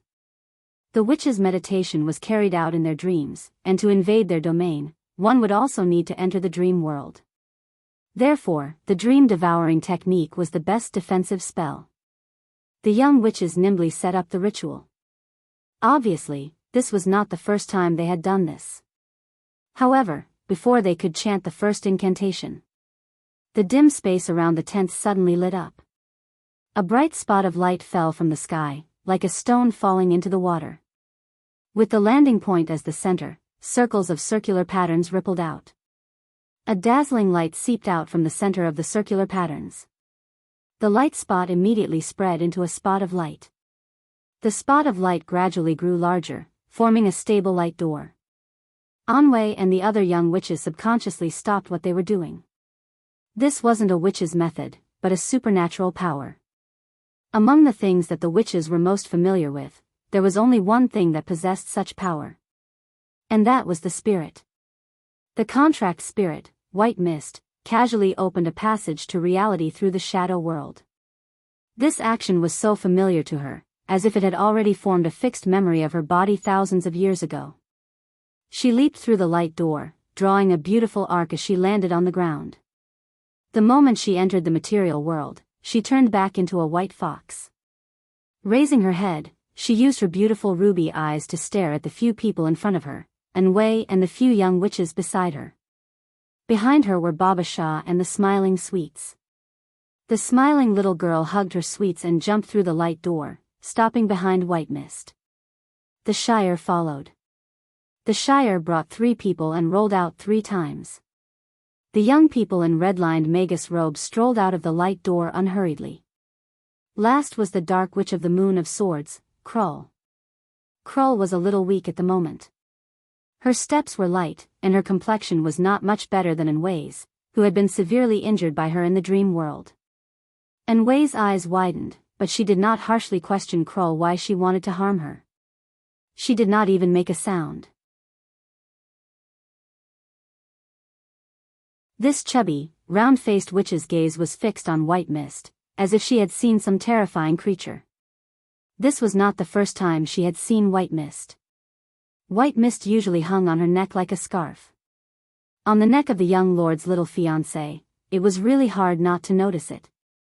Normally, it would definitely not be like today, emitting the aura of a powerful spirit. This kind of aura was usually only sensed by witches, and witches were also the most sensitive to it. Anwei could clearly feel it from the spirit in front of her. She sensed some aura that she had not felt for a long time. That kind of aura almost made her think that she was hallucinating. She felt the aura of her ancestors. The first generation of witches had merged their souls into the shadow world and constructed the Bunasan Witch Kingdom. Their souls wandered in the desolate shadows and became the most powerful spirits in the dark world. However, ever since the witch race had been completely defeated in the War of the Holy Saints and even split up, the Bunasan Witch Kingdom had been severely injured. These most powerful spirits no longer appeared in the world, and no witch had ever summoned them again. All the witches thought that they had already dissipated, just like the most precious inheritances of the witches. They had also dissipated in the fragmented spiritual world. In the middle. You. Who exactly are you? Anwei pointed at White Mist and asked with a trembling voice. White Mist snorted and turned her head away in disdain. She was too lazy to answer this low-level witch's question. Although Anwei was an inheritor of the Moon of Swords, inheritances were also divided into different grades and grades. Compared to the 12 inheritors that followed the Witch Queen during the heyday of the Witch Kingdom, this chubby woman in front of her was like a toddler learning how to walk. A little girl. She suddenly felt a little vexed. Even a minor character like this could see how powerful she was, but that young mistress didn't see her as a dish at all. Moreover, that young mistress was the inheritor chosen by the Witch Queen. This made her gnash her teeth in hatred. If it wasn't for, I would have eaten that little girl up. White Mist's mind was filled with such a dark and rebellious thought. White Mist didn't answer Anwei's question, but it didn't mean that everyone else could. The Shire and the 3 youths behind him took a step forward and smiled amiably. Madam Anwei, his lordship has never forced you to do anything. Choosing to join his lordship is also your own choice. Of course, we welcome it. If you have to choose. If you want to leave, we won't stop you. That's your freedom. But don't you think it's despicable to play some dirty tricks behind our backs? Put away that hypocritical face of yours. And Wei looked hatefully at Kroll and said without the slightest bit of luck, I have never joined you, let alone any betrayal. I know.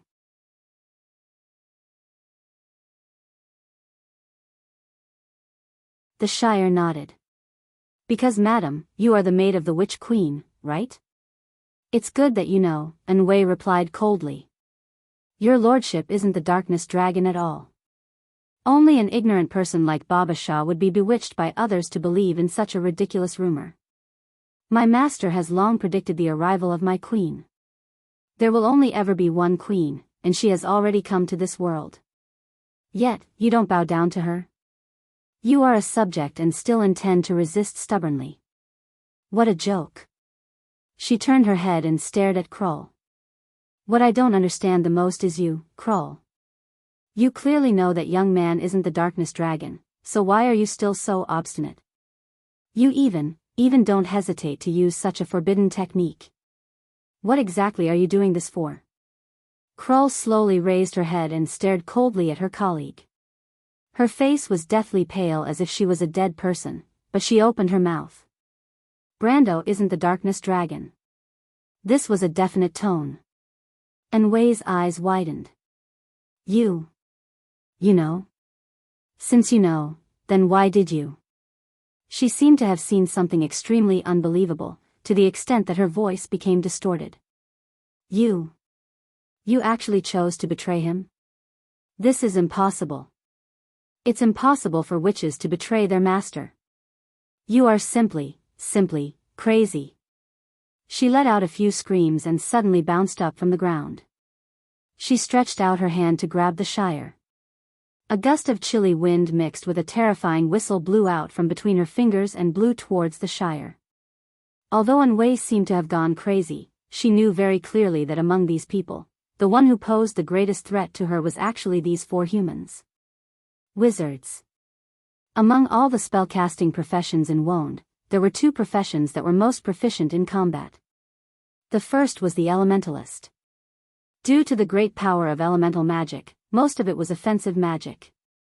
The second was the law wizard. Although law wizards sounded like the best candidates for scholars, and most of the scholars indeed knew 1 or 2 law spells, law wizards were also known as civilian wizards at the same time. They had the largest population of law wizards among all the spellcasters in Wonde. If you randomly picked 1 or 2 spellcasters from the adventurer groups and mercenary groups, they would most likely be law wizards. From this, it could be seen that the large population of law wizards gave birth to a large number of law wizards who had extremely rich combat experience. These wizards passed on their experiences from generation to generation, and as time passed, a unique cultural atmosphere was formed among the law wizards. That was, combat was the only criterion to determine whether a wizard was qualified or not. Under such a cultural atmosphere, if a law wizard did not want to become a spellcasting profession that was proficient in combat, it would be difficult. The wizards under Brendel's command were mostly adventurers and mercenaries, and very few of them were scholars. Seal himself had experienced the last holy war, and the wizards he chose were mostly adventurers and mercenaries. There were very few of them who were scholars. As for the wizards, their combat experience could be imagined. In addition to the fact that law wizards were both offensive and defensive, law wizards were notoriously difficult to deal with in combat. Although the witch's rune magic was strange and powerful, it was more of a secret method. They did not have the advantage in a direct confrontation. Thus, Anwei was very clear that if she wanted to win, she had to catch her opponent off guard and make the first move. The first thing she did was to cast the 5th circle touch of ice. In the 12-circle rune magic system, the 5th circle magic was not very powerful. Most witches who were at the peak of the silver level could cast it. However, this witchcraft was one of the rare direct attack witchcraft, and its effect was very practical. It was a spell that directly attacked the soul, and it could freeze the soul for a short period of time, and it could even kill opponents who were weaker in strength. Of course, Anwei did not expect that she would be able to kill 4 law wizards who were at least at the 5th circle in a single attack, especially when she knew that the Shire was a great wizard mentor who was close to the elemental domain. She only hoped that this attack of hers would be able to obstruct her opponent for a short period of time. She would be able to calmly cast the following spell. The witches were experts in the study of souls, and their achievements in this area were on par with the necromancers who studied the art of summoning. On the other hand, law wizards were not very good at this, so Anwei believed that she had a high chance of succeeding. In fact, her attack was extremely fast, and with a claw, complicated magic runes appeared in her palms that were as pale as snow. She completed this spell in the blink of an eye, and her powerful strength could be seen clearly. The whistling icy wind swept towards the Shire. The Shire smiled faintly and chanted an incantation, "In the name of law, I let the lines disperse, and there will no longer be a medium in space." Although law wizards were not good at souls, they were good at magic. Any magic transmission in space required a medium, and even space itself was a type of law. This was also the most difficult part about law wizards. Their study of incantations was extremely profound, and the ability of a sage like dismantling an incantation was as common as eating a meal to them. It was a miraculous thing. Magic was only a profound knowledge in front of law wizards. It was not mysterious at all. Law wizards were opponents who understood spellcasters the best. The whistling icy wind that was enough to freeze everything seemed to have met an invisible wall in front of the Shire. It slowed down and finally stopped, turning into snow-white ice dust that dissipated into nothingness. Anwei was stunned. She had long known that law wizards were difficult to deal with, but she did not expect the Shire to be so powerful. She took a shaky step back and hesitated for a moment. This was because she realized that she could not find a way to deal with this young man in front of her, not to mention that there were 3 law wizards behind him who were equally difficult to deal with. The Shire seemed to have seen this witch's retreat. He smiled faintly and said, "Surrender yourself. Madame Anwei. Since I'm here, I can't let you escape. Moreover, I've always been a timid and cautious person, and I've even brought 3 assistants with me." He spread out his hands. "My lord is not a bloodthirsty person. As I said, you are free to come and go. However, the current situation is not very suitable. As long as you are willing to work here for a while, we won't make things difficult for you. You intend to put me under house arrest?" Anwei narrowed her eyes somewhat dangerously.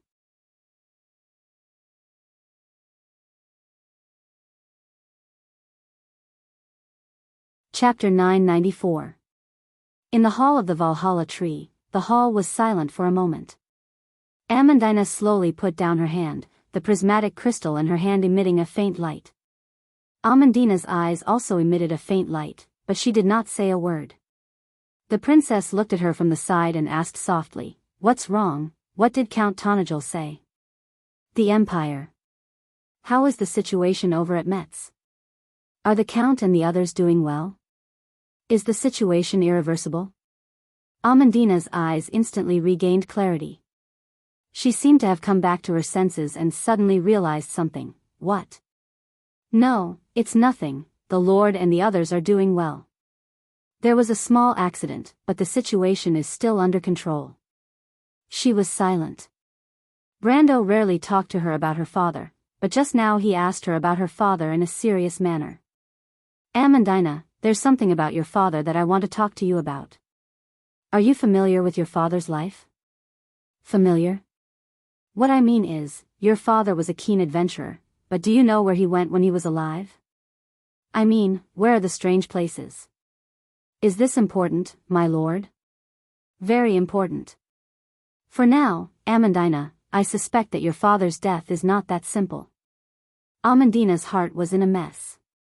She silently clenched the crystal, the sharp point piercing her skin without feeling it at all. Her father's death might not be an accident, but a conspiracy. Conspiracy, this word jumped in her mind. Her childhood memories were very simple. At that time, she lived with her family in the Stone District.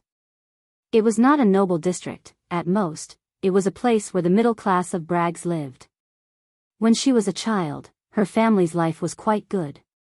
It was a carefree time. Her father was a respected gentleman, and people called him Sir. According to her mother's description, their family was indeed considered noble.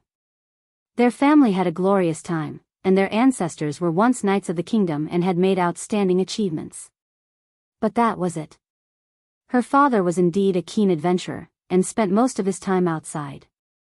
He had been to many places, and Erwin had almost left his footprints everywhere. He even went abroad a few times, such as the Empire and the Duchy of Great Antler. But Amandina did not know the specific places he had been to. She remembered that her father loved to tell her stories of his travels when she was young, but out of a rebellious mentality, she did not deliberately record them. She only remembered that there was nothing too special about the places he went, what kind of beautiful scenery he saw, and a few times he encountered danger, but it was very normal. His father had a few friends, but most of them were not fixed. They were just traveling friends, so it was unlikely that they would fall into a trap. There was something special about her father. Amandina remembered that he seemed to be particularly interested in collecting stones from all over the world, from agate, obsidian, chalcedony, and all kinds of raw stones. He did not care about the value of the stones themselves, but was more interested in the process of them being buried underground and seeing the light of day. No one knows what kind of soul-stirring beauty is hidden in these ugly stones, Amandina. They may be worthless, or they may be worth thousands of gold, but that is not important. What is important is that every stone that is buried deep underground has seen the light of day. They have witnessed a period of history, and compared to this long period of time, our lives are as short as an instant. She remembered that her father was a devout follower of the friars of Gaia. In addition to Martha, the friars also believed in Martha's follower, the goddess of earth, Gaia. Her father was passionate about unearthing the gemstones buried deep in the earth to feel the history and emotions contained in the stones. Amandina suddenly remembered that one day, her father brought a gem that she had never seen before to her and brought it over to her. Amandina, this stone is called amber. I found it in a strange place. Look at its beauty, but it is not just a gemstone. Amandina, do you know that there are many gemstones in this world that contain unimaginable magic, and amber is one of them? Magic? It is the driving force of our world. With it, people can use magic, soar in the sky, and even change this world. With it, I can become a wizard, father. No, Amandina. For wizards, magic is a privilege that only a few people have. But this stone is different. The people of Zell invented the Magitech, and this stone will eventually change our world. This is amber? Haha, this is an amber ore, Amandina. It's still far from being an amber ore, but it doesn't matter. These amber ores contain a great secret. It's like a key, and one day, we'll be able to see the real amber ore, Amandina. Yes, father. It was as if a door had suddenly opened in the darkness, and the memories flowed out like a silent stream. Amandina slowly opened her palm and lowered her head. The diamond-shaped crystal shone in the dim light. This was a long-distance projection crystal made from mana moonstone. It was a true magic gemstone, but it was far less beautiful than the amber gemstone that her father gave her that afternoon many years ago. The magic gemstone was the crown of gemstones, and the amber gemstone was the brightest star on the crown. After that, her father began to become more and more obsessed with exploring, and the time he spent at home became less and less. Every time, he would take a large sum of money from home. The neighbors whispered that her father had a mistress outside, and her mother became more and more depressed as the days passed. It was at that time that her impression of her father gradually changed. From the original respect, to resentment, to indifference, and finally, she seemed to have forgotten his existence. Until Brando sent the news of his death to her. At that time, Amandina felt that she should not be surprised at all. Because sometimes, she could not help but wonder if her father had another woman outside, but at least Brando gave her a negative answer. At least, he did not cheat them. But this was not a reason for her to forgive him. This stone is called amber. It will provide endless power for the Magitech. One day, it will change our world. Amandina stood silently in place. A breeze blew in from outside the arched window of the Valhalla Tree Hall, rustling the blueprints on the desk. The afternoon sun poured into the hall, forming pillars of light. Princess Griffin looked at Amandina's face, and suddenly there were some sparkling things, like a string of beads, sparkling and translucent. After a moment, Amandina took a deep breath, took a step back, and wiped her eyes. "I'm sorry, I forgot myself, Your Highness." "I should be the one saying sorry." The princess looked at her with some confusion. "What happened?" "Nothing, I just thought of my father." "I'm sorry, don't be sorry, Your Highness." Amandina smiled like a pear blossom in tears. "The Lord asked us to be a little more vigilant during this period of time.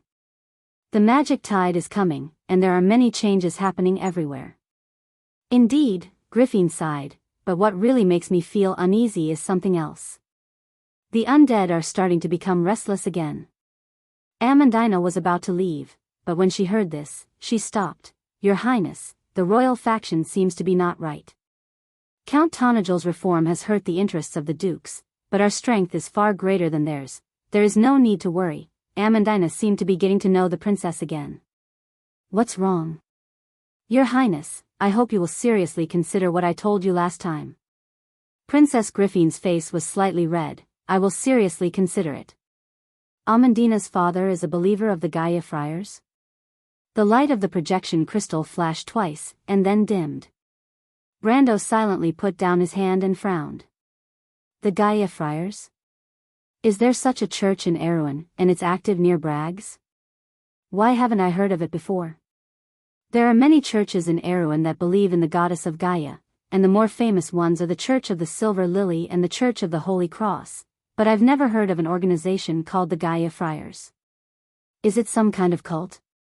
"But it doesn't seem like it, and collecting stones isn't a shameful thing to do." "Amandina's father found the amber stone in Yenbao, but what does the amber stone have to do with this thing?" Brando took out the grayish-brown stone from his other pocket. "This thing doesn't seem to have any relation to the amber stone, but it seems to be a fragment of some kind of shale."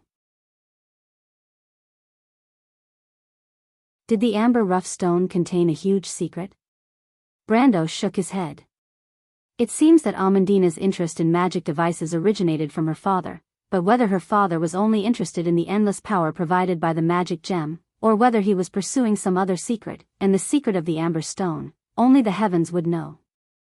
If even Amandina doesn't know, then the only clues left would probably fall on her father's friends when he was alive, and that strange Gaia Friars. Amandina said that her father didn't have many friends when he was alive, and most of them weren't fixed. This doesn't sound like a problem, but it's a bit strange when you think about it. If her father was just a nobleman who was passionate about exploration, then it's fine, but he was also a devout believer of the Gaia Friars. Then the question is, where are his church members? Could it be that this Gaia Friars is similar to some of the strange hermit friars in Erewhon? Most of the church members don't know each other, and they don't interact with each other. Why did it sound like a cult? If there's something abnormal, then it's a demon. It seems that the clues will fall on this. He suddenly stopped. "Brando?" Romain was a little puzzled. He raised his head and furrowed his brows. His eyes swept across the area in front of him as if he was looking for something. One of his hands was on the collar of the Count's coat, while the other hand reached into the coat and grabbed the cold hilt of Halran Gaia. Falern's brows were furrowed as well.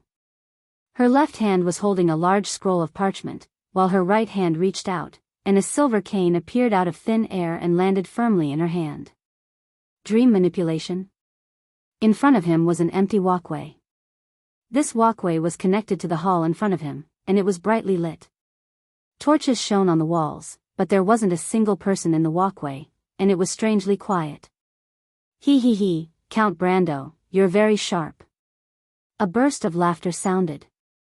She clapped her hands lightly, and 4 white-robed witches suddenly appeared out of thin air.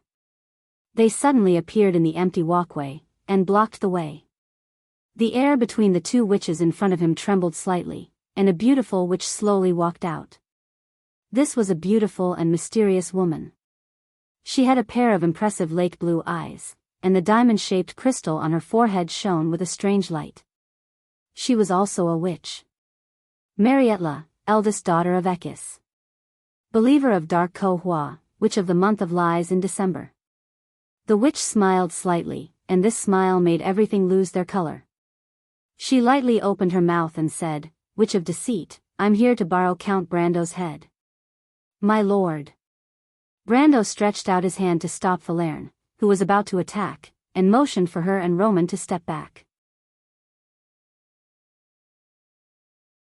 He raised his head and looked at the 5 witches. "I heard that among the 12 witches in this generation, besides the Witch King, the strongest one is the Believer of the Golden Sea, the Witch of Despair. The second strongest one is the Witch of Deceit, Madame Marietla. I think you're her." As expected of a human who claims to be the inheritor of the Dark Dragon. "You know us quite well." Marietla praised with a smile. "Claim to be?" Brando shook his head. "I've never claimed to be the Dark Dragon. I've seen Odin, but that doesn't mean I agree with his views." "You've seen my king?" Marietla raised her eyebrows slightly, and then reacted, "Yes, after all, you have my king's inheritance in your body. But it doesn't matter whether you agree with my king's path or not. The Supreme doesn't need the approval of mortals." "So you're saying that you're the ones behind this?" "Huh," Marietla laughed. "The one who did it was Anvi. The witches of the Moon of Cup are good at changing people's hearts.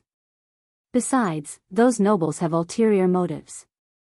My power comes from integrity and wisdom, so I don't care about these trivial matters. Playing with people's hearts is a small trick, but the order and fate of this world cannot be changed. Do you understand, Count? So you're an accomplice." Marietla frowned slightly, and her voice turned cold. "Do you understand the situation, Count? You've only just entered the elemental realm. In my domain, no one can save you." She turned her eyes to Roman and Falerne and laughed. "You're not counting on those people outside, are you?" "Heh, don't worry, in this dream I've weaved for you, no one will be alerted. I'll let you die peacefully." "I see, I think I understand." Brando pulled out Halran Gaia, and his left hand passed to his right hand. The tip of the sword pointed downwards, gently touching the ground. He held the sword in one hand and grinned. "My head is here, you can come and try."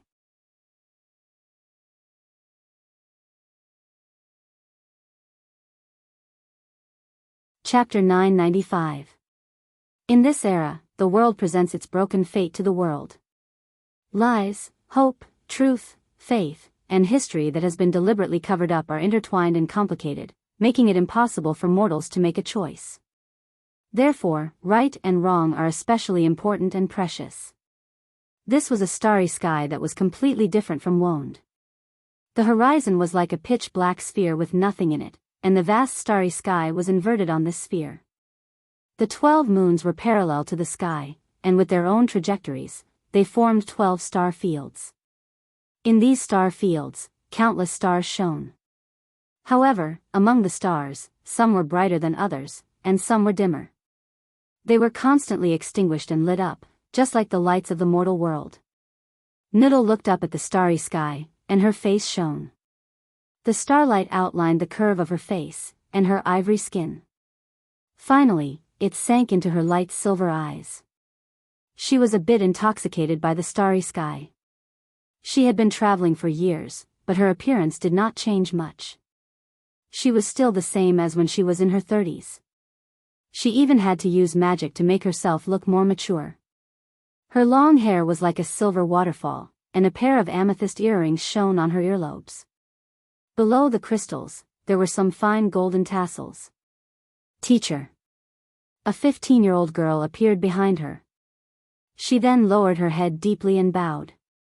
The young girl looked ordinary, and her appearance could not be considered outstanding. However, she had a special temperament that made people feel unfathomable.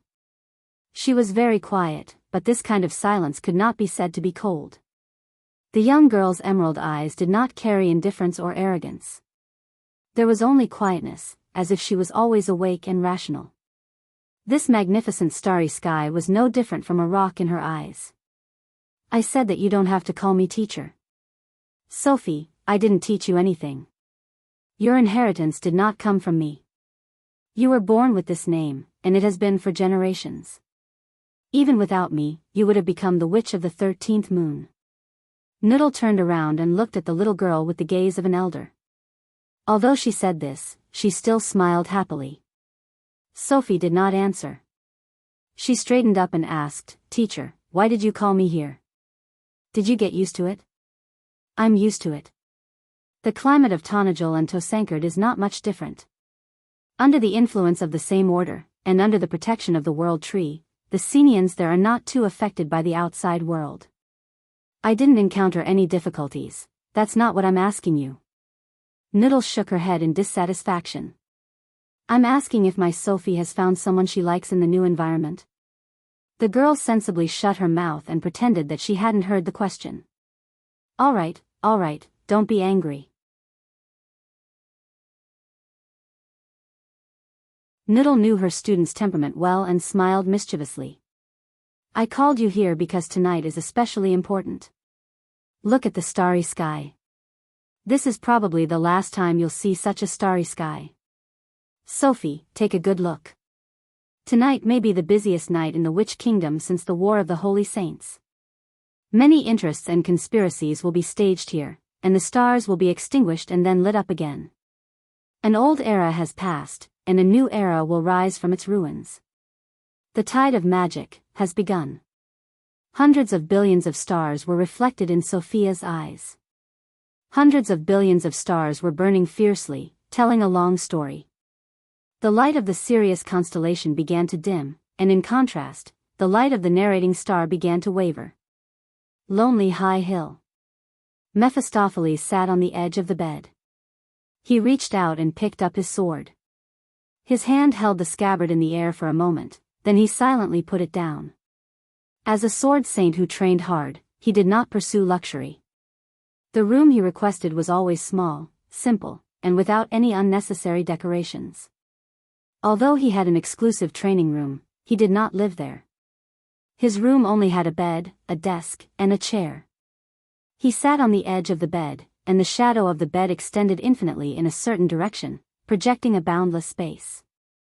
The walls of the room had long disappeared, and he seemed to be sitting in a boundless dark space. This was the kingdom of shadow, the lonely high hill, the territory of the golden sea. Two figures appeared not far away from the sword saint of ash. They were like two masses of squirming ink dripping from the air. In the process of dripping, they turned into human figures, and then revealed their faces and facial features. Gradually, they shed their colors and formed two people, one in front and one behind. Mephistopheles looked at the person in front of him, his face as calm as water. In a sense, that was his mortal enemy, the Emperor of the Empire, the Silver Queen Constance. But he did not make a move, because there was another woman standing behind Constance. The woman looked like a noble lady that could be seen everywhere in the Empire. She wore a low-cut dress, and her hair was tied up high, revealing the snow-white and dazzling scenery from her neck to her chest. A string of glittering crystal necklace hung on her swan-like slender neck.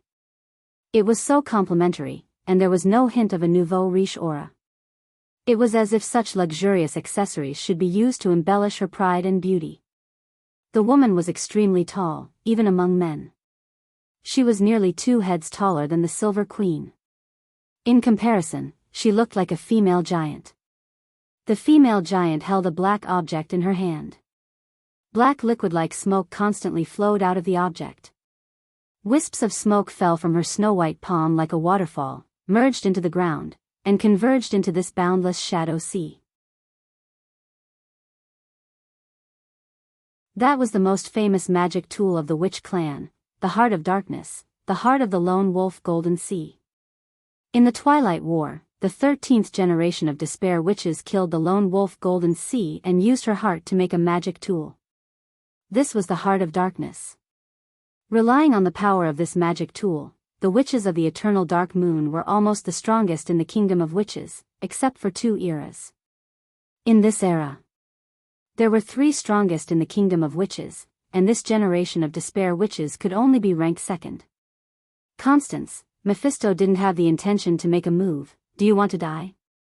In front of me, don't even think about touching my king, the female giant behind the Silver Queen spoke. Unexpectedly, her voice was very pleasant, but it was full of a strong sense of disdain.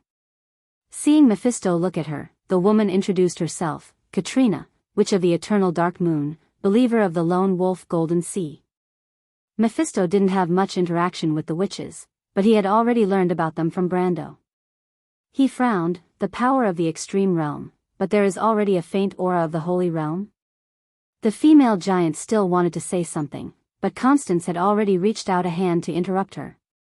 The Supreme of the Empire calmly looked at Mephisto and smiled. Grand Duke, although I have heard of your name long ago, this is the first time I have seen you in person. I have long known about the grievances between you and the Empire, but if it wasn't for Anwe's message, I really wouldn't have known that you were by the side of Darius' grandson. No wonder he could grow to this point. She stretched out her hand again and stopped Mephisto from saying, Don't worry, this is the lonely high hill, within the kingdom of witches, this is the world of dreams. You can't kill me, and of course, I believe that Katrina can't kill you either. I didn't come here today to find you to settle the grievances between the Empire and the Empire.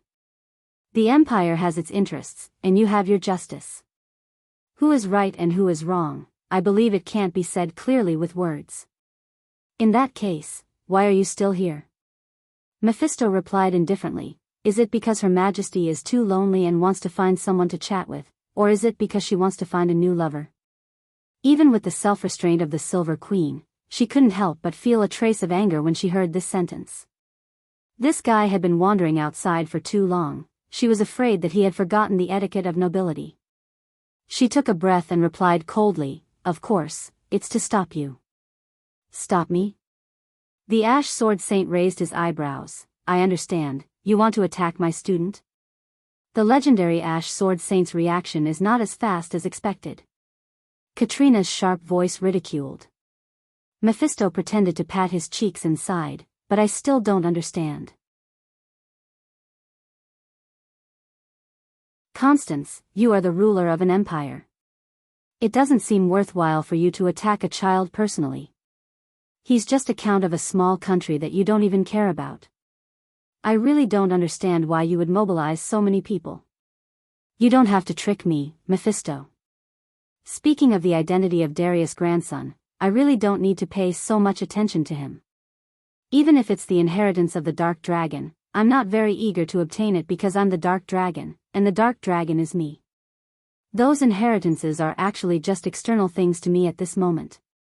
My queen descended to the world, ruled the world, and knew the world, the Golden Sea which lowered her head deeply, her face full of reverence. But everything that happened today was arranged by someone else, the Silver Queen continued. She is the ruler of this country, and I have to carefully consider her opinion. The Queen of Witches, why? Because she wants the stars to fall and establish a new, earthly country. The ideal of a lunatic. Mephisto shook his head disdainfully. Constance put away the anger on her face and looked up at the starry sky that had unknowingly covered the sky. This magnificent scene is rare to see. If you're not in a hurry, Mephisto, why don't you sit down with me and watch how it's played out? Mephistopheles gently shook his head and stood up from the side of the bed. As soon as he stood up, the pitch-black world beside the bed was naturally dispelled, and a lifeless gray slowly spread out in all directions with his feet as the center. He stretched out his hand, and the sword on the bed automatically flew into his palm. In that case, I can't leave my student alone. I might have to fight with all my strength. Adatrice seemed to have expected him to say this. She took a step forward and stood in front of the Silver Queen, the Ash Sword Saint. I've long wanted to meet you. I don't know if you live up to your reputation. Mephisto didn't answer, but there was a strange expression on his face. Country of the dead, south of Bunasan, a lifeless forest. Two witches, one old and one young, were looking up at the starry sky in front of a small wooden house in the forest. The stars were burning faster and faster, emitting a light that was thousands of times brighter than usual. These lights intertwined with each other, as if a massacre and war were playing out. The Sirius constellation was dim and lightless. The moon of the sword was actually shrouded in a huge shadow. The light of the narrating star was on the verge of collapse. A meteor streaked across the star field she was in. That was her companion star, and it had already disappeared into the endless darkness. In the twinkling starry sky, small patches of emptiness began to appear, as if the universe had burned out, leaving behind only ashes. Krull, you're courting death. And Wei let out a miserable and furious howl that was like a she-wolf that was on the verge of death. Her face was covered in blood as a wound down her face and took away one of her eyeballs, whereas the other wound was on her chest. That place was badly mangled now, and only a deep hole was left. The ice-cold corpses of a few young witches were strewn around the tent. The traces left behind by the previous battle had deeply changed this area. After the magic power dissipated in mid-air, it plowed out crisscrossing ravines on the ground. And Wei suddenly laughed out loud as if she had gone crazy. Ha ha ha. She pointed at the Shire, Babasha, and the sugar jar. She pointed at Krull and shrieked, "You want to put me under house arrest? That's impossible. You don't understand the significance of this day to us. We will wash away the shadows of the past and support a true king. A new witch empress will be born, and just like the arrival of a king, this is the establishment of a new country. Everything of the past will be washed away." She took in large breaths, and her face revealed a sacred expression. She looked up at the empty night sky and said, "Death isn't scary. Come, death is just a new life. That benevolent and nearly foolish overlord of yours will never understand this." The Shire looked at this scene with a complicated expression. He sighed and said, "But you still failed. Why do you insist on seeking death?" "I failed." And Wei gasped for breath. She stared at Krull, who was behind everyone, with a gaze of extreme hatred and complexity. Even though the Witch of Moon's sword didn't suffer any injuries, her face was as pale as a sheet of paper.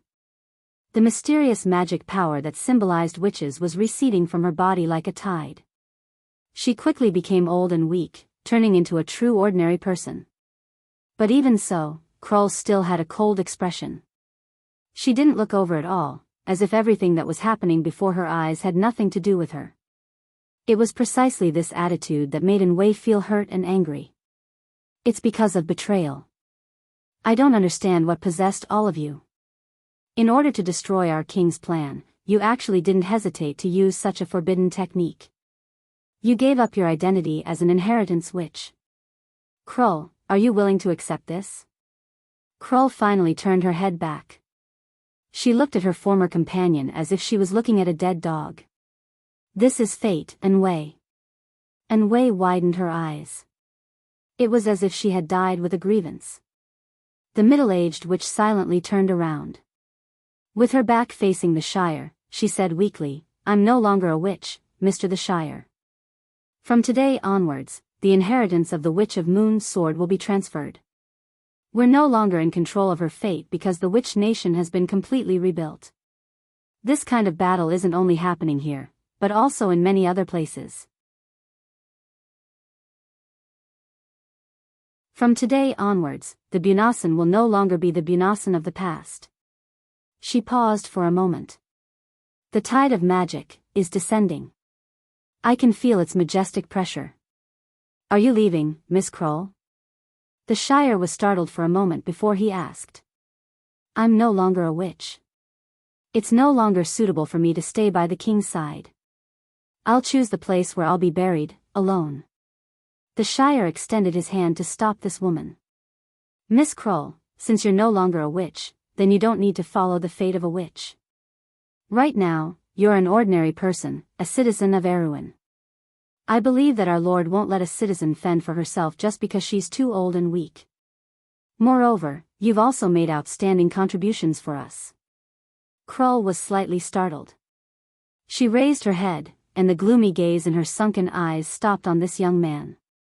"Wei is right about one thing. Your feudal lord is too soft-hearted," she said. In the night sky of Bunasan, the Sirius constellation had already been burned to ashes. The star of narration had shattered into pieces. The two stars had turned into countless rays of light that scattered into the pitch-black sky. However, at the place where the two stars had fallen, there was a slender new star that was slowly rising. That night, in Enrich's Eagle City, a little girl named Micaiah dreamed that she had picked up a golden scepter from a pitch-black forest. The name of that scepter was Koth, ancient runes, supreme.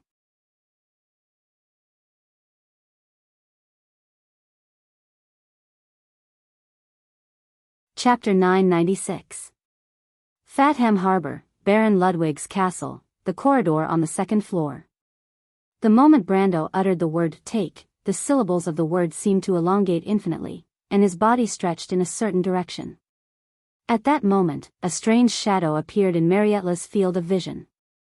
She subconsciously turned her head, and almost unconsciously, her field of vision had already shifted to the side of her body. She immediately felt that something was wrong. What kind of speed was this? It was faster than the limit of her conscious reaction. Mariette subconsciously stretched out her right hand, her 5 fingers flat, and then clenched her fist tightly. A glittering spear had already appeared in her palm. She waved her hand, and the tip of the spear drew a bright arc in the air, shooting in that direction. The tip of the spear seemed to have hit something, and it exploded in midair. The flying fragments were like splashing water, and in an instant, they froze, making a creaking sound, and grew into a hemispherical frost shield. This was the level 5 spell, Frost Spear, an elemental spell with both offensive and defensive capabilities. Mariette could cast this spell without chanting, which showed that she was not only a witch, but also an elemental sorcerer. She was sure that her spell had hit Brando. Although she expected that a pinnacle silver spell would not be enough to cause any trouble to him, the frost shield formed by the frost spear was extremely thick, and the surrounding cold air could also reduce the speed and strength of the target.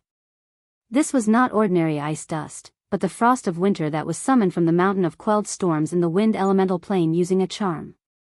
The ice elemental spell cast by a high-level sorcerer could even freeze the law itself. Although Mariette's own elemental sorcery could not reach this level, she was confident that she could stop Brando for a moment. She decisively loosened her grip, and the frost shield left her hand. Then, she took a step back and drew a rune in the air with one hand that represented rest. She stretched out her other hand with her palm facing down, and the shadow of a magic artifact appeared in that place. This was the witch's mantra. She wanted to summon her contracted spirit. In fact, Mariette had already seen Brando at this time. The frost spear she threw out was indeed effective, and it accurately hit the target, or more accurately, it hit the target in that direction. Brando's speed was beyond the limit of her vision, and she could not aim at him at all. But after all, Mariette was one of the strongest witches in this era. She had experienced thousands of battles, and her subconscious judgment was not the slightest bit off. Mariette smiled proudly, and her finger moved down, as if an invisible door was suddenly opened. An oppressive force suddenly appeared in the air. It was her contracted spirit, Aesh, a warrior with hundreds of years' worth of wisdom. Time stopped of time. The next moment, Mariette's pupils suddenly dilated. She watched in horror as Brando casually stepped forward, and stretched out his left hand that was not holding a sword, and pressed it on her frost shield. The moment his hand touched the frost shield, the frost summoned from the holy mountain of ceasing storms had no effect at all. Instead, the frost that permeated the frost shield seemed to be afraid of something and automatically dispersed. Brando looked up and smiled at the witch. Not bad. He pressed one hand on the frost shield and raised his right hand high above his chest. With a loud crash, the thick frost shield was as fragile as a piece of glass in front of this punch. In an instant, it disintegrated and turned into a cloud of ice dust that shot forward. Will barrier. Mariette's mind exploded, and her face was filled with disbelief. She did not know if this count was actually an ascetic, or if she was hallucinating. She subconsciously wanted to retreat, but Brando coldly scolded in a low voice, "Frost soil." Whoosh!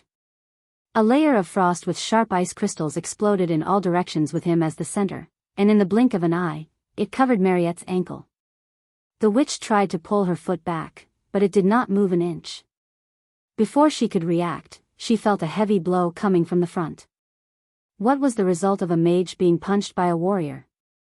Just by looking at the scene before their eyes, it was clear what would happen. Even with the frost shield as a buffer, Brendel's punch still sent Mariette flying. Mariette was unable to free herself from the Frost Earth Guard's Frost Earth domain, but Brendel's punch sent her flying along with the ice under her feet out of the Frost Earth domain. The witch flew through the air like a sandbag for a few rounds before she let out a scream and landed heavily on the ground in the distance. Broken ice scattered all over the ground. She bounced a few rounds on the ground before she hit a stone pillar and came to a stop. Seeing this scene, Falerne was dumbfounded.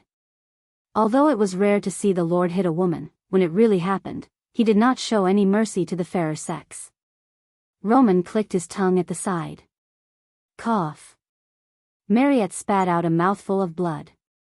Fortunately, she was close to the power of the ultimate realm, so her head was not blown off by the punch. But even so, she was still seriously injured, and blood seeped out of her nose and eyes. She struggled to get up from the ground with great difficulty, and looked resentfully at Brando, who was blocked by her 4 subordinates. This level of strength and speed was definitely not something a person who had just entered the elemental realm should have. This was obviously the power of a second world, White Tower Ovilia, elemental enlightenment. However, the information said that this young man had only been elemental enlightened for half a year. How could he have entered the elemental enlightenment so quickly? Mariette was extremely suspicious. The speed Brando had exceeded the limits of her vision, and it was far more than just the elemental enlightenment. Although she was only a witch, as a powerhouse of the ultimate realm, there were not many people who could be so fast that she could not react in time. Damn it, she cursed in her heart. At the same time, Brando was also annoyed. He was stopped by the 4 witches that Mariette had brought with her. The 4 young witches stood between Mariette and Brando vigilantly, each of them holding a spell in their hands. Even if Brando did not take them seriously, he was not arrogant enough to think that he could take on 4 of them at once. He knew that these witches who came with Mariette were the confidants of the witches of the lineage, and often held high positions in the witches of a branch. Of course, they also had the corresponding strength. Individually, they might not be as powerful as Mariette, but together, the 4 of them were almost as powerful as half of the Witch of Lies.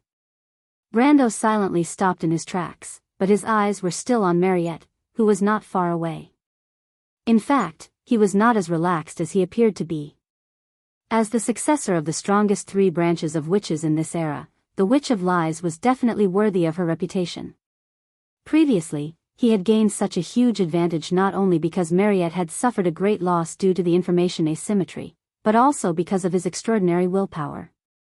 His willpower barrier was enough to make him immune to most spells below the 10th circle, not to mention a mere ice spear of the 5th circle. This level of willpower was rare even among the ascetics, let alone a young man like him. It was completely reasonable that Mariette did not expect this. However, these methods could only be used once. Even though the power of the elemental truth was strong, it was not enough in front of Mariette, who had reached the ultimate realm. As for the willpower barrier, it was not impossible to bypass it. Otherwise, wouldn't Magi be helpless against opponents with high willpower? Brando was very clear that once an experienced opponent like Mariette figured out his tricks, it would be his turn to have a hard time. Moreover, this was Mariette's home ground. It was a pity that he had not been able to kill this old witch with a single punch. Brando could not help but feel vexed. Of course, he knew that this was just wishful thinking.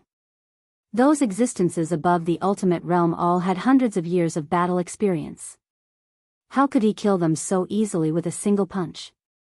Even if Mariette had stepped into his trap, being able to heavily injure her with a single punch was already something to be overjoyed about. However, this was not a situation where he had to surrender without putting up a fight. He still had a trump card. Brando looked at the 4 young witches in front of him and did not say a word. Only flames danced in the depths of his eyes. This is... Mariette faintly felt that the atmosphere around her was a little strange. She suddenly reacted, this is the king's legacy. Damn it, stop him. The 4 witches simultaneously chanted 4 binding spells. 2 of them targeted Brando, while the other 2 targeted Roman and Falerne. The spell aimed at Brando did not even get close to Brando before it crashed into an invisible barrier and shattered into pieces. On the other hand, the wild elf girl who was aiming at Falerne reacted quickly. She coldly raised the silver staff in her hand and chanted twice as fast as her opponent. Just as the binding spell was formed, a complicated array of silver lines formed at the tip of Falerne's staff. With a point of her finger, a similar array appeared at the witch's feet. Great Saurid's pillar of fire. The witch couldn't help shrieking when she saw that spell, her face twisting strangely. She had never imagined that this seemingly ordinary wild elf girl would cast a 7th ring fire elemental spell, and that her casting speed would be to such an extent. The witch no longer cared about maintaining the spell. She patted her body and activated some unknown magic item. A light blue barrier quickly expanded from her body. At this time, a dazzling golden-red pillar of light fell from the sky and accurately hit the top of the blue barrier. The moment the pillar of fire hit the barrier, a shockwave formed in a split second. Boiling hot waves of air swept in all directions at a speed visible to the naked eye, sweeping across the entire corridor. The blue light shield was bent and deformed under the impact of the pillar of fire. It changed from its original hemispherical shape to a flat disc shape. Soon, hexagonal cracks appeared on the light shield. As the witch screamed in horror, the pillar of fire cut through the light shield along these cracks. The light shield was shattered into pieces. The surging flames were like a hot knife, cutting into the witch's shoulder and vaporizing her arm into ashes. Great Saurid's pillar of fire was the most powerful 7th circle elemental spell. It was said that the Lord of the Fire Elves, Saurod, had invented this spell. This spell summoned the extraordinary flames of the fire elemental realm to form a flaming spear. It was the most direct and barbaric offensive spell. The 2 sides exchanged blows in a split second. In this short moment of delay, Brando and Mariette had finished their respective preparations. A pair of black wings rose behind Brando's back. At the same time, a fog rose from the long corridor. Although Mariette was seriously injured, she had already completed the ritual to summon her contracted spirit. The spirit named Aesh had already appeared behind her.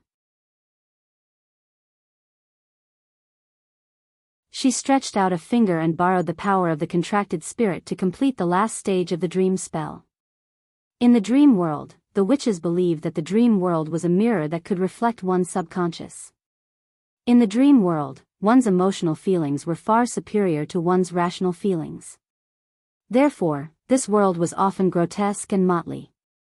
Since the witches could manipulate the dream world, they could also manipulate people's hearts. There were many kinds of dreams, and even a rough division could be divided into nightmares and sweet dreams. Some dreams could release one's inner desires, and some could reflect the disturbing scenes in reality. Dreams made up of lies could lure people to indulge in them and be unable to extricate themselves. Mariette's dream was a maze. It was called the Maze of the Righteous.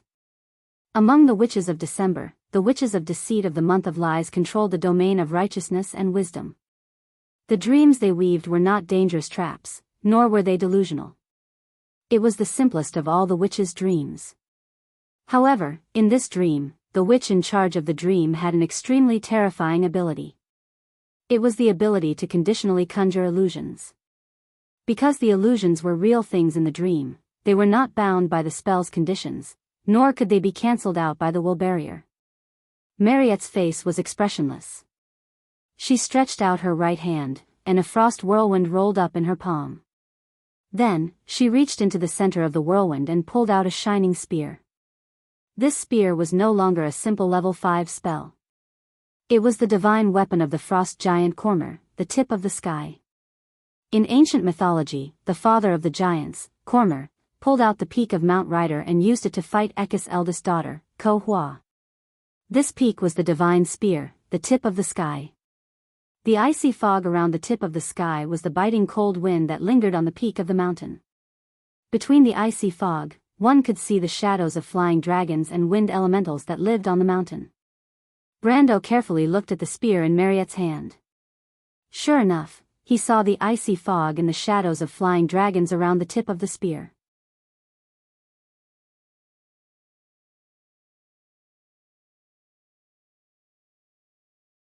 Chapter 997. From the moment Mariella summoned the divine spear rider to the moment when Brando activated frenzy, it took only the blink of an eye. It was like the second hand of a clock ticking from 1 to 2. During this time, Rafen cast her spell, causing a golden pillar of fire to descend from the sky, penetrating the entire castle and hitting the witch. It was also during this time that the fourth witch's binding spell took shape. It followed a specific path through the chaotic flow of magic in this short corridor and arrived in front of the Roman. Then, there was no then. The spell was like an illusion, directly passing through the Roman's body without any effect. The witch who had cast the spell froze in place. She clearly saw a huge shadow form behind Roman. Within the shadow was a tall woman with long white hair fluttering in the wind. The woman looked at her with a gentle gaze. She raised a finger and placed it by her lips. Her lips moved, and in a voice that reached straight to her soul, she spoke. "Your spell can't hurt me, my child." Witch. Witch Queen. The descendant of the first witch, Bunasan, was the natural ruler of the witch kingdom. Her authority came from her power and majesty, and this power came from her absolute dominance over witchcraft. The descendant of the first witch, May Blair, was the one who weaved the truth of all things. In this godlike realm, the witchcraft of mortals was ineffective against her. Time froze at this moment. The witch who cast the spell was so shocked by this scene that she couldn't move or make a sound. She was like a puppet, so no one noticed this small detail in the corner of the battlefield. Rafen's long hair fluttered in the wind. The wind brought by the flames stirred up the wild elf's hair, lifting her up from the ground like an invisible pair of wings. Her green eyes reflected the golden flame of the flames. She gently landed on the ground and turned her head. At this moment, the battle between Brando and Mariette had just begun. Blasphemer. Marietta held the divine spear rider in one hand. The ice spear floated a foot away from her palm. Her voice was hollow and majestic, as if the spirits of the previous 22 generations of witches of lies had descended upon her. 22 voices resonated and surged, forming a roar from the giant Mirko. Die. The entire corridor began to freeze at a speed visible to the naked eye. Between the bricks, there was a crunching sound. The bricks began to crack and shatter. Then, the surface was covered by a layer of frost. The frost then solidified into ice and snow. A gust of icy wind blew through the castle, making everyone feel a chill from the bottom of their hearts. Brando took a step back and changed to holding the sword with both hands. He held the tip of the sword pointed forward, ready to attack. He felt that it was a pity. Saber's sword could only be used occasionally. If he could wield it in both hands, he would be able to unleash the full power of the Frostguard's strongest. But it was enough for now. Marietta threw the spear in her hand forward. There was no gorgeous effect, no dazzling light, and no biting cold wind. It was just an ordinary blue light that pierced forward. When the blue light traveled about a third of the distance, it seemed to hit an invisible wall and instantly shattered in all directions. The light exploded, and with a loud bang, the sound wave formed a circular shock wave with the explosion as the center, sweeping in all directions. The huge sound wave suddenly drowned out all the sounds in the surroundings. Amidst the false silence, a dazzling blue rain of light burst out. The rain of light that filled the sky advanced forward. When it struck the walls would break.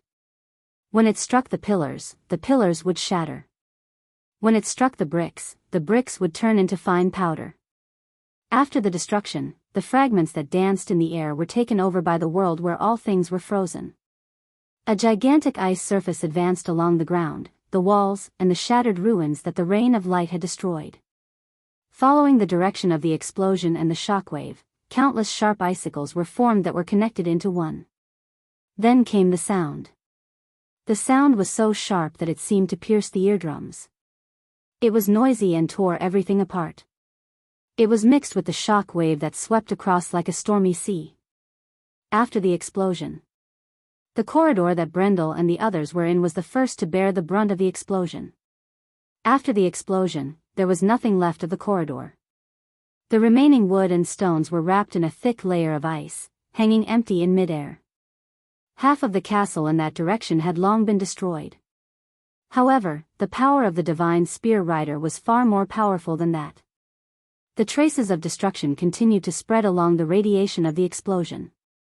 The manor in front of the castle, the mountain path, and half of Fat Tan Port were now gone. Looking in that direction, there was only a world of ice and snow. Large snowflakes were slowly falling from the sky. The city walls, houses, streets, and port had now become a huge empty passage. Logically speaking, under such an attack, Brando and the others should have died a long time ago. Marietta also thought so. This was the full power of the divine spear rider.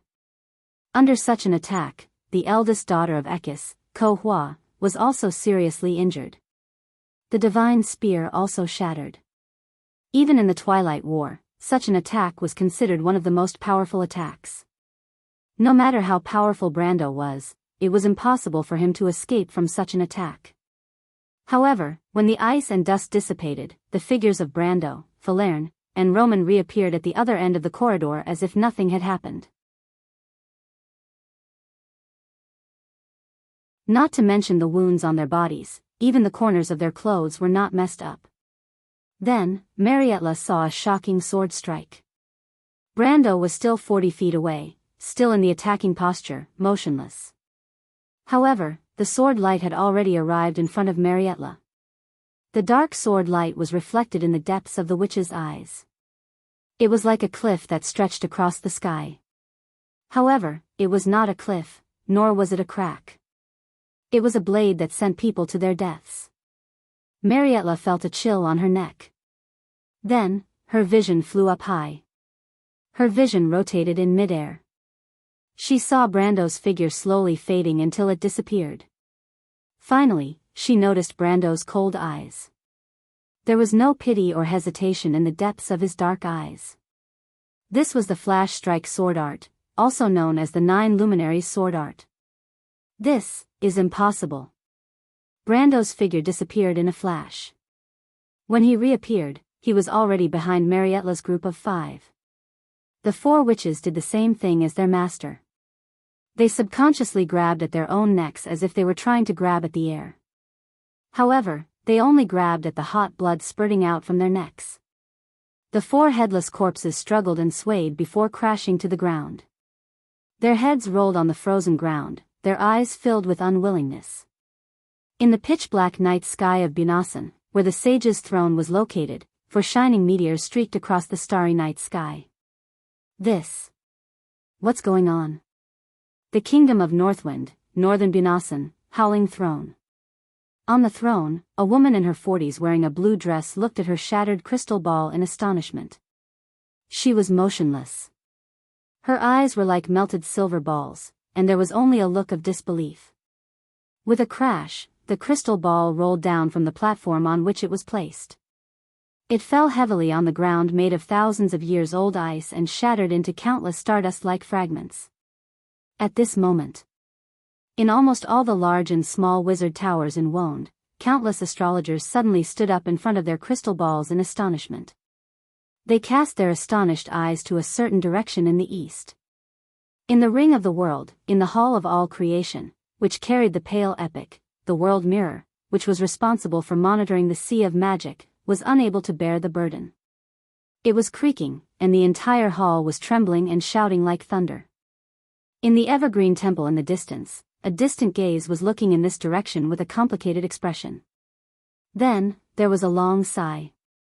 The sage of mountains and earth, Eloranta quietly closed her eyelids.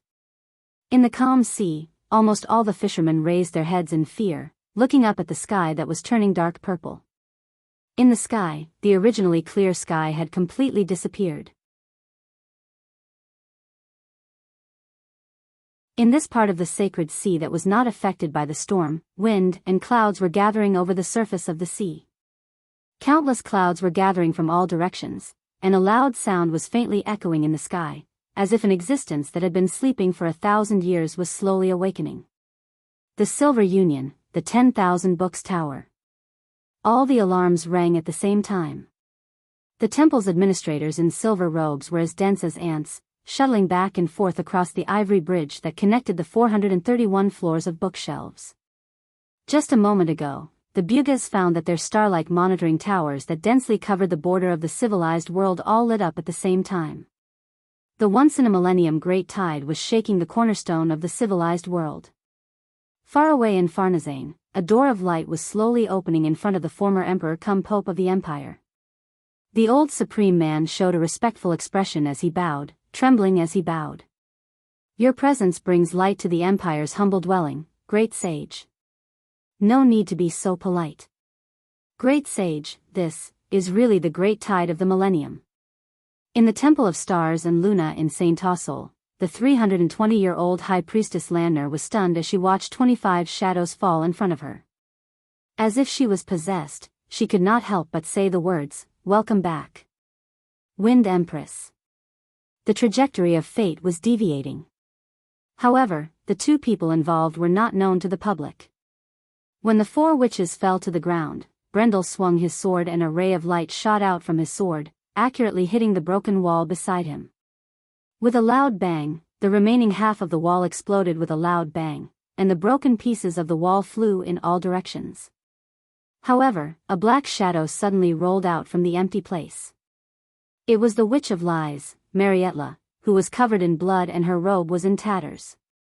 Looking at her decapitated corpse, it had become a headless black cat lying in a pool of blood. Brando had long known that he could not kill Marietta with a single strike, not to mention that this was the dream that she dominated. But at this moment, Marietta had no strength to fight anymore. The divine spear in her hand, Ryder, was also gone. She lay on the ground with her hair disheveled, like a stray dog. Black blood flowed out from all parts of her body and gathered on the ground. It slowly flowed, froze, and solidified, forming a strange pattern. She gasped for breath, but still raised her head and looked at Brendel in disbelief. "Why? How can you not die?" She was already a lamp that had run out of oil. It was as if this was the only thing that supported her to yell these words. Brando glanced at her, hesitated for a moment, and silently withdrew Halran Gaia. "The one who knows you best, besides yourself, is your enemy." "Enemy?" Marietta was slightly stunned. A cold voice answered Brando's question for him. "How can I suffer the same injury under the spear?" The figure of a young girl seemed to appear out of thin air. After the cold air around her slowly dissipated, the first thing that appeared was her long black hair that fluttered in the wind. A prismatic crystal shone on her forehead. The young girl looked at Marietta on the ground with a condescending and emotionless gaze and said quietly, "Besides, part of Mirko's power is still in my hands." The moment she saw this girl, Marietta, the inheritor of the Moon of Lies, the Witch of Deceit, and the believer of Dim Ko Hua, couldn't help but tremble all over. The Shadow Kingdom, the lonely high hill. Within the domain of the Golden Sea, the ash-sword Saint Mephisto was slightly startled. He then put down the sword in his hand. The attacks of the Witch of Despair were like stars in the sky, bombarding him without reservation. However, these attacks were all assimilated and disappeared as soon as they touched the gray domain around Mephisto. Seeing this scene, a strange light flashed in Atatrith's eyes. She slightly raised her eyebrows and took a step forward. But after thinking for a moment, she retracted her hand and stopped attacking. For a moment, the fierce battle between the two sides stopped at the same time. The Ash Sword Saint really lives up to his name. Even though it was a compliment, her tone was filled with condescension and arrogance. But Mephisto didn't care.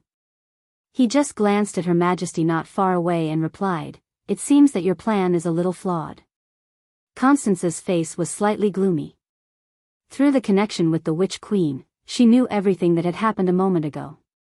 But she just snorted softly and stared into Mephisto's eyes, as if she wanted to find some clues from those gray eyes. If she still didn't know that she had fallen into Mephisto's trap, then she wouldn't be Constance. Grand Duke, it seems that you already knew this result? Mephisto didn't say a word. How did you know all this? Did someone leak the secret? Was it Anwen? Constance shook her head. That's impossible. She couldn't have betrayed that person. But she was the only one who knew all this. Who told you all this? Mephisto seemed to derive some kind of pleasure from the Queen's doubts. He turned his head and looked at Constance with a smile. You're not the only smart person in this world, Constance. P.S. I don't know what went wrong during the typesetting yesterday, but I deleted the last word of Marietta and turned her into Mariette. I'm drunk.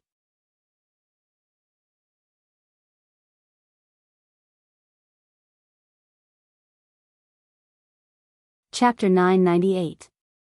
3 days ago, in a courtyard of Baron Ludwig's castle. Brando, accompanied by Maynard and the Shire, arrived at the courtyard behind the castle. The entire courtyard was covered by the shade of a giant oak tree. Under the oak tree, a woman with shoulder-length black hair sat in a wheelchair. Sunlight shone through the branches and scattered on her body. She didn't move at all. Beside her stood a tall silver-haired woman. The silver-haired woman was Silver Dragon Mistress Mithril. The woman in the wheelchair was a stunning beauty, but her exposed skin and face were extremely horrifying. Her skin was covered in burn scars, and pieces of necrotic brown skin were molting. The new red skin that was left behind after the molting didn't match her white skin at all. If it were any other woman who suffered such a blow, they might have gone insane. However, Delphian, the daughter of the Prime Minister, sat quietly in her wheelchair. One of her eyes was already blind, but her other eye was as calm as ever. Deep within the purple pupil, there was a deep light. It was as if this disaster didn't happen to her and didn't affect her at all. When Brando saw the Prime Minister's daughter again, he couldn't help but be stunned. The first time he saw this woman in the loop of trade winds, she was indeed like this. But when he saw her again, this Prime Minister's daughter had become an unreasonable shrew. He couldn't help but be stunned for a moment. He didn't know which one was the real her. However, this Prime Minister's daughter was quite famous in history. She was a famous genius of the Empire. Knight Maynard beside Brando was calmer. Seeing that Brando didn't say anything, she spoke on his behalf. Delphian, you want to see us? The Prime Minister's daughter looked up at her and Brando and nodded. I want to negotiate with you. Negotiate? Delphian didn't mention what happened before. Brando knew that this woman was famous in history for her wisdom. Since she didn't bring it up, it meant that she had thought it through. She didn't care to talk about the past because she knew it wouldn't change anything. It wouldn't make any difference, and it wouldn't make up for what she lost. It was a pure waste of time.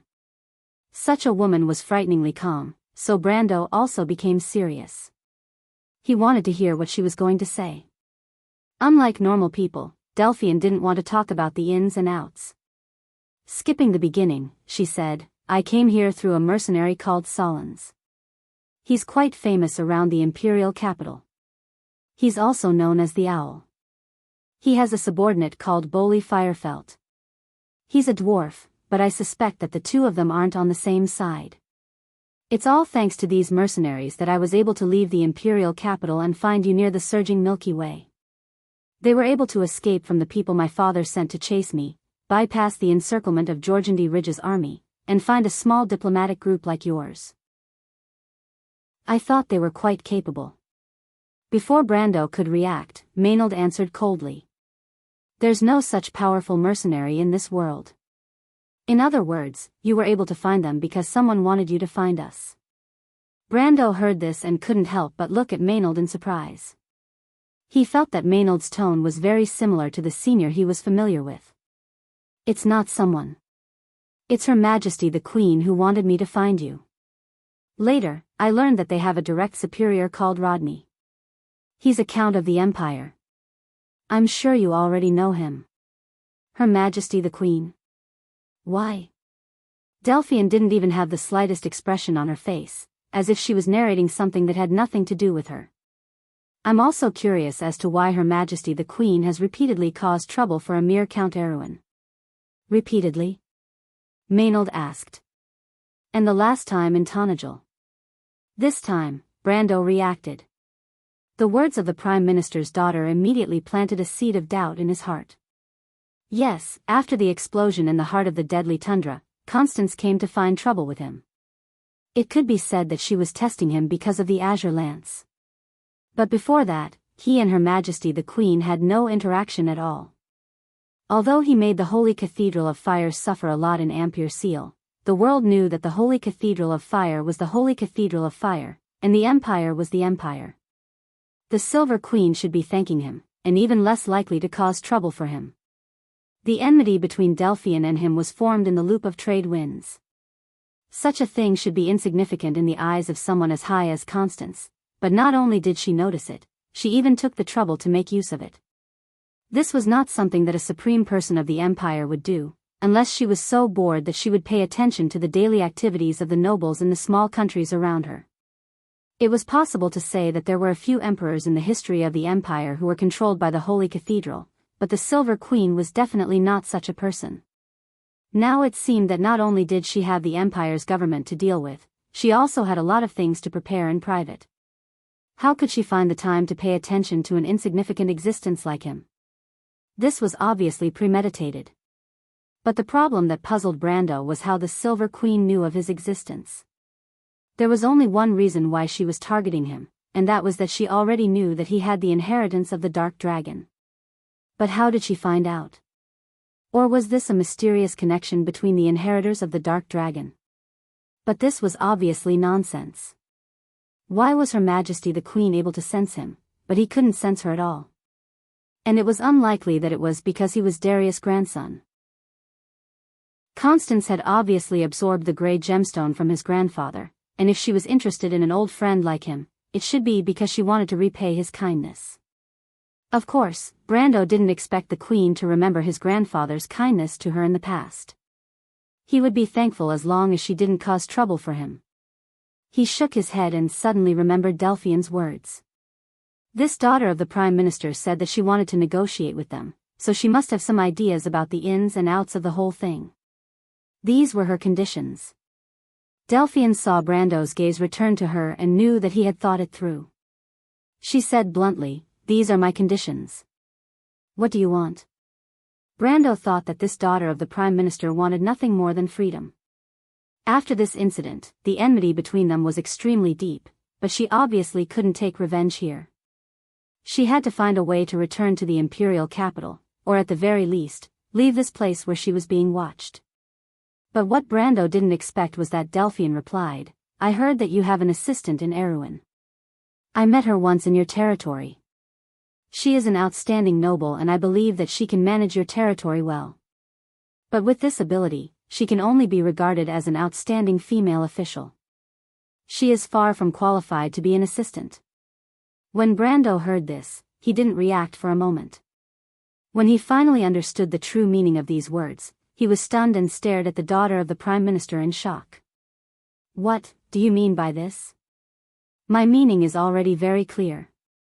You just don't want to believe it. There is a most outstanding candidate in front of you. It depends on whether you are willing to accept it or not." Delphian replied indifferently. Her voice was a little hoarse, perhaps because of the burning of her vocal cords. "I am very confident in myself. I believe that in the entire empire, there is no one more outstanding than me. But..." Brando felt a little dizzy. Although he wasn't the direct cause of this daughter of the Prime Minister becoming like this, if she wanted to vent her anger on him, he definitely couldn't escape. Not to mention that he had previously caused her fiancé's death. At least, he knew that Delphian definitely thought so. Putting himself in her shoes, Brando felt that if he was in her shoes, he would definitely stab his enemy to death. Even if he couldn't kill him, he would definitely not treat him kindly. However, the thinking of this young lady in front of him was clearly different from that of ordinary people. Brando originally thought that his thinking as a transmigrator was already very unique in this world, but compared to this lady, it was simply too vulgar. "Why did you do this? What's your motive?" Maynard very calmly asked the question he wanted to ask the most at this moment. I thought about it. Her Majesty the Queen urged me to leave the imperial capital for 2 reasons. Delphian still spoke in the same way. The first is to send a letter. A letter? Delphine explained carefully, I obviously can't really cause you any trouble. Although I once thought that I could, at that time, I didn't have a clear understanding of your strength. I won't deceive myself. At least from what I see today, I was quite naive at that time. Since I can see this point today, Her Majesty the Queen must have known this long ago. Then, she asked me to be by your side. Is it just to make you feel disgusted? I don't think Her Majesty the Queen has the leisure to do so, so there's only one possibility. She asked me to appear by your side for some other purpose. I carefully recalled the entire process of my actions. In the process of my actions, I don't seem to have caused you any trouble. So, either Her Majesty the Queen's plan failed, or she must have achieved her goal through some means that I can't imagine beforehand. My lord. She inadvertently changed the way she addressed him. You must know that reality is not a bedtime story. In reality, the more complicated a plan is, the higher the chances of it failing. Since Her Majesty the Queen spent so much effort to arrange a chess piece like me, she obviously didn't intend for it to fail. So, after careful analysis, I came to a conclusion. In Her Majesty's plan, as long as I appear in front of you, her plan will succeed. Brando was confused. It took him a while to sort out the logical relationship in this paragraph.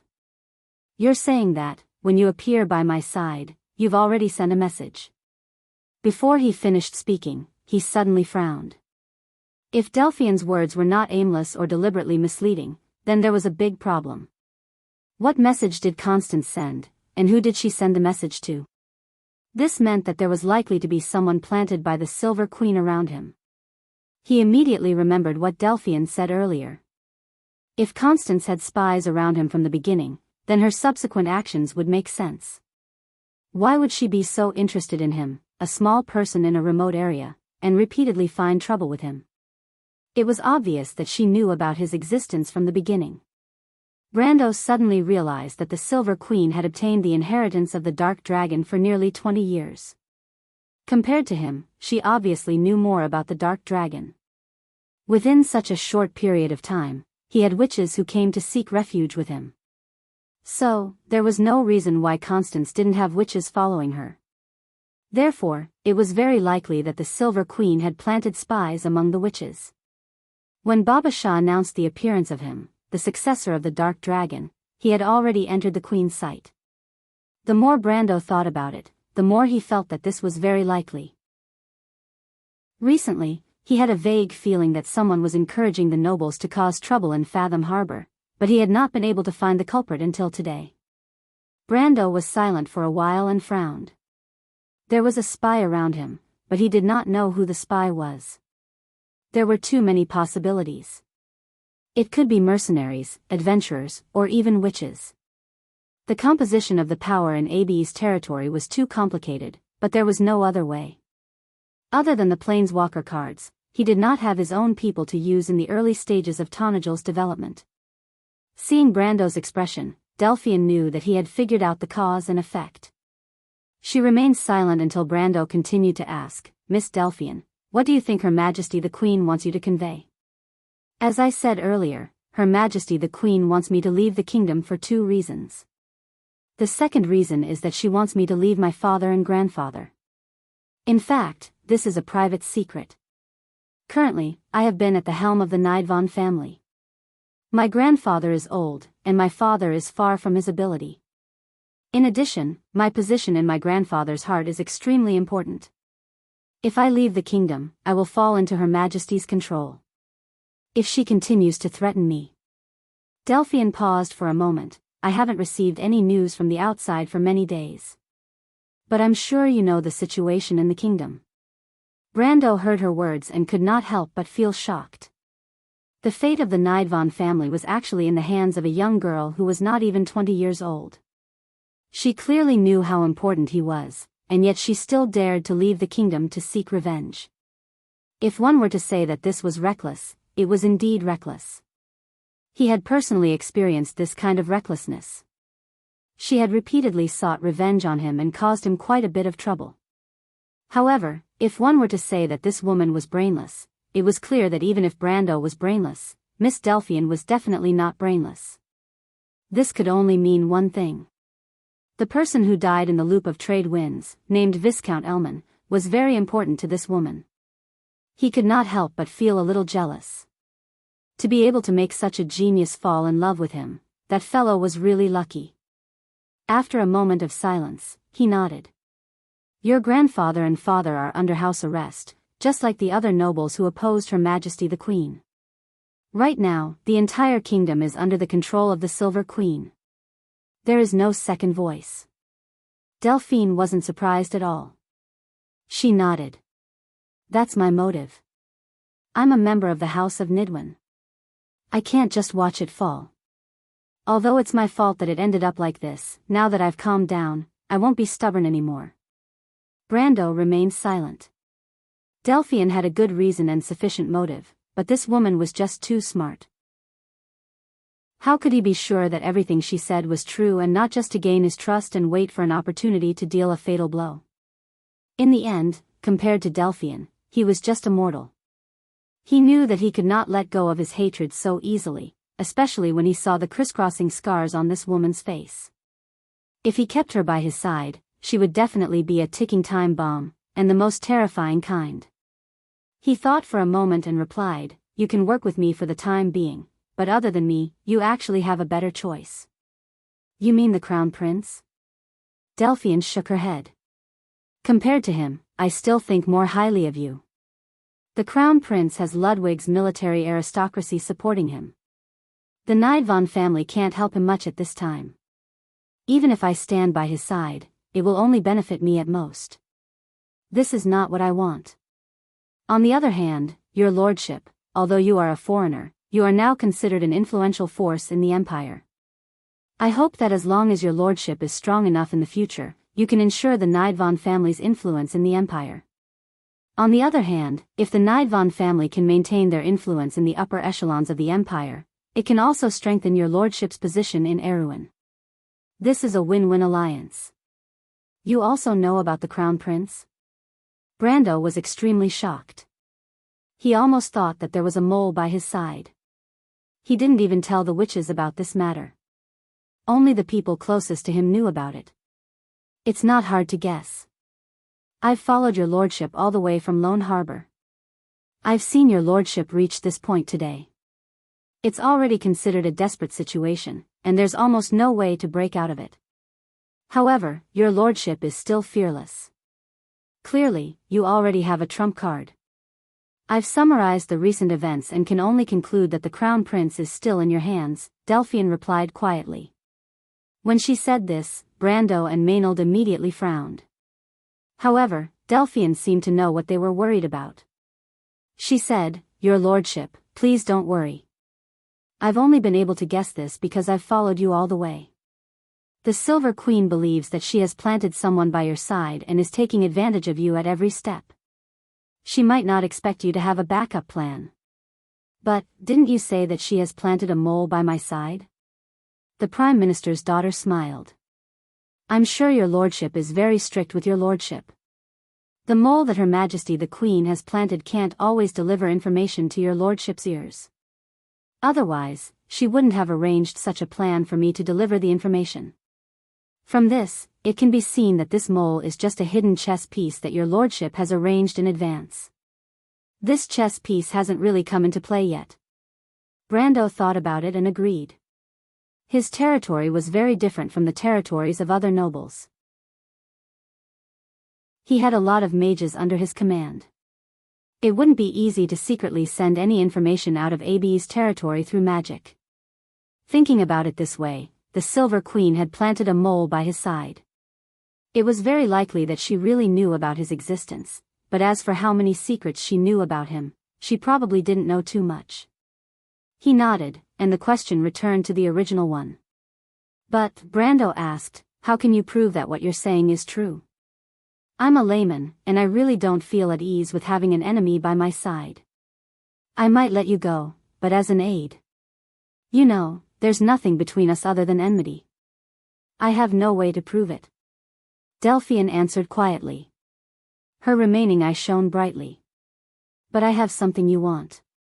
The Silver Queen has obviously decided to use the mole by your side.